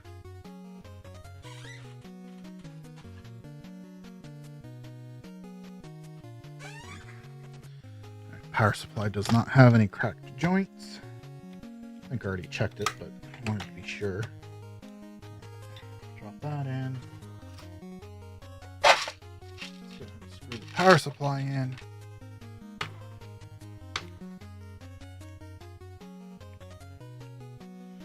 Yeah, I still gotta take the damn front panel off. Do you know why?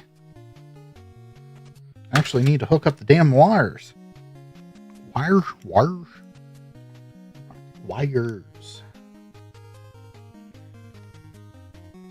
But right now, I just want to make sure power and eject work just fine. That's my only objective. Nice thing is they got the good power supply in there that does not have issues.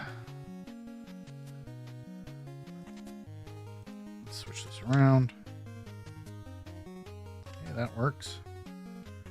That's power and eject. All right.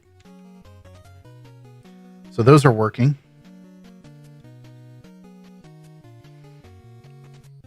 I don't have time to continue on. I'm going to have to call it ends here, dudes. Dude and dudettes and Sean. I got to make the wire connections from the LCD to the Open Xenium. I still got to wash this board. Yeah, did caps, RAM, T-SOP, clock cap cleanup. And there was a trace I had to replace from the clock cap rot.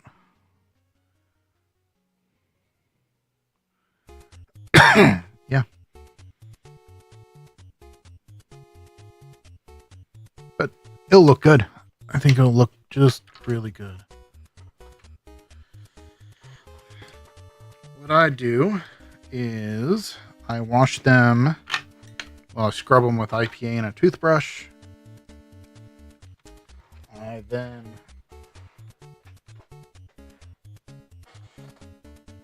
scrub it with IPA toothbrush, run it through an ultrasonic clean. That cleans it up. Then rinse an IPA again, fresh IPA. Well, ultrasonic wash in distilled water, wash in IPA.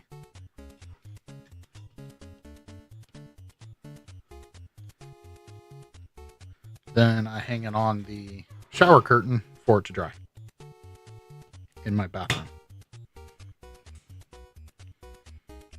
I'm going to make sure this metal shield fits perfectly before I call it quits.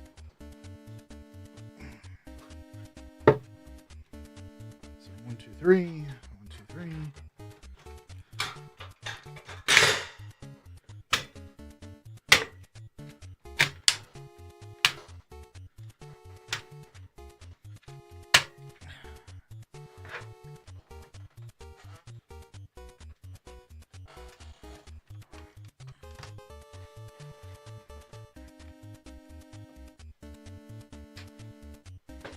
So what I do, Sean, is I take the that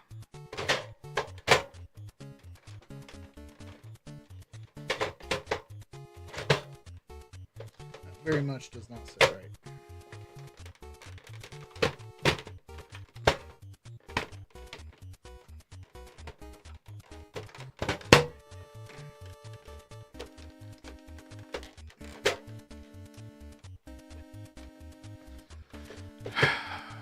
Yeah, sorry. No, not quite, Chris.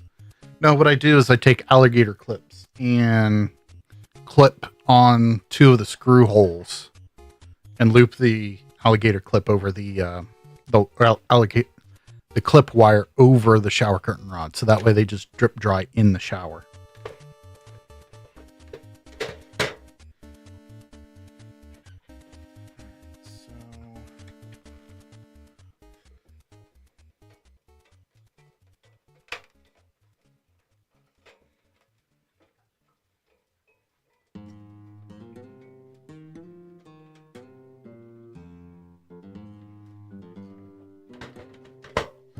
This is fighting me now. Is it strictly the metal shield that is fighting me, or did something shift?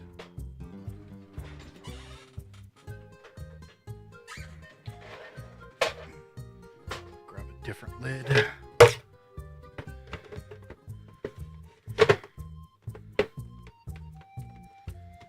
I think my wife took a picture of the boards hanging to dry. Okay, so it's definitely the metal shield. What is the metal shield doing?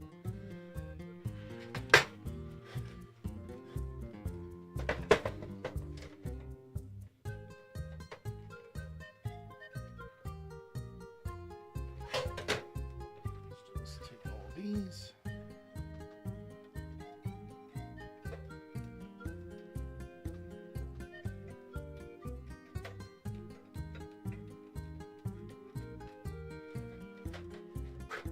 I think I have to fold all those back. No, but I will always include it. Okay. That indeed was the problem.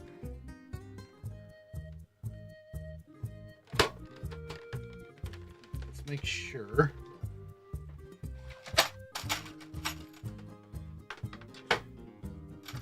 Grabbing a couple of screws.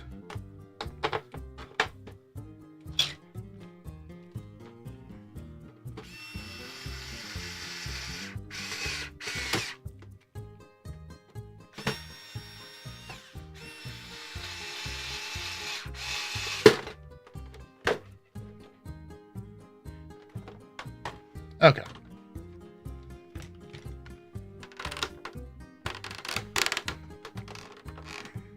Yep.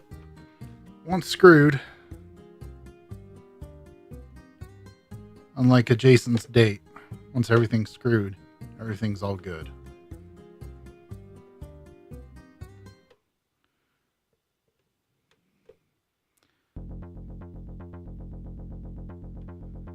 Yeah, that's a really bad idea, actually, to go without the bottom shield.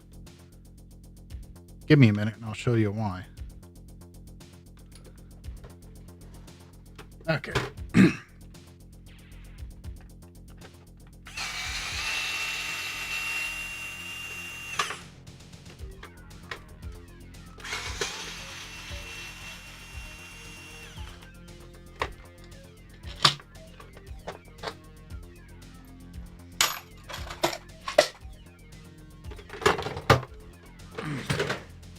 Oh yeah, I didn't secure that heatsink.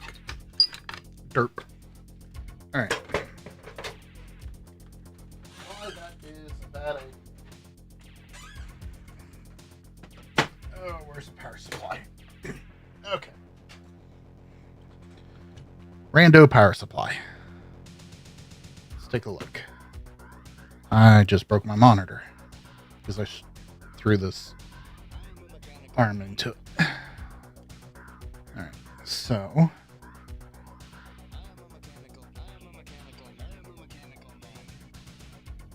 okay, good for you, mechanical man thing. Where is it?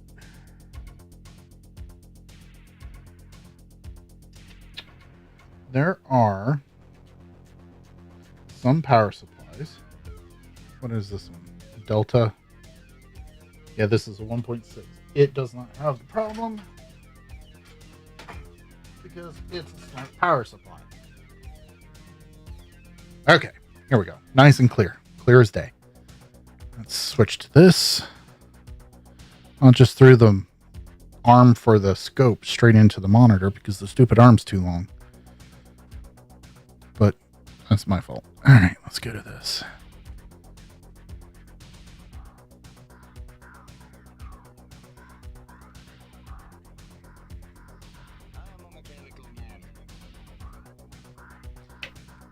Let's go way up there. This song. Okay, where's our... Here it is.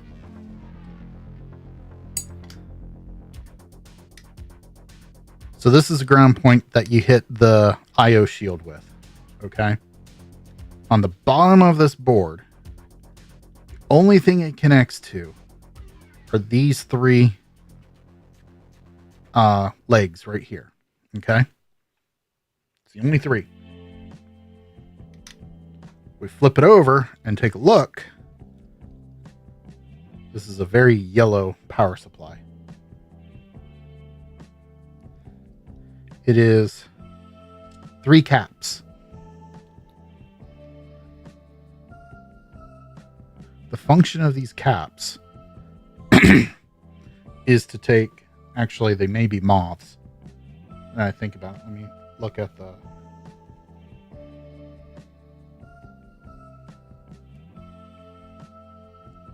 moths actually make more sense. Scrape off this gunk and read the part number.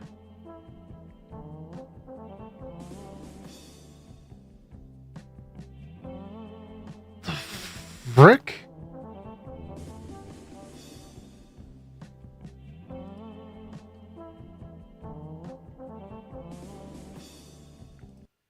Skip. Because I have no idea what the hell is going on there. Okay.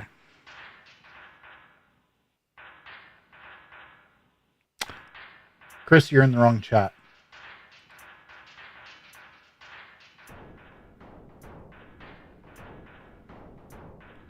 Okay, so let's see here.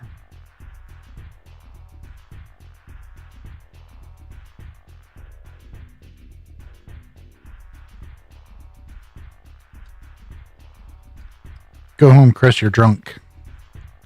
If you're already home, you should be drunk.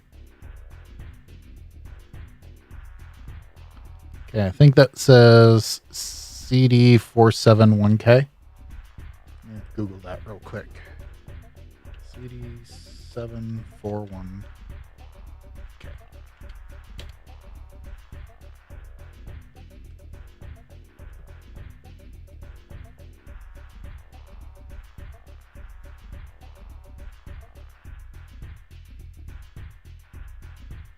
That doesn't help me very much. Pretty sure these are moths.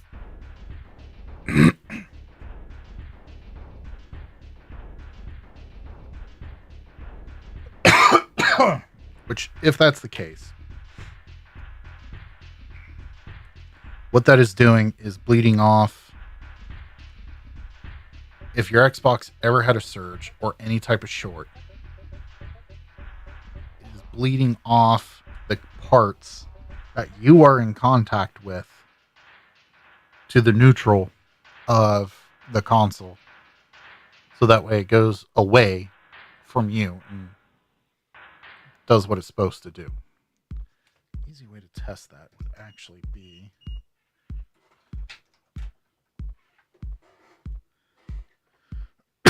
pardon me.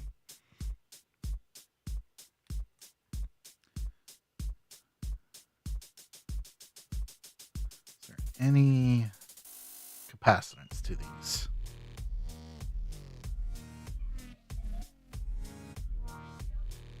Zero farad, 0 farad, 0 ohms resistance, or no ohms resistance, no conductivity, my word I need to learn how to speak. All right, so yeah. What the hell was that? I don't know. I'm tired. I need to call it quits.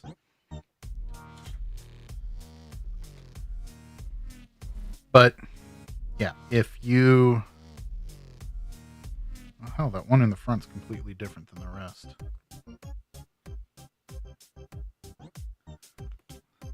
Sorry, now I'm intrigued.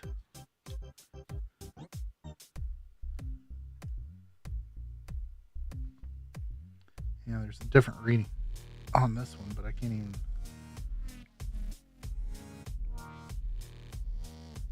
Yeah, I can't get it clear enough. I'll have to take apart a dead power supply. But, oh, this thing's covered in nicotine so bad. If there was a surge or a short or anything like that in your console, it's got nowhere to go except for those three components right there, because it's the only thing really connecting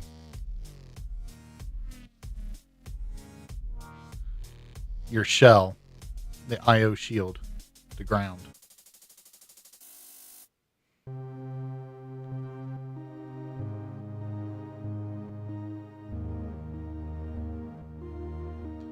All right. Let's see here. Connects that to ground. Other people have started noticing problems with video interference without that there. Some people are noticing interference with it there. And I think it's because those mobs are shot. Not all the power supplies have them. I think the 1.6 is different. Let me look at that again real quick. Because I see the same mobs. No, I'm not on vacation anymore. I got work tomorrow. I had work last week. It was an absolute cluster. Okay, so the 1.6 is the exact same. It's those groups of mobs right here. The only ground contact that they have is the screw hole. So if you don't have your IO shield, these mobs are doing nothing to protect your console and power supply.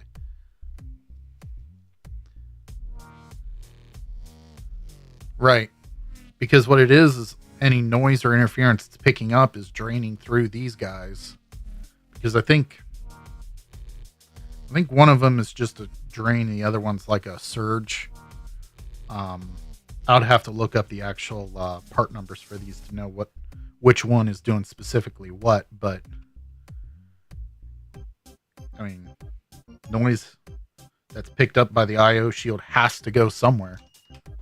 So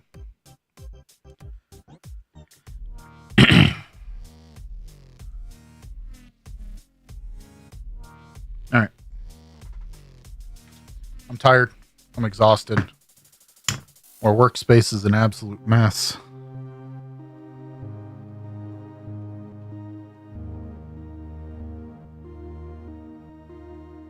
That would probably be ideal, Nevin, actually. You're still connecting everything, all the ground points on the board to the power supply. For those who do have problems with it being in their video, I suspect what's probably happened is those components have died and just letting too much current through, therefore, or too much voltage through, I should say. So therefore it's actually inducing noise. So yeah, that would be a fun experiment to try. I don't have one that's doing that, but I might be able to reproduce one. I don't know. I'm getting out of here for real now. Catch you guys later. I'm exhausted. I'm tired. I'm gonna go wash all the flux off my hands and go to bed. Controls. Peace, everyone.